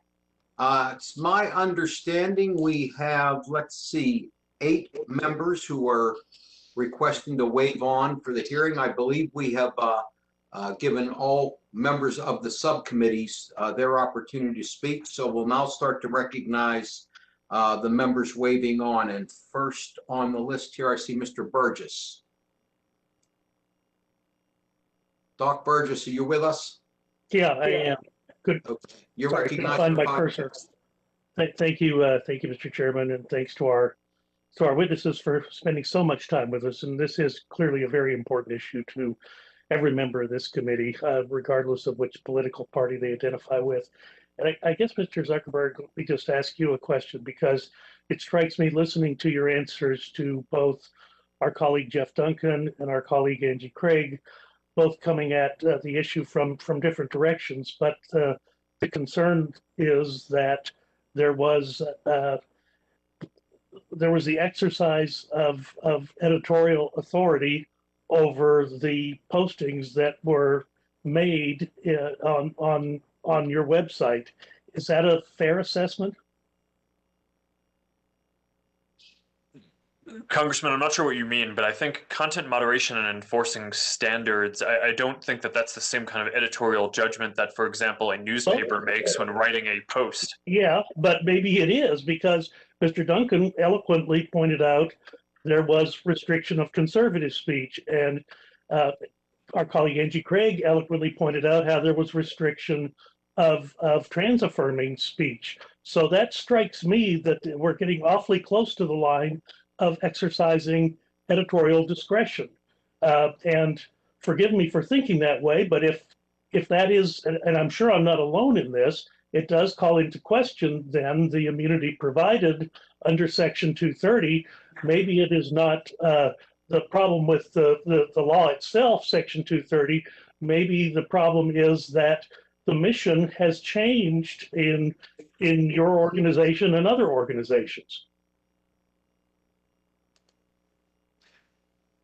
Congressman, I'm not sure what you mean, but we have clear standards against things like terrorist content, child exploitation, incitement of violence, intellectual property violations, pornography, things that I would imagine that you agree with. And All spelled out in the plain language of Section 230. But again, you're putting restrictions on conservative speech. Mr. Duncan eloquently pointed out how that is occurring. Angie Craig eloquently pointed out how you're putting restrictions on trans-affirming speech. None of those fall into any of the other categories that you're describing. So to the just to the casual observer, it appears that you're exercising editorial authority, and as such, maybe you should be regulated as a publisher as opposed to simply someone who is carrying who is indifferent to the content that they're carrying.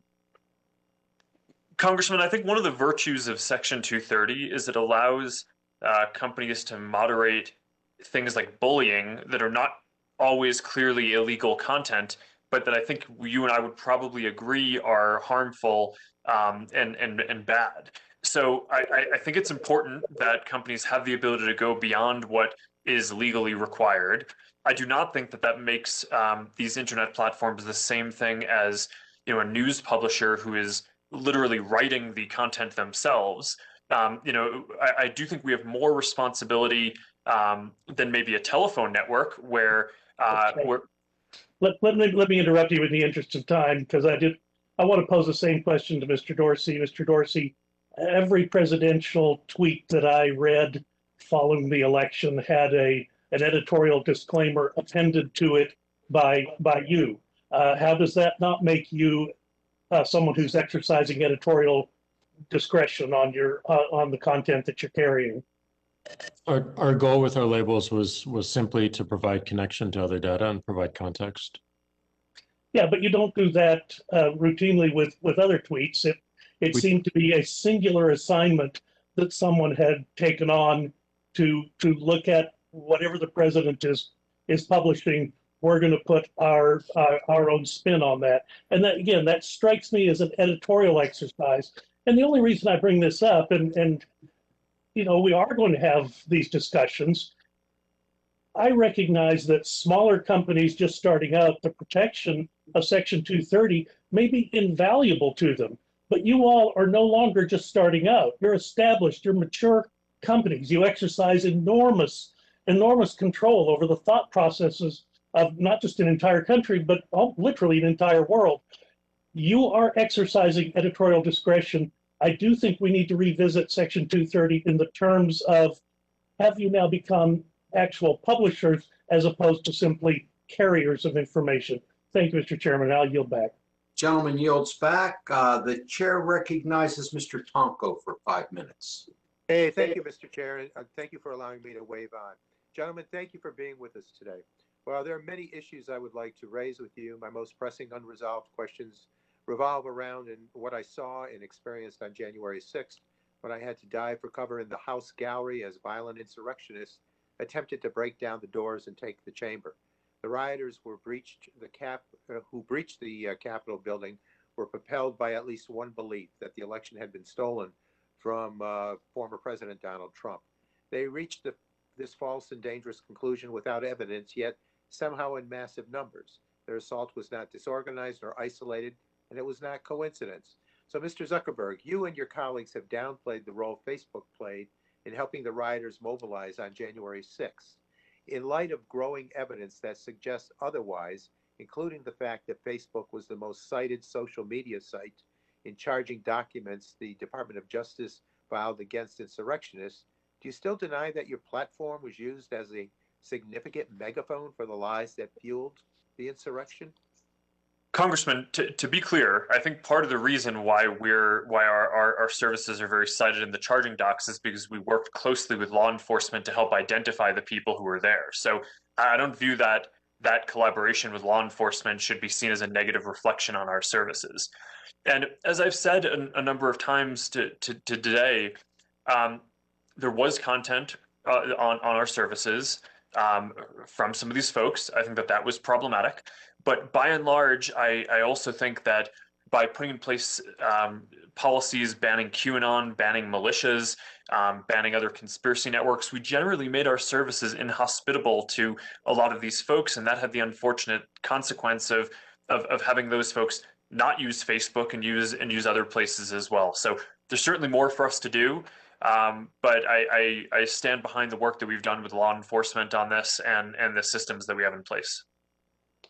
Thank you. Mr. Pichai, can you affirmatively state that YouTube did not recommend videos with Stop the Steal content, white supremacy content, and other hate and conspiracy content that were seen by rioters at the Capitol?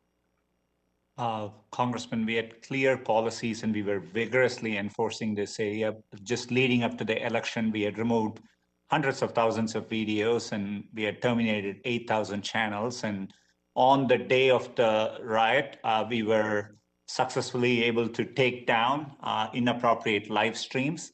We gave precedence to journalistic organizations covering the event, and that's the content we raised up on YouTube that day. And since then, we have been cooperating with law enforcement as well. So you're indicating that you did not recommend videos with Stop the Steal.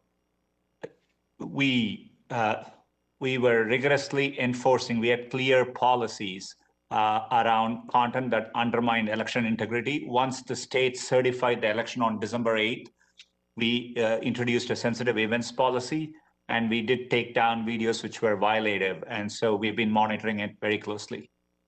And thank you. And Mr. Dorsey, are you confident that the conspiracy theorists or other purveyors of electoral misinformation and Stop the Steal on Twitter were not recommended to others? I can't say that with confidence, but I know we did work really hard to make sure that if we saw any amplification that went against the terms of service, which this would, we took action immediately. We didn't have any upfront indication that this would happen, so we had to react to it quite quickly. I thank you. So who and what content your platforms recommend have real world consequences, and the riot caused 5 deaths and shook our democratic foundations. But I believe that your platforms are responsible for the content you promote, and look forward to working with my colleagues to determine how to hold you accountable. Mr. Pichai and Google and YouTube often slip under the radar as a source of disinformation, but in the last election, bad actors used ads on Google search to scam people looking for voting information, and YouTube failed to remove videos that spread misinformation about the 2020 vote results. So, Mr. Pichai, when journalists pointed out in November that election misinformation was rampant on Google's YouTube, the company said it was allowing discussions of election processes and results. A month later, YouTube said it would remove new content alleging widespread voter fraud in the 2020 election. Why did YouTube wait a month to take action on election misinformation? If I could clarify here, we were taking down videos leading up to the election. There is obviously a month from the date of election till there are due processes, court challenges, and we waited till this, we consulted with CISPA and the Association of Secretaries of State. And on December 8th, when the states certified the election, we started enforcing newer policies on December 9th. To be very clear, we were showing information from the Associated Press, and we were proactively showing information high up in our search results to give, relevant information throughout this election cycle. Gentleman's time is expired. Chair recognizes Mr. McKinley for 5 minutes. Thank you, Mr. Chairman. And this panel, you all have to be exhausted after being grilled all day long like this. So my questions are to Mr. Zuckerberg.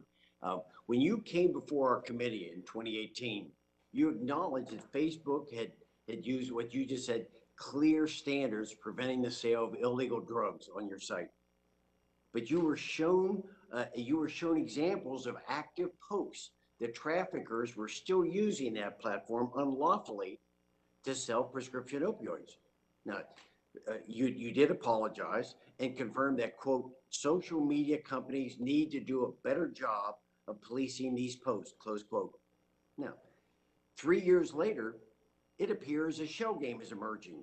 Facebook seems to have cleaned up its act, but you're now allowing Instagram, one of your subsidiaries, to become the new vehicle.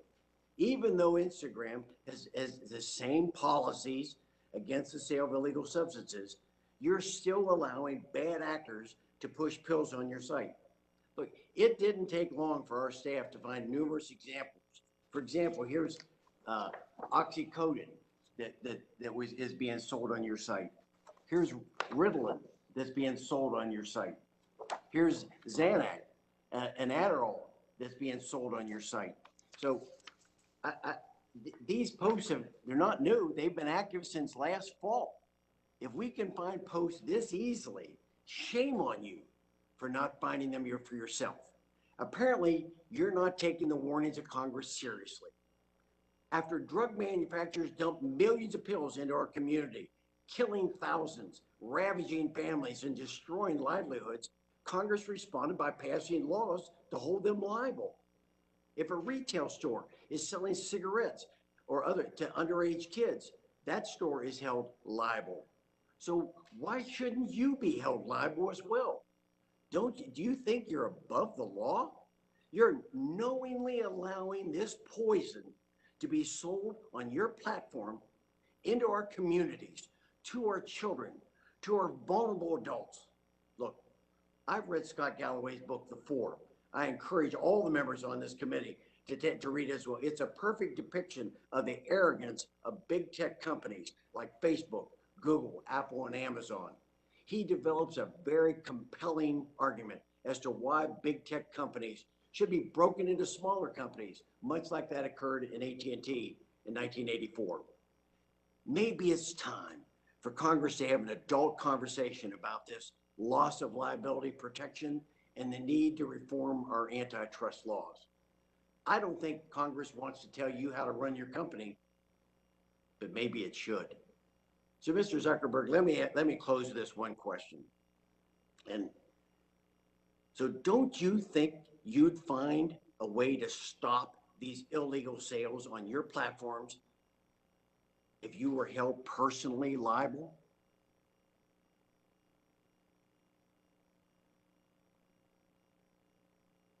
Keep on getting muted. Congressman, we don't want any of this content on our platforms. And I agree with you that this is a huge issue. We've devoted a lot of resources and have built systems that are largely quite effective at finding and removing the content. But I just think that what we all need to understand is that at the scale that these communities operate, where people are sharing millions or in messages billions of things a day, it is inevitable that we will not find everything. Just like a police force in a city will not stop every single crime. So I think that we should. I asked you the question very directly, Mark. I did it.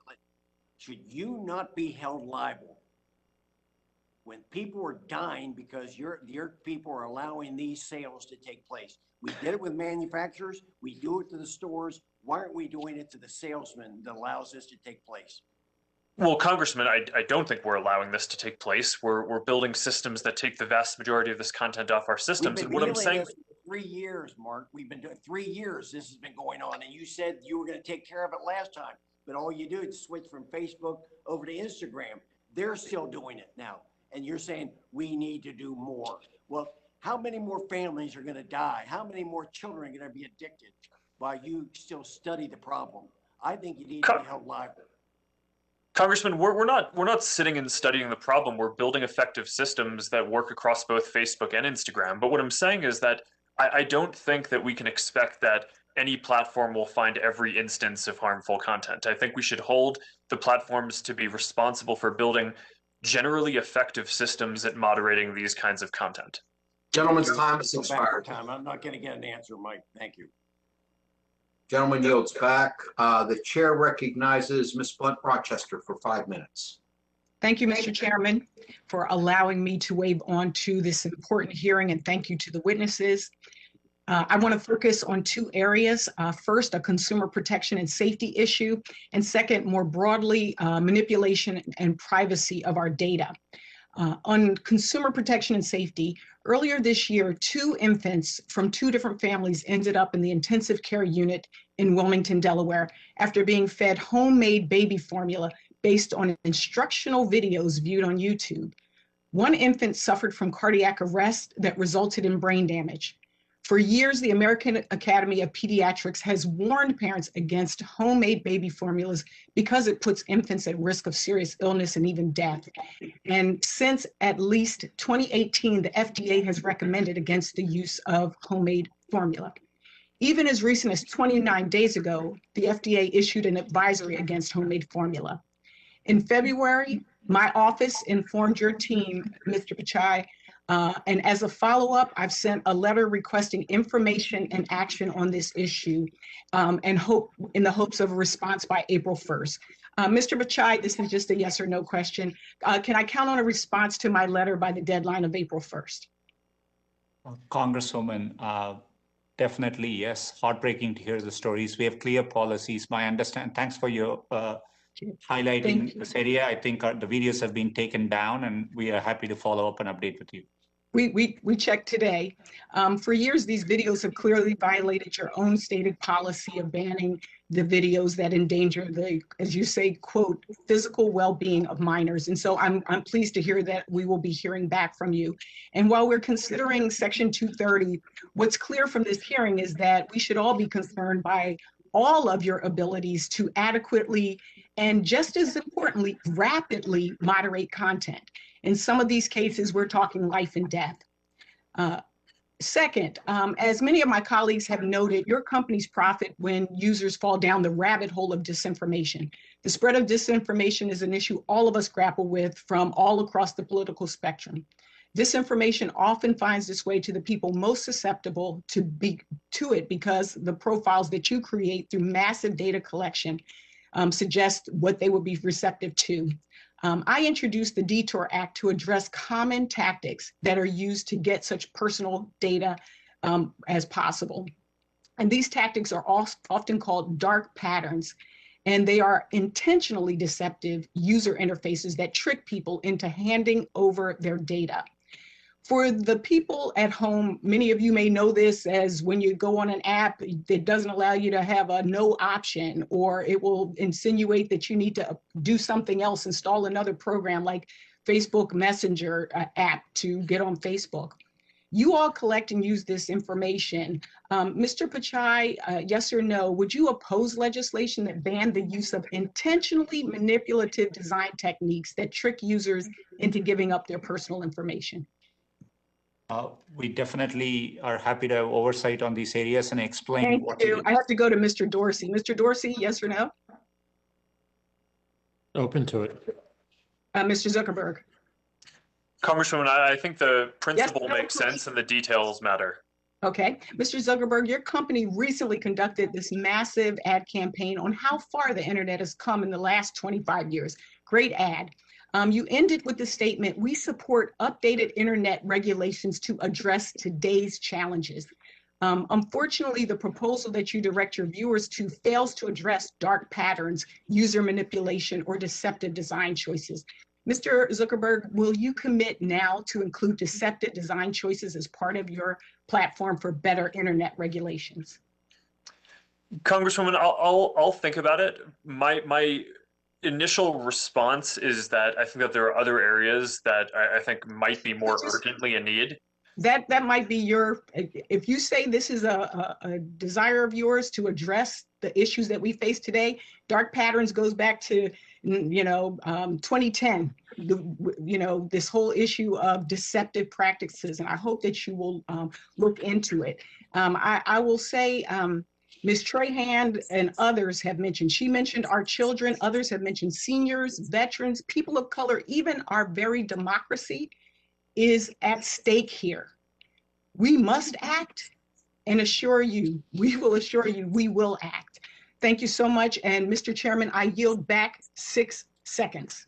I thank the gentlelady. Gentlelady yields back, and now the chair recognizes Mr. Griffith for 5 minutes. Thank you very much, Mr. Chair.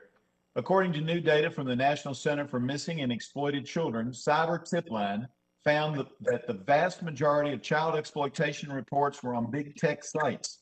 Facebook had the most, 20.3 million. Google was second with 546,000 plus. Twitter had 65,000 plus. Put in perspective, MindGeek, the Canada-based parent company of major porn websites, had 13,229. Facebook claims 90% of the flagged incidents were duplicates. All right, let's accept that. That still leaves over 2 million incidents. 2 million incidents. Mr. Zuckerberg, yes or no? Does Facebook have a problem with child exploitation on its platform? Congressman, this is an area that we work on a lot, but the reason why those numbers are so high is because we're so proactive about trying to find this and send it to NCMEC and others who are doing good work in this area. We send content and flags over to them quite liberally whenever we think that we might see that something is an issue. And that's, I think, what the public should want us to do, not criticize us for sending over a large number of flags, but should encourage the companies to be doing You're this. admitting that you all have a problem, and this is one way you're trying to work on it. Mr. Pichai, yes or no? Do you agree with Mr. Zuckerberg that you all have a problem?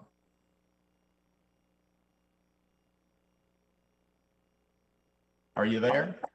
Congressman, sorry, I was muted. This is an area which we invest very heavily. We have been praised by several authorities. We work proactively. So the answer is yes. Mr. Dorsey, yes or no? Do you agree? If we see any problems, we try to resolve them as quickly as possible. But you do have problems, and that's why you're trying to resolve them. I get that. The problem is when you're talking about millions of incidents, and we take 90% of them as duplicates from the Facebook data, that's millions of incidents that are happening where our children are being exploited with child pornography on you all sites. We got to do better. I think you all need, for everything that we've talked about today, an independent industry-wide review team like the electronic industry did with the Underwriters Laboratory nearly 150 years ago. I told y'all that when you were here before. Nobody's done anything. I don't think it needs to be within your company. I think it needs to be outside. And on that vein, I would say to Google, special permission was given to Moonshot CVE to target ads against extremist keywords. Moonshot then directed thousands of individuals who searched for violent content to videos and posts of a convicted felon who espouses anti-law enforcement, anti-Semitic, and anarchist viewpoints. Mr. Pichai, are you aware of this problem? Congressman, I'm not aware of the specific issue. Last year, we blocked over 3.1 billion bad ads, 6,000 ads per minute. And so we enforce vigorously, but I'm happy to look into this specific issue and follow up back with you. Well, here's what happened. You partnered with an outside group that didn't do their job. What are your standards when you partner with an outside group? What are your standards and what are your philosophy? Because they sent people who were already looking for violence to a convicted felon with anarchist and anti-Semitic views. There is no place for hate speech, and I'm disappointed to hear of this. We will definitely look into it and follow back with you. Well, and I appreciate that. I recognize that, but I have the same concerns that Mr. McKinley had, and you weren't here last time, but we heard these same kinds of things about how we're going to work on it and how we're going to get these problems resolved. And I forget when that hearing was, but a year or so ago. And yet we continue to have the same problems where political candidates' information is being taken down because for some reason it's flagged. Where conservatives and people on the left are being hit and taken down. And I agree with many of the sentiments on both sides of the aisle that if you all aren't doing anything and it appears that you're not moving fast enough, we have no choice in Congress but to take action. I don't want to. I'd rather see you all do it like the electric industry did with Underwriters Laboratory. But nobody's doing that. Nobody's coming up with a group that both sides of the aisle and the American families can feel comfortable with. And so we're going to have to take action, and it's probably going to be this year. I yield back. Gentleman yields back. The chair recognizes Ms. Schreier for 5 minutes. Thank you, Mr. Chairman. I'm a pediatrician, and I've spent my life calming patients who are nervous about vaccines because of online misinformation. In fact, that's why I introduced the Vaccines Act when I was a new member of Congress. Did you know that there are doctors who, after spending their entire day on the front line fighting this virus, they come home at night and spend their scarce free time and family time fighting misinformation about vaccines online? And this misinformation, of course, comes primarily from Facebook and Twitter. So the question is, why do they do that? Well, they do it because of things like this that happened after I introduced the Vaccines Act. Here are some overt threats. Keep shoving this vaccine mantra down people's throats and expect riots. Be careful, you will answer for this tyranny one day.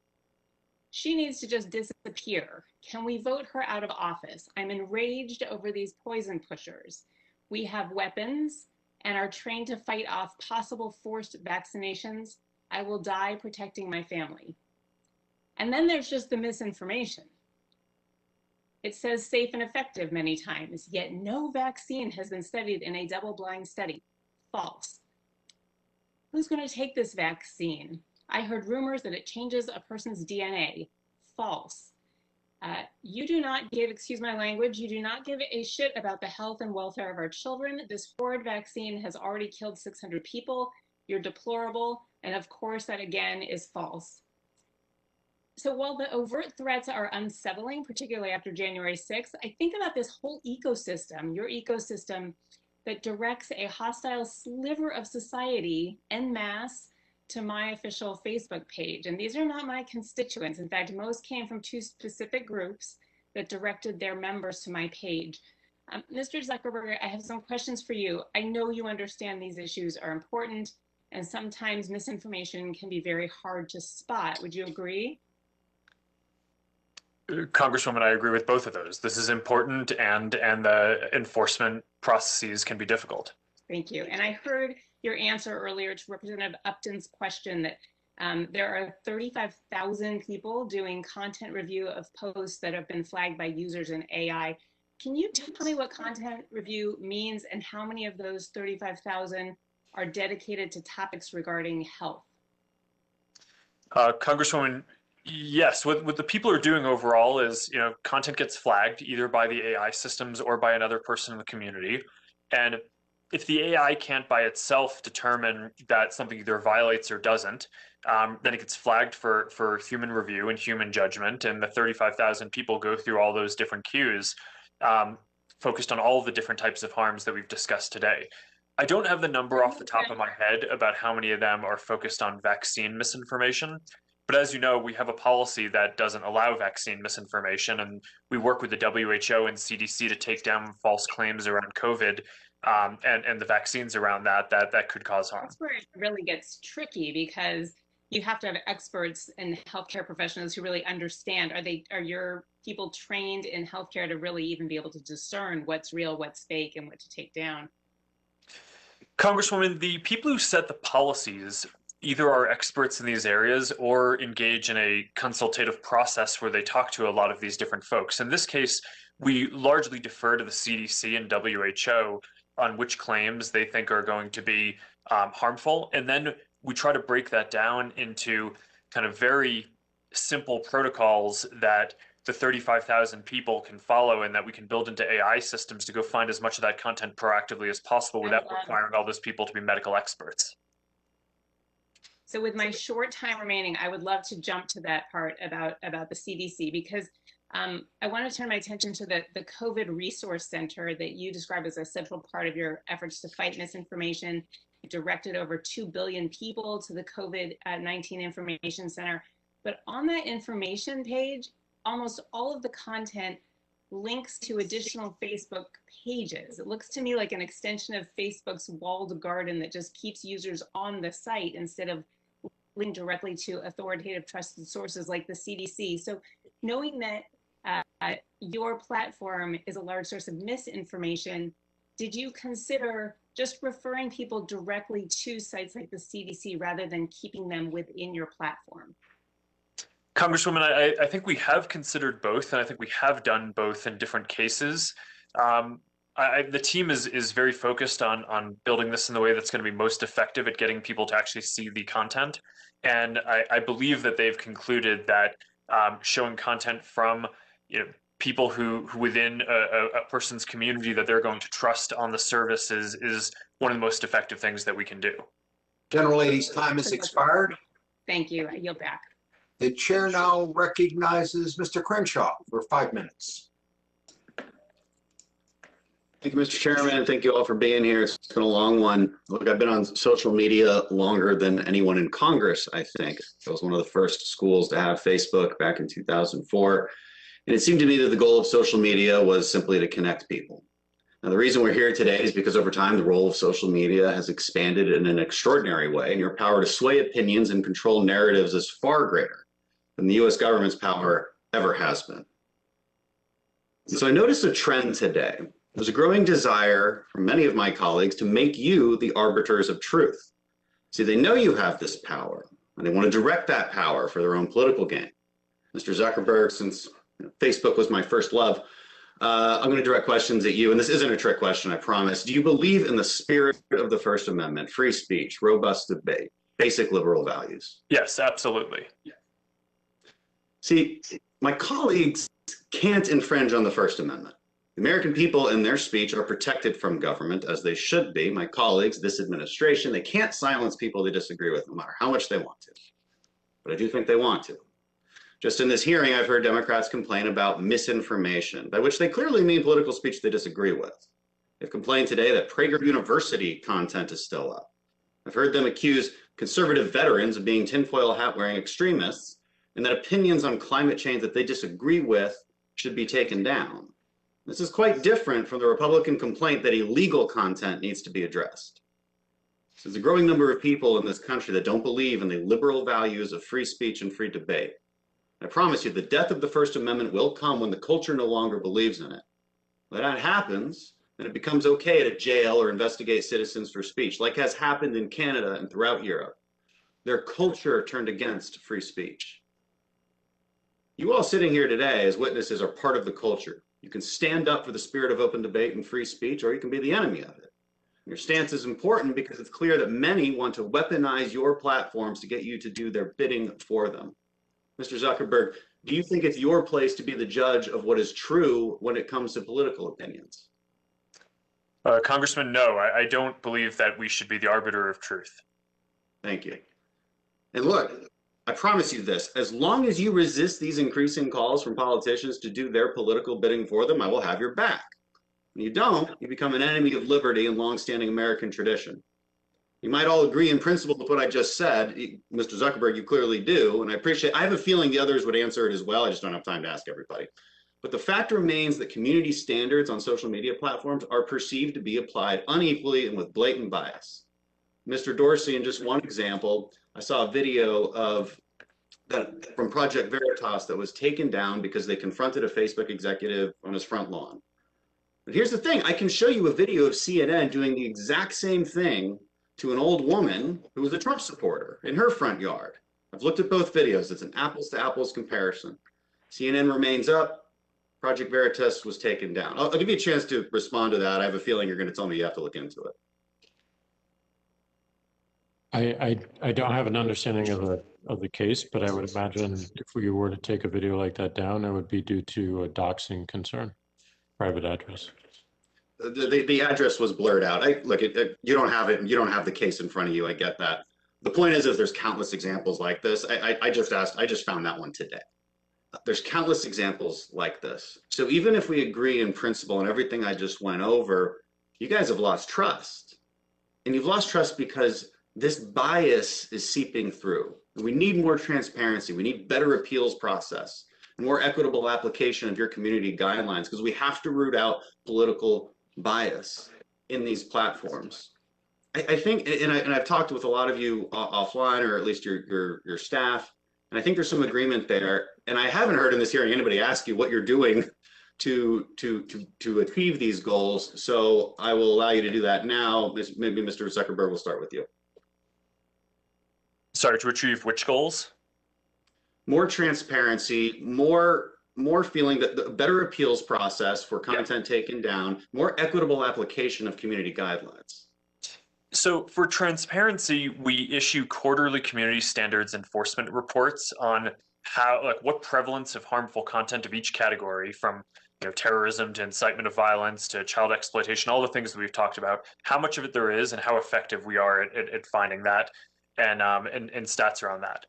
For appeals, the biggest thing that we've done is set up this independent oversight board, which is staffed with people who all have a strong commitment to free expression, for whom people in our community can ultimately appeal to them, and that group will make a binding decision, including overturning several of the things that we've taken down and telling us that we have to take them, that we have to put them back up, and then we respect that. Gentleman's time has expired. Chair now recognizes, last but not least, my fellow Pennsylvanian, Mr. Joyce. You're recognized for 5 minutes. Thank you for yielding, and thank you, Mr. Chairman, and the ranking members for convening this hearing. I thank you all. It's been a long day, but this is an incredibly important day.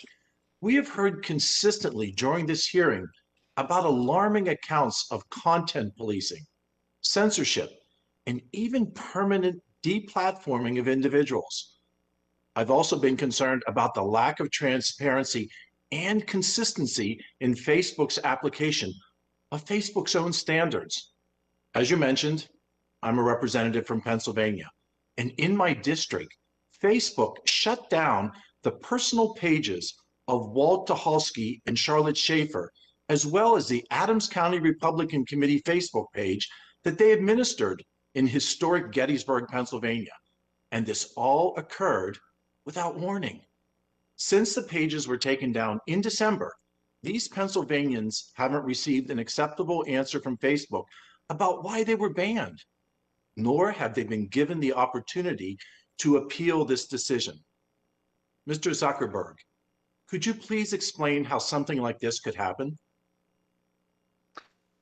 Congressman, I'm not familiar with those specific details, but in general, I agree that building out a better appeals process and better and more transparent communication to people about why specific decisions were made is one of the most important things that we need to do next. And that's one of the big things on our roadmap for this year and next year. And I hope we can dramatically improve those experiences.